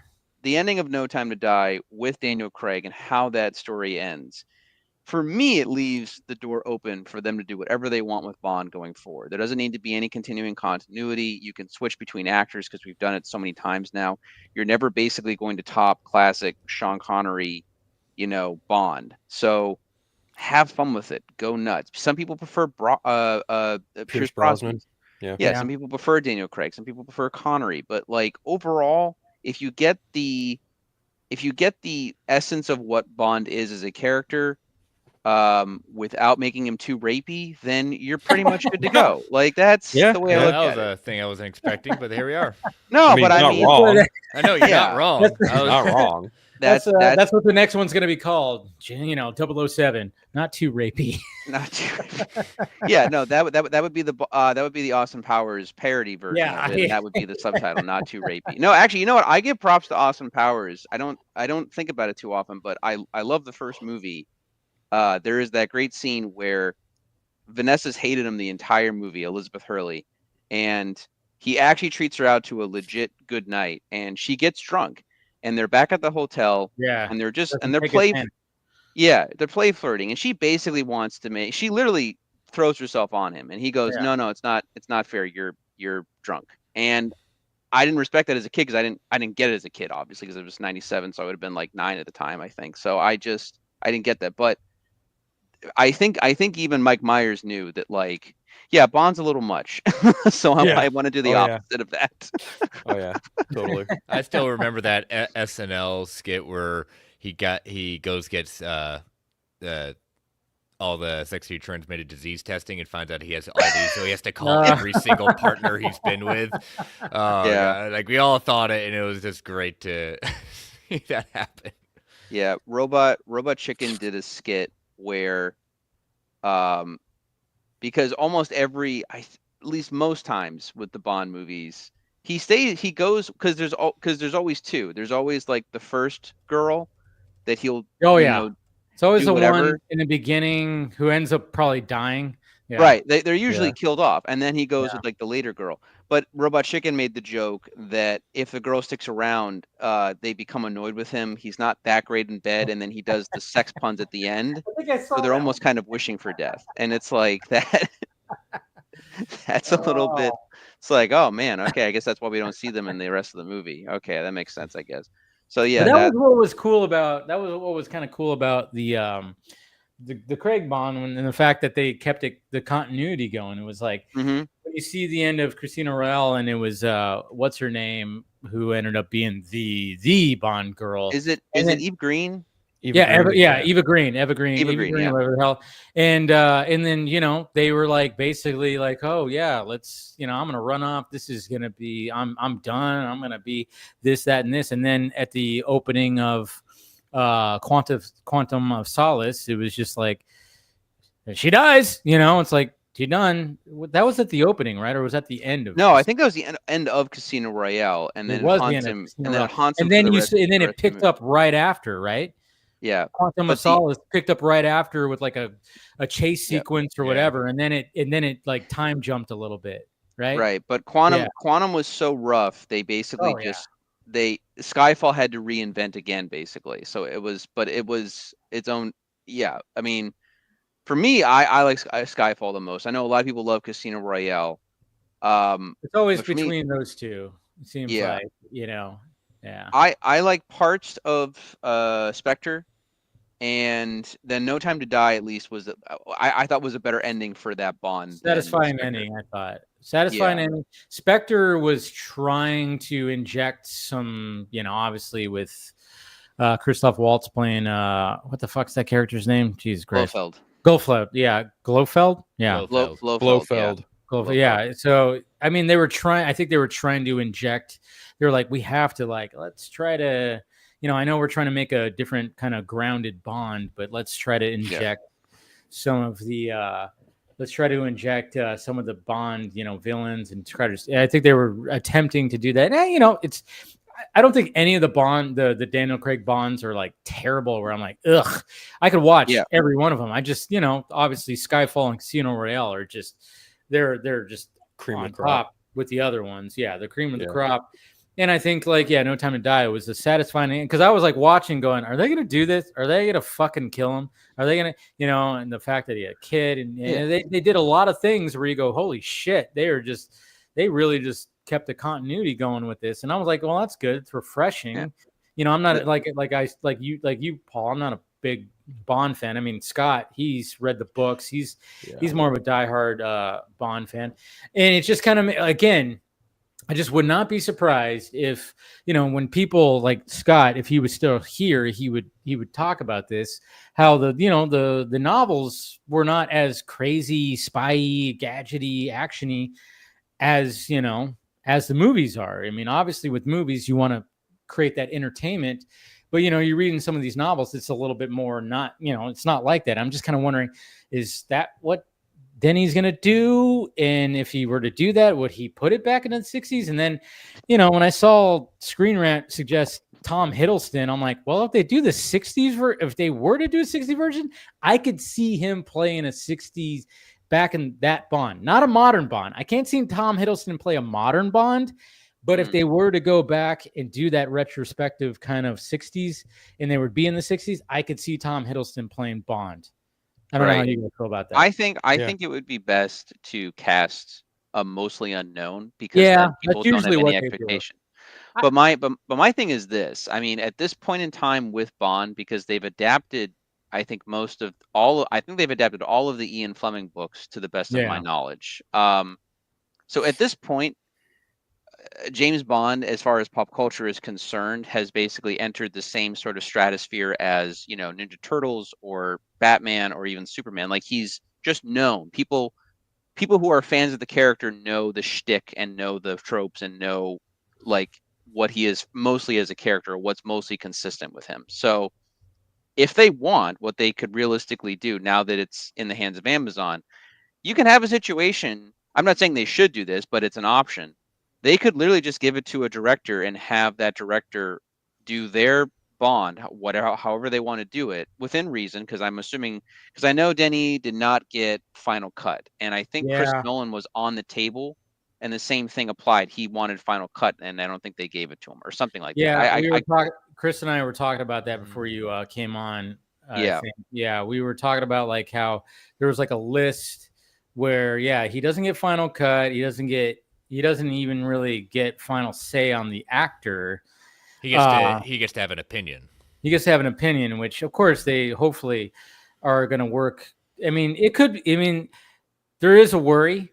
I'm not going to lie. There is a worry with some of this, with this, because if you have someone, an auteur like him, who has just, in my opinion, he's not even made a medium bad movie or medium good movie. All his movies are just Jesus Christ, that was great. I mean, I don't know how many times I go back and watch Prisoners, and then I'm just like, fuck. Yeah, that movie just says, I gotta be alone for a bit. Yeah. It's a movie that I'm surprised she has a parent. Get an Oscar nomination for. Dude, I remember I showed that to my ex, and she was just like, Jesus Christ, why did you what are you showing me? she knew but she liked it. That's the thing. She still liked it, but she was like, can we put on something fucking funny after that? I was like, yes, I know, I get it. I just, because she's a Jake Gyllenhaal fan, of course. And I was like, oh, you haven't seen Prisoners yet. I'm like, oh, sweetie, we got to watch Prisoners, because and you're gonna probably feel like shit after. You're probably gonna feel not great. And she did. She was like, "Can we put on a comedy after this?" I was like, "Yes, Yeah. we'll fucking put Like on the Ace dumbest Ventura." comedy you could ever. Oh put yeah, on. I think we watched like Ace Ventura or something. Yeah, there you after go. that. I was like, Perfect. Even Perfect. yeah, because it just, even that movie just, you don't feel good after it. It's a good, goddamn. I mean, when you watch that movie, you just feel the atmosphere. You just feel, I wanted that movie to get some sort of recognition. Got absolutely nothing. dude. You know? Hugh Jackman and Jake Gyllenhaal acted their fucking, and even what's his name, Paul Dano. They Yeah, all yeah, acted yeah, their yeah. goddamn asses off. They all acted their goddamn asses off in that movie.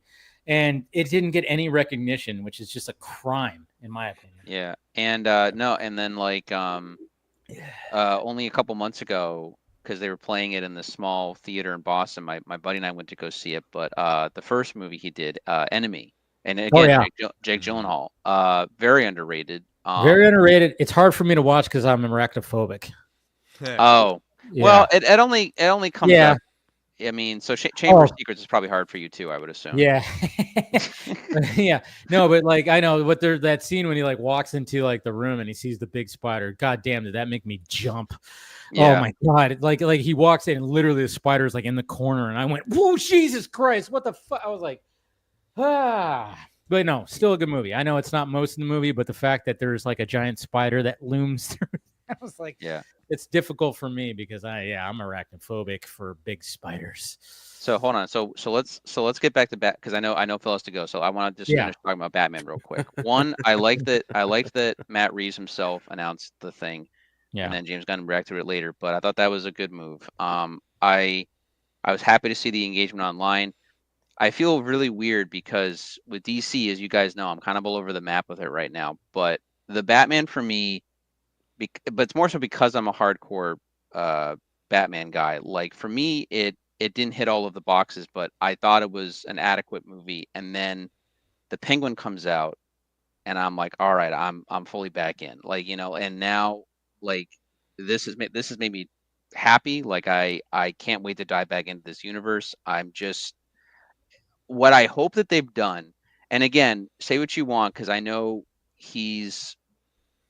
I would say he's a controversial writer in terms of superhero movies, but David Goyer made a very good point in that interview he did with Josh Horowitz, where he said, write the story around the villains, basically. Don't make the villains and then write the story around them.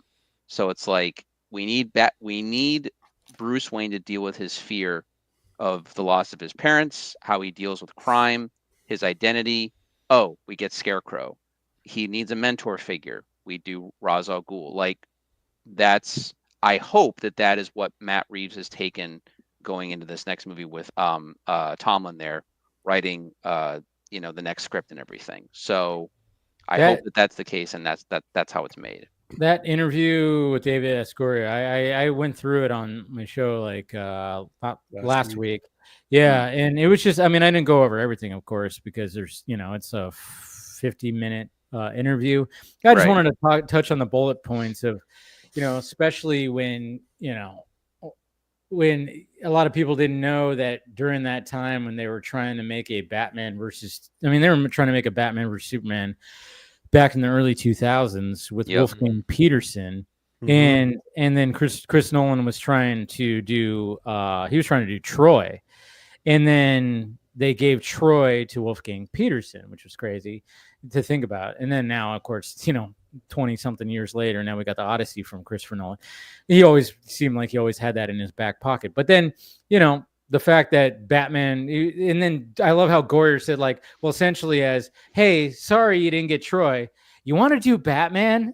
It's like, yeah. The fact that they gave him that as, hey, I know you wanted to do this, but how about you do Batman instead? Prize. Yeah. For Warner Brothers executives, though, you have to remember at that time, because it was probably 6 years since Batman and Robin when they pitched it to him. So they're like, we can only go up.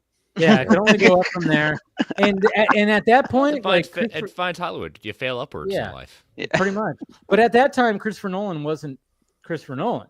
You know? True. Yeah. He was. I mean, I knew who he was because when I saw Memento, I didn't see it in the theater, but when I remember hearing about it and hearing about the concept, and I was like, wow, that concept sounds just fucking crazy. And I remember I went to Best Buy or Circuit City when DVDs and whatever the hell, back in like 2004, and I bought Memento because I was like, all right, I'm just gonna buy this movie and just see what it. And I fell in love with it, and still my favorite Christopher Nolan film. I always say that's my favorite Christopher Nolan film. It's not his best. I still think Interstellar is his best. Like overall, just with craft, just the way that it's the architectural way that he just created that movie, and just the way that it is. It just seems like that's just all time, like his best. I would even put like Inception and everything, but I just love Memento so much because it was just the way that the story's crafted. So he wasn't like on the map. He did Insomnia, which I don't remember seeing until after the Batman movies. Still a really good movie. My God. I mean, Pacino and Williams and Swank, they're all great. Powerhouse. Powerhouse is a great movie. If you guys haven't seen, anybody hasn't seen that, watch it. It's not an original movie. It's based off a novel. Yeah. I think it isn't it. I think it's actually a remake too, isn't it? It is. At least I think it is. Yeah. Is it? It is. Okay. I didn't know it was a remake, but I know it was like based off a novel or something, right? Yeah, but I think it's like it's like a European movie first. There's a Criterion version. Okay. Of the original. Yeah. So 50% off. Get it now. All right. But it's no, I'm doing the sale tomorrow, by the way, too. I'm getting Blue Velvet and Mulholland Drive and a few other things. Blue Velvet, man. Yeah, my cart right now has Night of the Living Dead in 4K, Some Like It Hot 4K, Anora, and In the Heat of the Night. So you guys are gonna laugh. Man. I did not see Anora, but I bought it. I bought the Criterion of it, not having even seen it, and I'm just what? That's nothing wrong with that. I've done that too many. I've done that a lot. Yeah. Well, it's Criterion. I think you might enjoy it. I didn't enjoy it as much as a lot of people did, and I don't know if like I'm not saying it wasn't worthy of all the Oscars it won, but I thought it was going to be more Uncut Gems, where it was going to make me like Uncut Gems was one of those, because everybody was like comparing it to Uncut Gems. So, and I remember watching Uncut Gems and just like I don't remember breathing all that much during certain scenes, like a lot of that movie, because it's so intense and so just like Jesus Christ, and so this one, it was just felt a lot lighter, I would say. There's some more comedic elements, right? But and then a lot of people were like, "Oh my God!" And I was like, "Yeah, I mean, it was, yeah, I get what you guys are saying, but it didn't strike me to that level of like Jesus Christ. It was this, that. Yeah, it was like, okay." It's just, I'm curious to see how you feel about it. The Safdie brothers are an acquired taste. I saw Uncut Gems mostly because I heard it was I loved the trailer, so I was already sold. Yeah, definitely threw me for a loop and how much uncomfortable it really truly was. Jesus. My best friend who watched it with me, he got up about 3/4 of the way through the movie and then he left, and I just assumed he went to the bathroom. And the movie wrapped up. He didn't come back the whole time. I'm legit seeing the credits. You got on a plane, left the country, and you're like, "What happened?" Well, I mean, he was my ride, so I was a little worried. So no, I'm kidding. But I went out looking, about to run to the bathroom to see if he had fallen asleep in there, or like something had happened. But no, he was right outside the door of the thing, and I was like, what the hell happened? Are you all right? Like you left and you didn't come back? And he's like, "Oh, Paul, I fucking hated that. I had to get out of there." Like he gave up. He wasn't having any of it. And I was like, "Oh, all right, man. I dug it. Well, it just wasn't for you, I guess." He's like, No, don't want to see that ever again in my life. Thank you for sticking around and being my ride home. Yeah, no, he would have at best, if it had been that offensive, I think he would have texted me in the show and been like, "Listen, I got to go home. You get an get an Uber. If you got to Venmo me for money, I don't know." Like he would have that would have been. It's gonna be Well, I mean, it's still, like I said, Anora is a good movie. It's a good movie, but it's like I just didn't feel the way that some people felt about it, where they were just like, "Holy shit, best movie of the year." I was like, I don't know about the best, but yeah. So I will say this, because I'm looking at the top here, and I missed the beginning of the show and stuff. Superman screening. I've heard differing things online about this, but I will say, and you guys know where I stand with the movie in terms of just looks and everything. But I'm not kidding. I'm not making this up. But when I went to go see F1 last night, I saw it with one of my good friends, Bob, and his fiance Haley. Now, I would say that Bob is sort of like in the middle ground between, nerd and like general audience. He's a nerd, but only about certain things like Star Wars, Highlander, Lego, like certain things, but not like a hardcore nerd, like in the way that like I am or like my buddy Ben is for like, for like Superman or something like that. And then Haley is a few years younger than us, and she's nerd, but she's like book smart nerd. But she's very general audience. She loves Disney. She's not by any stretch of the imagination a comic book nerd. So the new Superman trailer, like I think like the third one or whatever the newest one. Yeah, I saw this. Yeah, the same trailer. Finally, I saw a different trailer on the big screen last night. I kept seeing the first one, the teaser trailer with everything. I'm like, what the fuck? Right. There's been like a whole new trailer. Why aren't you guys showing that? And finally, I got the third trailer too with F1. Yeah. So this one played, and I just was like, okay. And I'm just watching it and stuff. And then I noticed that she whispers to Bob, and he goes, yeah, and then like I wait for because it's booming sound and everything. So once the trailer wraps up, I look at Bob. I was like, what'd she say? And he was like, oh, she said it looks terrible. And he was nodding in agreement. And I was like, yeah. Well, I can't really disagree too much, honestly, in terms of just the look of the film and the rubbery effect on Superman and all these different things and stuff. So I don't know, but I'm hearing online it seems to be kind of I've heard some people have seen only the first half hour. I'm seeing other people are getting full screenings. Yeah, there's basically with their tour that's happening, some people Manila, and I think another place that they went to in like Brazil or whatever. They showed the first 30 minutes, and then there was a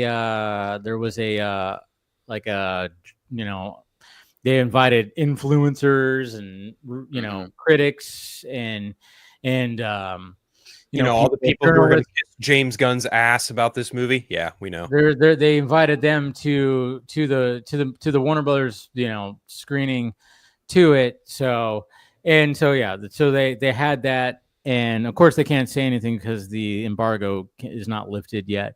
But yeah, but of course there's people that are like posting things online and blah blah blah. Little like something when it comes to that. It's funny too because I was talking to when I was driving home with my brother last night. He goes, yeah, I'm not too sure about the new Superman. I don't know if because obviously he doesn't know a lot about things when it comes to details. And so he's like, yeah, okay. So what? And I asked him, I was like, all right, well, what do you want to know about it? And everything. And I was like trying to tell him, I was like, well, it's kind of like it's this, and then there's this villain, the main villain's Lex Luthor, there's Ultraman, there's the engineer, and I was kind of explaining it to him. And then I was like, well, there's other heroes already established too. So you're gonna have like a Green Lantern, Hawk Girl, and then I said, and then there's Mr. Terrific, and he goes, what the fuck, Mr. Terrific? And he's like looking at me like, what the fuck is that? And I was like, well, it's and I explained the character, and he's all, see, this is why I'm like not sure about this one. I'm like, yeah, I get it, because there's going to be a lot of things like you don't know. But at the same time, I'm going, well, a lot of people didn't know about the Guardians of the Galaxy and those characters and all the things that were introduced, and they seemed, I'm like, so maybe I'm kind of wondering, okay, so what I was starting to think about having that conversation with him. My dad was all about it. Like when the trailer played, he was like, woo, he was like, oh, that's looking good. He was all about it. Right. Because I was sitting next to him. And then we're talking to him. My brother was kind of like, my brother likes, he's big time. He's Dark Knight. He loves the Dark Knight. He likes the more grounded approach. So he even said, he's like, yeah, I like Cavill's, Superman and blah, blah, blah. But it was kind of funny because he said, this one feels more like, it feels like Donner, like the original Superman. It feels like Superman 1 and 2. And I was like, what's kind of funny about that? It's like Man of Steel, technically the story is more Superman 1 and 2. But you felt like this feels like that because I think it's the tone. Right. But and I see where he was coming from. So we were talking. It was interesting too because I get it. I'm not saying like it'd be the best thing ever, but what I just hope is like I want it to be like Superman the animated series. Now, mind you, the clip that they released where he shows up to Luthor's office. The Office. I even said at the beginning, I'm like, Superman little too emotional right here, little too temper tantrum right here. Like I get it that it's something different. I like how Nicholas Hoult plays Luthor right here because he's just such a dick. And I'm like, he's just sipping his coffee and he's like, I don't know what you're talking about. I don't know what And then but I was like, yeah, it's a bit much the way Superman's yelling at him. It's a bit much. I even was like, it's a bit much. Yeah. So the clip was online, and I saw it was on Kimmel. Yeah. Yeah. Well, I saw reactions from both sides. I saw people defending it. I saw people being like, shitting "Oh, it's too much." I personally didn't care for the clip, but it had nothing to do. Well, it had a little to do with maybe David's or the Superman's intensity, but that wasn't the main problem with me. The fact again is. Now, again, I don't know the plot. It's extremely. I'd say it's a really weird clip out of context. Yeah. But I gotta be again. Why is this about the fucking dog? Like, why are we concentrating on Crypto, the super dog? Gotta protect that dog. If he had come in and been like, "Where is Lois?" or "Where's Perry White?" or "Where's Jimmy Olsen?" or even a real twist, "Where's Brainiac? Where are my parents?" or something. But because he goes on about it's like I can't get away from it. It's distracting. Could Crypto be the new Martha? Okay. Wait a minute.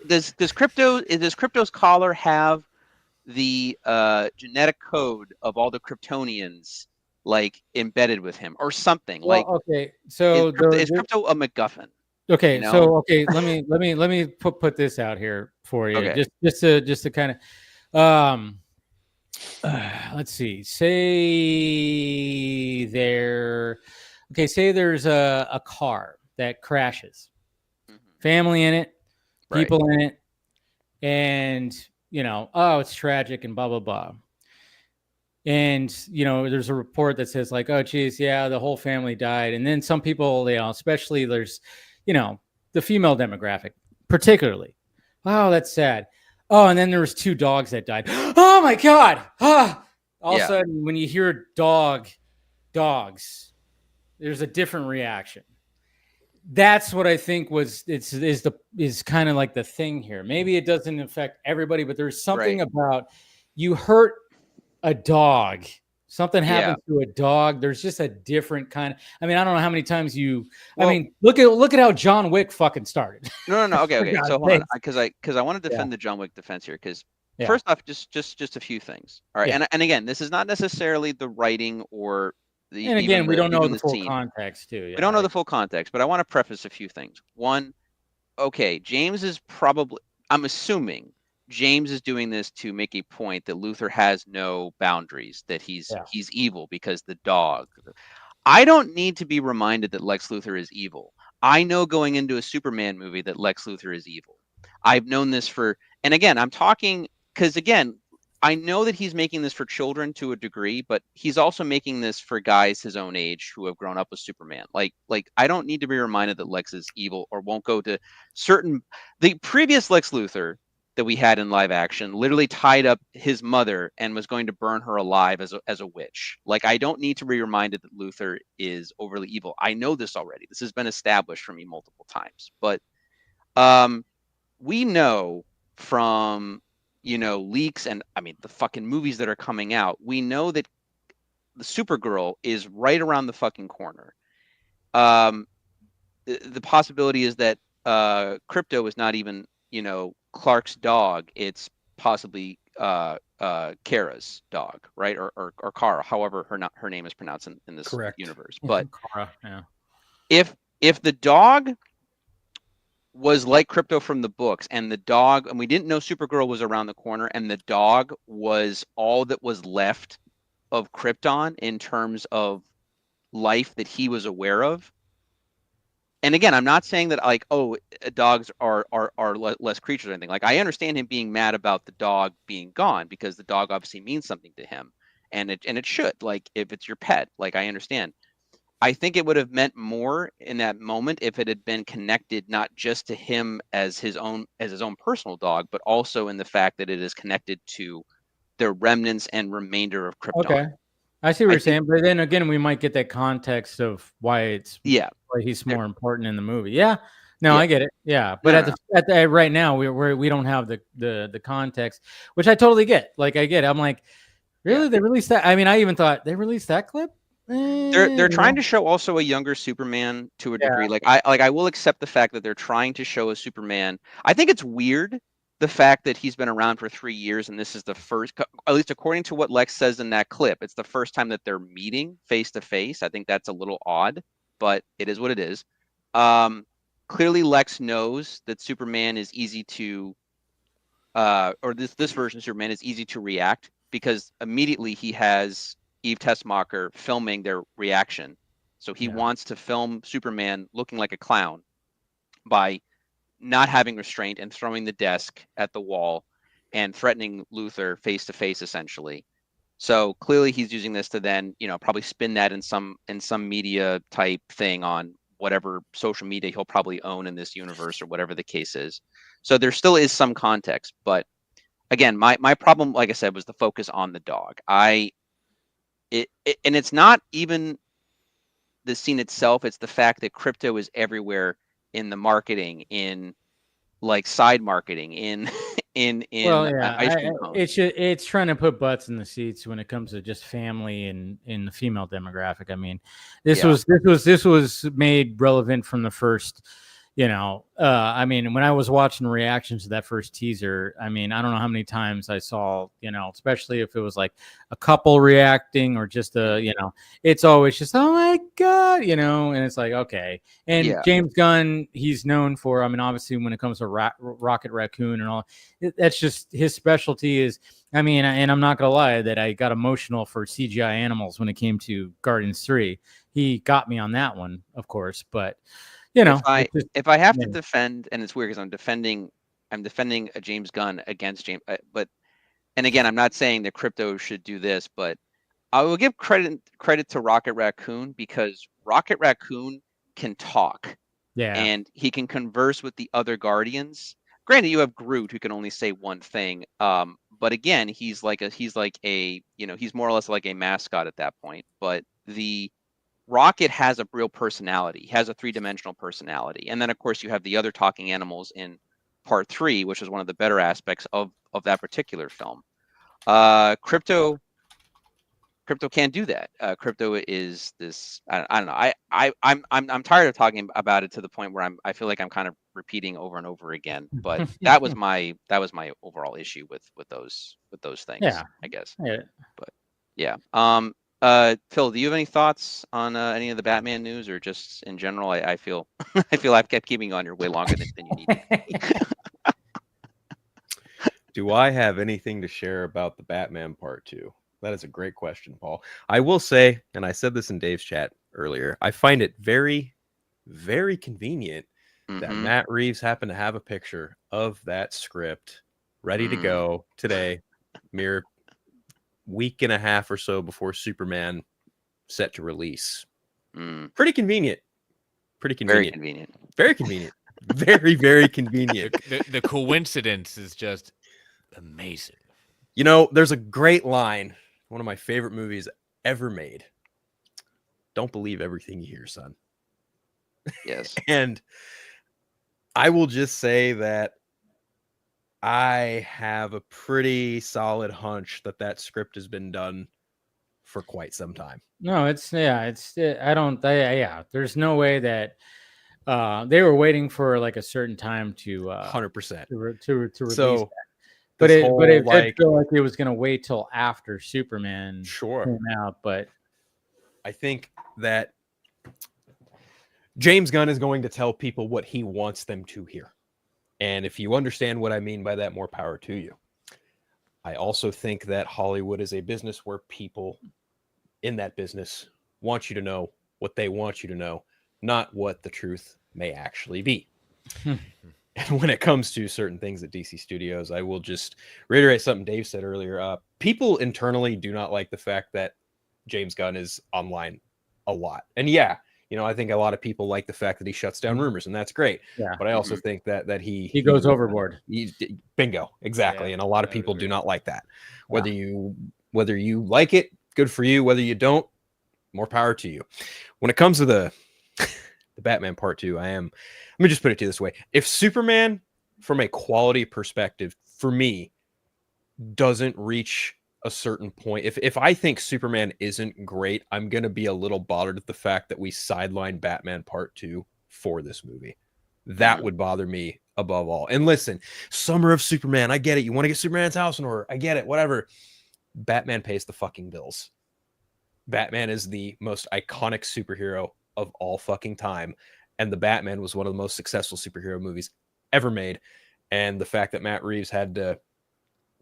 I'll put it this way. Matt Reeves is a good employee. He is a very, very good employee in the same way that Anne Muschietti was, having to deal with three different heads, rather, of a rotating leadership. It is insane to me that they would have to deal with any of that. But as far as the Superman clip goes, Paul, hold my beer.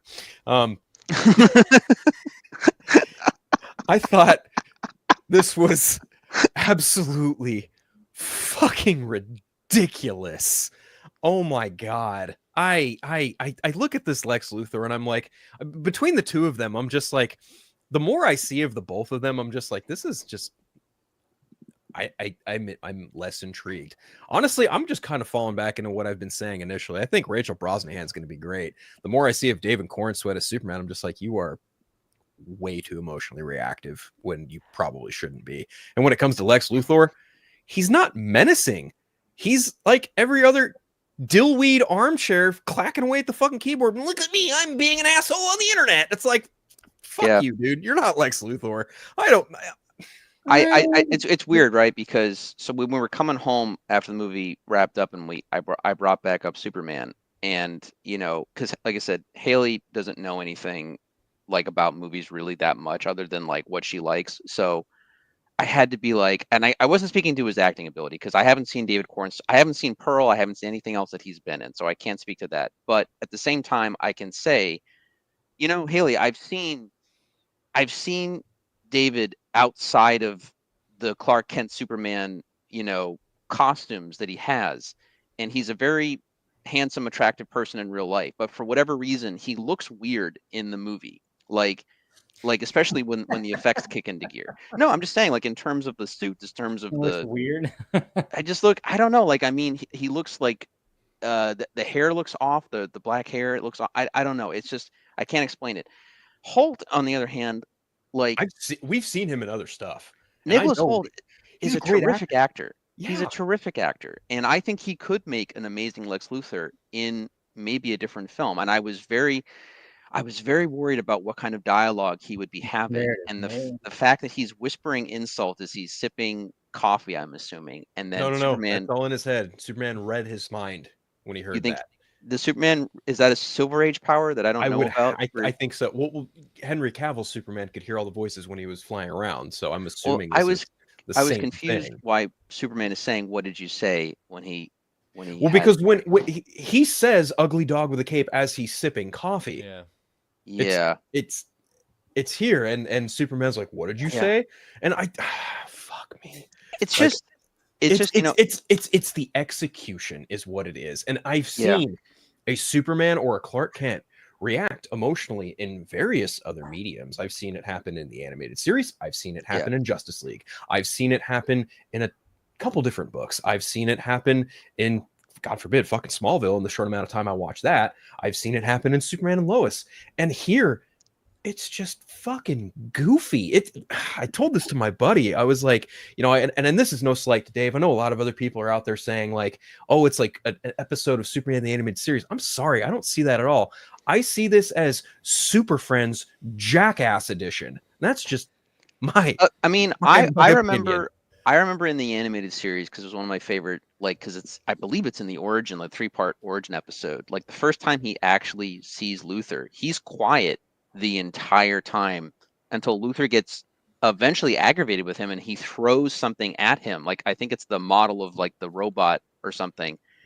Dave, you probably just saw these episodes just a few months ago with Scott, I think, and he grabs the robot and then he crushes the robot into dust and just basically says, "I'll be watching you, Luthor," and then flies away.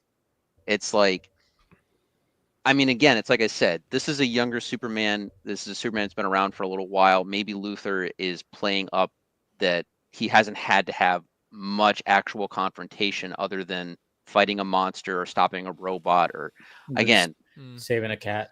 yeah, yeah, exactly. I gotta wait to see the full context, but I can't help kind of agreeing more with Phil in terms of just the execution. So, but again, I know privately I've been more kind of negative about it for sure. My best friend Ben, who's a Superman guy. Now again, he's not ecstatic to see this movie. He wants to kind of go in and see it as unbiased as possible though going in, and he joked with me. He's like, "Dude, I don't know if I can see this with you because you're gonna be like making a quip about it every 5 seconds." And I was like, "That's fair. I understand." He changed his mind later, and we're gonna see it much later. I think we're gonna see it like on possibly. I probably won't be able to know all the stuff if we do a stream or something, but I'm gonna see it, I guess, on the 13th of July. So I'll be seeing it a lot later. But I'm gonna go in with a kind of an open mind, kind of the way he is, and essentially try and see if there's at least a Superman moment that I enjoy in the picture, or that I can say, oh, that's because, again, as I've said before, it's not my cup of tea. But if someone were to ask, is this accurate to comics? And I'd be like, well, yes and no, because if you're looking at Gunn's version and you're asking, is this a good equivalent to a modern comic of Superman? I would say no. This is probably closer to, the 50s, 60s, 70s interpretation of the character, because there's a lot more Silver Age stuff. There's a lot more high fantasy where, John Byrne onward still had fantasy elements, but it kind of tried to ground a lot of that stuff basically too. So, I mean, I'm still gonna see it at least once. I'm gonna go in with an open mind, and if I don't discuss with you guys that week, you can definitely know I'll give my full opinion at a later date. And, no, I get it. I get that. Yeah, you know. it's gonna be an interesting week, but I don't know. I think even like if I have my critiques on that scene, but then at the same time, I'm like, well, I gotta know what kind of Superman that Gunn is trying to give us here. I do like the fact that there's like this. I don't know. I don't share the same this Luthor's not menacing. I don't know. I think that he's going to be. I think the way that Luthor is going to be in this, he's going to be like. There's a lot of diabolical things that he maybe in those 3 years that he's just been working on to be like, okay, I'm going to take this guy out, but I have to like take my time and figure it all out and iron things out. I don't know. Like, kind of like, I mean, like when we see BVS, it's been 18 months and it's just Bruce Wayne just watching Superman and studying. Right. So 3 years, I mean, maybe Luthor is just like going, okay, I need to study what's going on with this guy. And maybe there could be that context. I mean, but yeah, like I said, I thought, a little too emotional in that scene for sure. Yeah. I was like, it's a little too much. I will say, but I actually liked how like he was just kind of like Luthor was just like, whatever. Luthor is smart enough to know that even this Superman is not going to physically harm him. Yeah, like because Superman inherently can't do that unless Lex truly is going to kill somebody. And he knows for a fact that's going to be the case. That's maybe the one line Superman would probably, again, even then, not like kill him, but probably incapacitate him in some way. But it's like I said, like I think Holt will do the best he can with the role. I do think this Luthor will be a problem. I think he's not going to be doing a land deal in this movie. At least I fucking hope not. Oh yeah, but he will be. He will probably have a cascade of different things that to throw at Superman to throw him off his game or throw him off his mojo or whatever. And we have to see how that plays out or what they'll end up doing. And clearly he has ties with the Justice Gang as well as I think the Authority, because the engineer is in play here. So, yeah, I mean, like I said, I am not excited, but I am curious as to what this movie is going to do, whatever that may be. And apparently, or at least if you are to believe James Gunn, he says there is even more characters that we haven't seen in this movie yet, which I think Yeah, is there's going to be some more characters, and then I mean, we don't know what's going on this whole because we know that Luthor knows about these pocket universes, and right. and then of course holding Metamorpho in captivity, and he's got his kid and Yeah. the kid's mother also, which is Sapphire Stag. So there's a lot of things, and again, that's just James Gunn just doing the deep cut thing that he knows that he's really good at doing. And obviously the general audience is like, what, and they have to look to like their local comic book nerd. Explain this to me. And and that could be a problem. That could be a problem too with general audiences. But it seemed to work with Guardians of the Galaxy. But then it's like, well, is that going to work with this?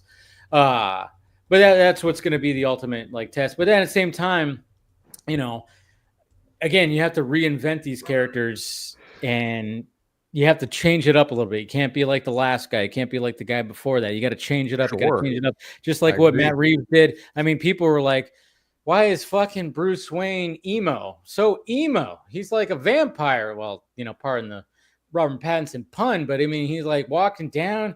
He's putting on his sunglasses because the light's so, but at the same time, I'm going, well, as a Batman fan going, well, this is different. This is a Bruce Wayne doesn't know how to be Bruce Wayne and blah, blah, blah. And I'm going, I'm like, it's not like, comic books that I've read. It's not the Bruce Wayne that I know, but I kind of like this take. So, that's just what it is. It's like, I mean, that's the dichotomy, right? Like, Dave and I, Chris, Paul, like, we're fans of what Robert Pattinson and Matt Reeves did with the Batman, but when it comes to Superman, it's such a different conversation because people want different things out of the fucking character. Like, I think that's a pretty big indicator right there. I mean, very clearly, we're all pretty big fans of Man of Steel, but evidently other people around the world look at that movie as if it's like, the second coming of the Antichrist. Yeah. And they're looking at this new movie and they're like, oh my God, James Gunn, you're the fucking man. It's like, okay, I can kind of see where you're coming from. It's a little culty, but I look at the end of the day, it's basically just what fan of a take are you a fan of? That's basically it. What it's always going to be. I mean, I mean, there's people that like Batman '89. They're like, it's the best Batman movie, and I'm like, it's up there, but no. I'm like, no. Well, I will always love Batman '89. Of course, but I'm not gonna. Look, I'll put it this way: like Batman '89 walked so that like Dark Knight could run. It's like at the same time. Yeah, but, just like Donner Superman, flew so everything else could. Yeah, but it's this. It's like, I mean, Phil and I have said this many times. We've talked about it in private. It's basically like, they talk about embracing the future and respecting the past, but the truth is, at the end of the day, it's not even that. It's about are the general audiences or nerds going to be invested in the execution or the take that this director is going to do? Because well, that's what we're going to find out in a few weeks. We're going to see how this plays out. I mean, that's the thing. I mean, what I've noticed is like, there's with what came before this, it was kind of funny because I mean, I think there is sometimes. And there's sometimes where people just they just don't like what this is because they like what previous. And I've seen it so many times where I ask a question and then they either don't answer or don't have an answer and they try to like stir it differently because I'm just like, I remember I had somebody who writes for a DC and he's actually been on here. He just kind of fell off and just stopped kind of talking about DC. And I'm like, that's weird. You were like part of a DC, and then all of a sudden you just fall off because and then I'm like, oh yeah, he just doesn't like James Gunn. He doesn't like this. And I remember he responded to something where he goes, you know what? I'm just getting tired of DC rebooting all the time, like rebooting so much. And I'm like going, and I get I that. literally asked him, I was like, so prior to Snyder, how many times did it reboot? Did a DC universe reboot?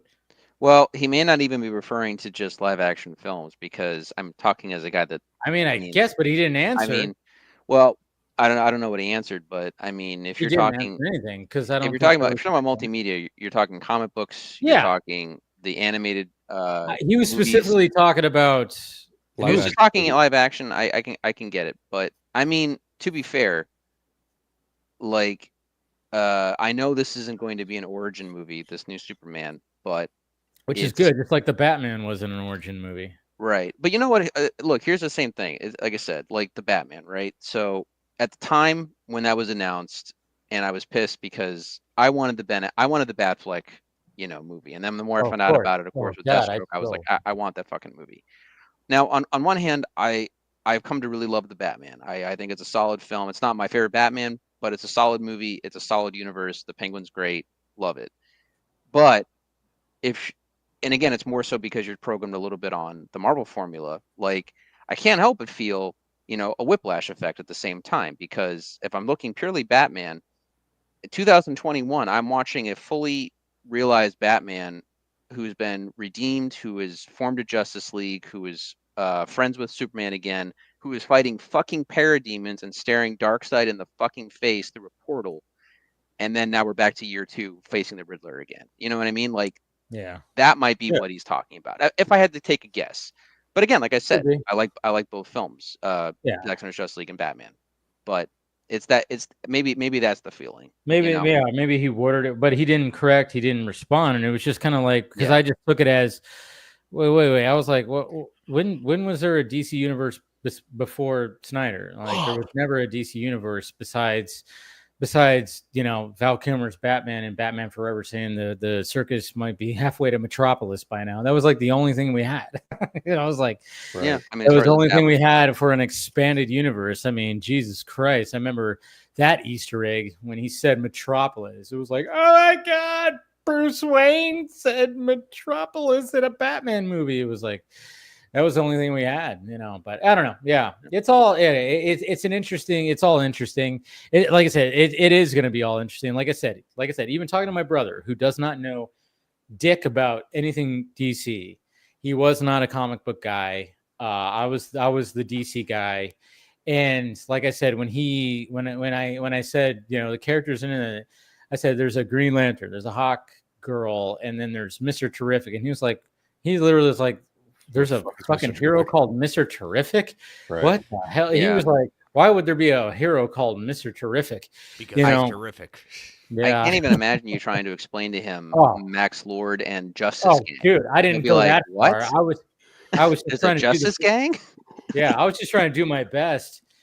And then it was even funny too, because my dad and his wife were like, like I said, I had a big group last night when it came to watching F1. And then, we were talking about, Superman. Like my nephew was excited for it. His friend was excited for it. He's like, oh yeah, they don't want to see Jurassic World. They're like, we don't care about dinosaurs. We don't care about that. And I was like, okay. And then it was like, yeah, but Superman. And then my dad was like, oh yeah, we're seeing Superman 2 weeks from now. I was like, yeah, 2 weeks. But then his wife was like, oh, I don't want to see that. But she's like a dog lover. And I was like, what? He has a dog? And she was like, Superman doesn't have a dog. And I was like, okay. And it was just kind of funny. I was like, you don't know? Like, okay, she hasn't seen. I was like going, I wonder if she were to watch all this stuff, she'd probably go, maybe I want to go see it, because she loves dogs. And I was like, but she doesn't know about that. I was like, oh, that was it. It was just kind of interesting to see like her reaction. Like, Superman doesn't have a dog. I'm like, and I was like, well, between seeing the clip of Superman losing it over Crypto and Luthor with that gun, I mean, maybe she won't like the movie by the end. Yeah.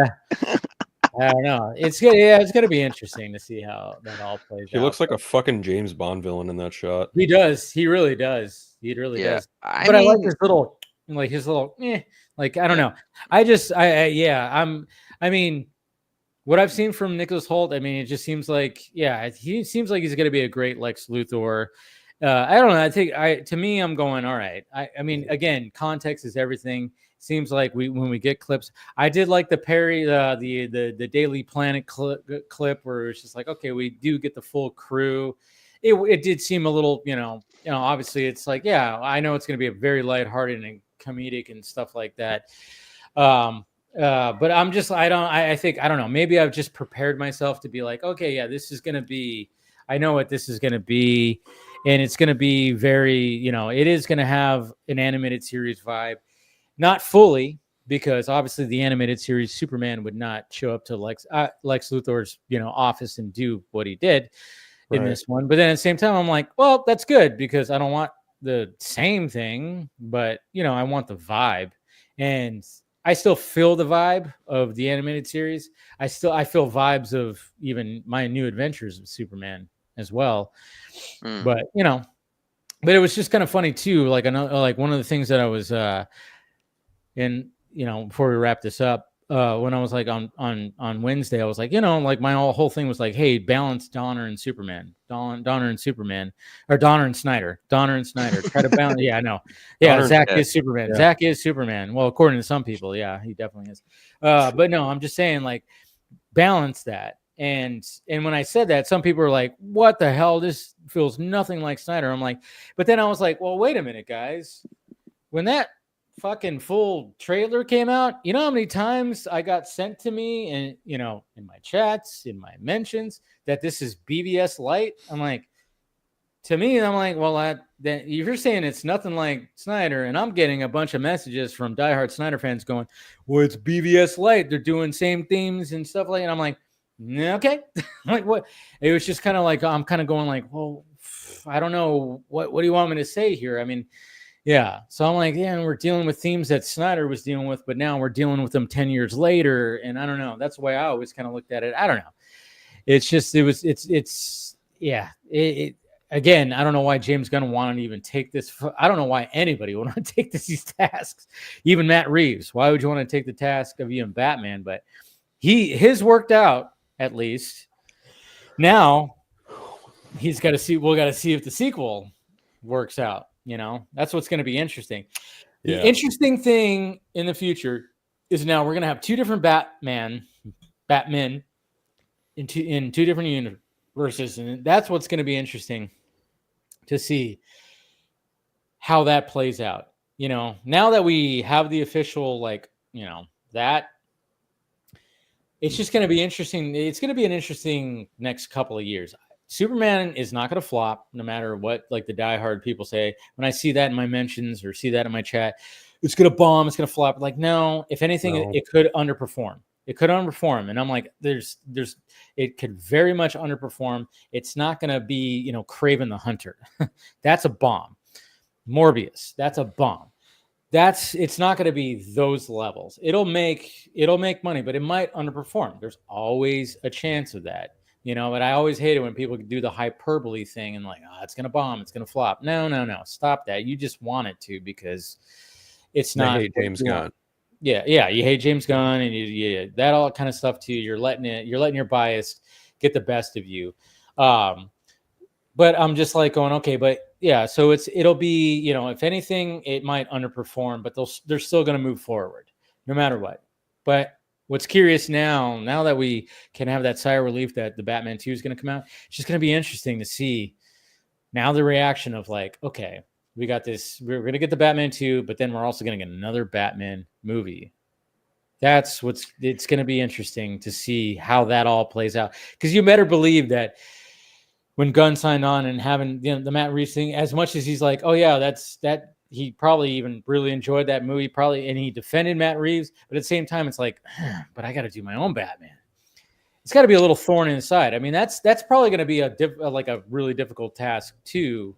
When it comes to try to create this Batman in this universe. It's like, how do you do that? Do you just, and when you already announced that there's going to be a movie dedicated to him where he has, and I think that was smart to be like, well, we're going to do this Batman, Brave and the Bold, and it's going to be, he's already going to have his son as Robin. And I'm like, well, that's probably your hook right there, because general audience is going to be like, what? Batman's son is Robin, And he's a huh? little shit. And Yeah. he's a piece of, so that's the hook. But now you got to execute the hook. That's the difficult task. I think it's interesting that both Batman and Wonder Woman are the next priorities after Superman and Supergirl. And I honestly think that with the Wonder Batman Woman is easier, and then to have the Paradise Lost series in the back pocket really helps that. I don't think there's any real worry about Wonder Woman. Yeah, for sure. But yeah, that's what I was kind of getting to. Like I think it's pretty safe to say that like the Batman Part 2 is probably going to be the next thing that goes into production following Clayface. Yep. Like, I feel like that's a pretty safe bet. Yeah, honestly. And when people are like, well, it doesn't make any fucking sense. How can they push this off? And it's like, well, think about it from a production standpoint and what they're putting money into. Had they put Superman, Supergirl, and Batman into production, one sequentially after the next, that would be just bleeding money, more or less. You're overworking people to build productions, build sets, build all this shit. And I don't know that they had the people or the capacity to do that. And on top of that, Matt Reeves was also working closely with the people who were working on the Penguin writers, the writers' room, etc. So it's just a balancing act too. I think that's kind of have a part of it that goes into it. But I also think that like there was a level of like, yes, you made a great movie, but we need to kick this universe off. So take your time, right? That's kind of what I'm getting at, is like, take your time. But ultimately, like, I think after Batman, if the Wonder Woman script is in a place where they can move forward with it, we'll probably get Wonder Woman before we get Batman Brave and the Bold. Oh yeah, that's my guess. Yeah, I would think you really don't want like two Batmans coming out super close to each other. But then again, at the same time, I'm just like, well, we got the Batman in March of 22, and then we got the Flash in June of 23, and they had three different fucking Batmans. Yeah. And I'm like, anything's fucking possible. And I do believe that the DCU Batman, I don't think his debut is going to be in his own movie. I think he's going to show up somewhere else. Could be Clayface, could be whatever James Gunn's working on next that is supposedly like, oh yeah, it's Superman, but it's not a direct sequel. I don't think it's World's Finest. No, I don't think it's World's Finest either. But I would not be surprised if Batman's going to be involved in something else in the DCU before his own movie. That's what I feel. I think this is a bold ass idea, but I think James Gunn is working on, if Superman is successful, which it probably will be. I don't know for sure. Yeah, it'll be, yeah. Even if it might underperform, who knows? But I think it'll be relatively successful. Yeah. Being the comic book dork that he is, and like looking at all the influences he's had on this film and like the tone, the tone of this Superman, I could see a follow-up of him being thrust into the future and dealing with the Legion of Superheroes, because that was absolutely a thing. It was absolutely a thing that Superman did back in the Silver Age. Like, interesting. So I don't know. I mean, it would definitely take a different trajectory than what I honestly don't see the World's Finest thing panning out, because number one, that rumor came from that guy. Yes, I know who you're talking about. He already got it wrong about, the Titans are getting cast this fall, and I had people in my mentions go, it could happen. You motherfuckers owe me a. He was also wrong about the Clayface rewrites too, by the way. That too. Yeah. So all these people are like, but that pissed me off so much, because I was like, yeah, why would, again, I even said it right off the bat when they were saying like, oh yeah, someone's coming in to rewrite the Clayface script. I'm like, so the headline is they're rewriting Mike Flanagan's script. That is blasphemous. You do not rewrite something that Mike Flanagan turns in. And I love that Gunn clarified. He goes, no. He's like, if anything, there's going to be the director comes in and does his little whatever tweaks, which is what every director does. Yeah. But yeah, no one's rewriting Mike Flanagan's script. And especially when he goes, yeah, it's based off of Feet of Clay, very much inspired. It's like, yeah, good. I cannot wait to see some of the I can't wait to do the side-by-side comparisons that we're probably going to see to feed a clay. That's going to be fucking great. You know, I think so at best it's just minimal dialogue polish. that's what it is. It Every has to- director goes through and tweaks his own thing because obviously they're the director, they're the chief, they do what they do. That's just the way, and things change while they're shooting. You know, Right. that's just what happens. So I don't know. It's gonna be crazy, but it's gonna be okay. So next week, when it comes to the Vodka stream, You're not yeah, I don't doing know. one. You're not doing I mean, one. right? obviously not next Friday. So I'm kind of Yeah. wondering, like, I was like, should we do it Thursday? Should we do it Saturday? I haven't decided yet. I still want to do a vodka Stay stream. tuned to Yeah. Monday's show. Same 'Cause I- bad 'cause I- channel, same bad. Well, not Same same junkie bad time. channel, My same bad. junkie show. Yeah, no, it's like Right. so we're definitely not going to do it Friday because that's 4th of July. I'll be watching fireworks probably and half in the bag. But I'm just like going, all right, so maybe we'll do it Saturday and then I was like, well, Thursday is technically going to be the Friday.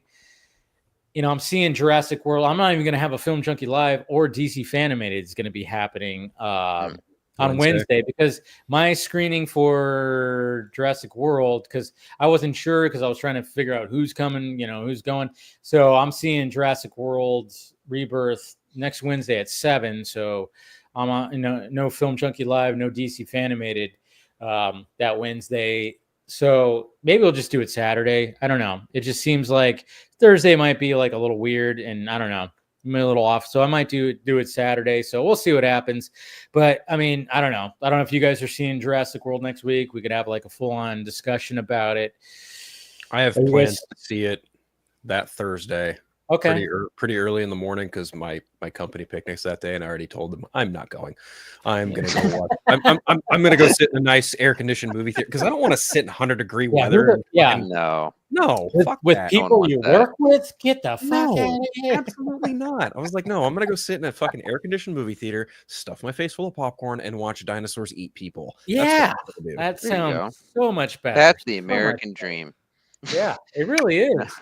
All So right. Yeah, I mean, most likely I'm leaning on doing it Saturday. I don't think I'm doing anything on Saturday. So yeah, we'll probably just push it to Saturday if you guys are available. I mean, obviously I'll hit you guys up if you guys are available. But yeah, so yeah, no Vodka stream on Friday. Obviously, enjoy your 4th of July, watch fireworks and do all the stuff. But yeah, thank you, of course, everybody who joined. Thank you to Scott and of course Ernie, and congratulations again to Ernie. I'm not gonna lie. I was worried because we didn't give him a bump last week when he showed up, unlike the first time he was here. But it made sense. But I understood it. I was like, yeah, usually like the first, when you get a bump from your audience the first time, but then the second time it's like, well, everybody who wanted to do it did it, and nobody bumped it the second time, and I was like, oh shit, man, he's been at 71 backers for so long, and then all of a sudden, boom. He just gets a nice little freaking shove, gets 10 more backers, 10 more backers, and then exceeds the goal. And then now he's still rocking and got a little cushion. So great to see that. So thank you to Ernie. Thank you to Scott who joined. And thank you guys. Let's go around the horn and promote whatever you guys got going. Chris. Well, as always, thank you for having me on. Always a good time. And you can catch me every Thursday on the Geekverse Podcast YouTube channel and doing Marvel Alliance at 9:10 Eastern Standard Time on every Thursday. We broke down the first 3 episodes of Ironheart, did a whole bunch of Marvel news. Oh, yeah, we didn't even talk Ironheart. Yeah. It's okay. I would say I'm surprised, but no. We did it I for want- you, so you didn't have to. Yeah. So check us out. And broke down the final trailer of Fantastic Four, so Oh, got yeah, that there's that all. And then you can check me out on, as always, Saturday afternoons, 4 p.m. Eastern Standard Time on the Brave and the Boys channel for the Organic Prize Books Weekly Buyer's Guide. Like it. I will say this. I think that trailer for Fantastic Four is the best one. Mm-hmm. Regardless of the whole running theme of the fucking say it. I didn't like that yeah, part. no, I am so excited for FF. Honestly, like, Yeah. Big same.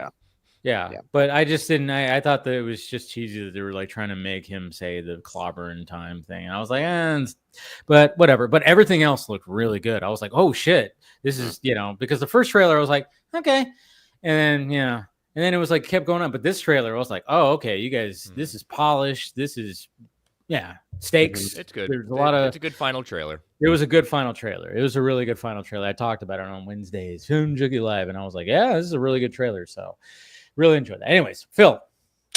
You guys can catch me on my show, Friday Phil, which takes place before this show at 4:00 Pacific Standard Time, where I talk about a lot of the same stuff. I do box office banter, do a bunch of other shit.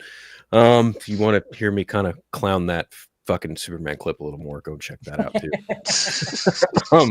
No, seriously, like I talk about a lot of different shit. My Batman podcast, The Eternal Night, you can catch me on the Council Creators every Wednesday, Party Nation every Tuesday. I feel like I'm forgetting something. Oh, Vero Threads, Instagram, Blue Sky. And of course, William would probably chime in at this point and go, Twitter! But no, I'm not there. Definitely not there. Yeah, William's at a fundraiser, that guy. Good for him. We love William. Yeah. So good. Yeah, he told me he was at a fundraiser thing, but he said he'd jump on late if we got on if we were still really there. But I was like, we'll see what happens. But all right. And then Paul, to the pan. Hold on. Sorry. I feel bad because I was actually getting through, like, I'm kind of more awake now, but it was past midnight here. I was yawning and I didn't want to keep yawning while you guys were talking and be on camera. So you're good. No, I get I'm it. just hey, there he is. back. Hey. Proof of life. I'm alive. I'm not a robot. No, I got nothing. I don't Not know. being held hostage. Yes, no, they've been treating me very well. They let me shave from time to time. They provide me clothes and food and water. It's really hot though. Complain about that all the he time. gets 3 square meals a day. He's fine. Oh, they just gave me a bucket to poop in. That's the only real drawback. Are you living like an animal, like Jesse at the end of Breaking Bad? Yeah, well, the smell alone is rough. I mean, it looks nice. The smell is really bad in here. No, no, I'm just floating through life right now, but just absorbing pop culture and talking to you guys about it. That's pretty much it. No, but you guys know I'm always around. I'm at PMickey1988 on Blue Sky and Instagram, and I'm at Paul Panhook on Vero. I think that's it. Yeah, I think that's all I've got. Yeah, and I'll talk to you guys. What's the next week? Jurassic World. I'm gonna try to see because like I said, we're not gonna do a Vodka stream on Friday, but maybe I'm thinking Saturday. Well, we could push it to Saturday. So if you're available, I'll hit you up. Yeah, just text me. In worst case scenario, we'll do a dive if especially if most of the people see it. We could do like a full on spoiler discussion or whatever. Yeah. I don't think there's gonna be like two crazy spoilers. I mean, it's dinosaurs. Someone's going to get eaten. The spoiler will be who gets eaten. It probably won't be ScarJo. They probably want to keep her around for like another one, possibly. Unless they do a Psycho type twist. But I mean, well, they did say nobody's safe. So that is true. They did. Yeah. No. So I liked some of the older Lost World bore me to death. The old series. Jurassic. I remember liking Jurassic Park 3. Jurassic World was fine, but I thought was kind of too lazy. I like it had a great idea, but kind of lame execution. And then I hated the sequels even more so. Like the second one is just a haunted house with dinosaurs, and then the third one is just locusts and a cast reunion for some reason that goes nowhere. And I don't remember anything else about the movie. And so I'm hoping this one is at least enjoyable and fun to watch. So, but hey, Gareth Edwards, he's pretty fun. So, The last Jurassic World movie, the thing I remember most about going to watch that one is my ex got really drunk. Anyways, so fun times. Yeah. So that's all I remember from that. So thanks. Yeah, like I said, next week probably do it on Saturday, and we'll talk about Jurassic World Rebirth. Like I said, I'm seeing it Wednesday, so next week's going to be a weird week, but obviously holiday and stuff like that. So it'll be a weird week, but yeah, well, most likely unless something changes. But I'm thinking, Vodka stream Saturday, and so tune in. I'll let you guys know. Of course, be posting everywhere. And again, thank you to Scott, thank you to Ernie, thank you Chris, thank you Phil, thank you Paul, and thank you everybody who's been watching. We will talk to you later.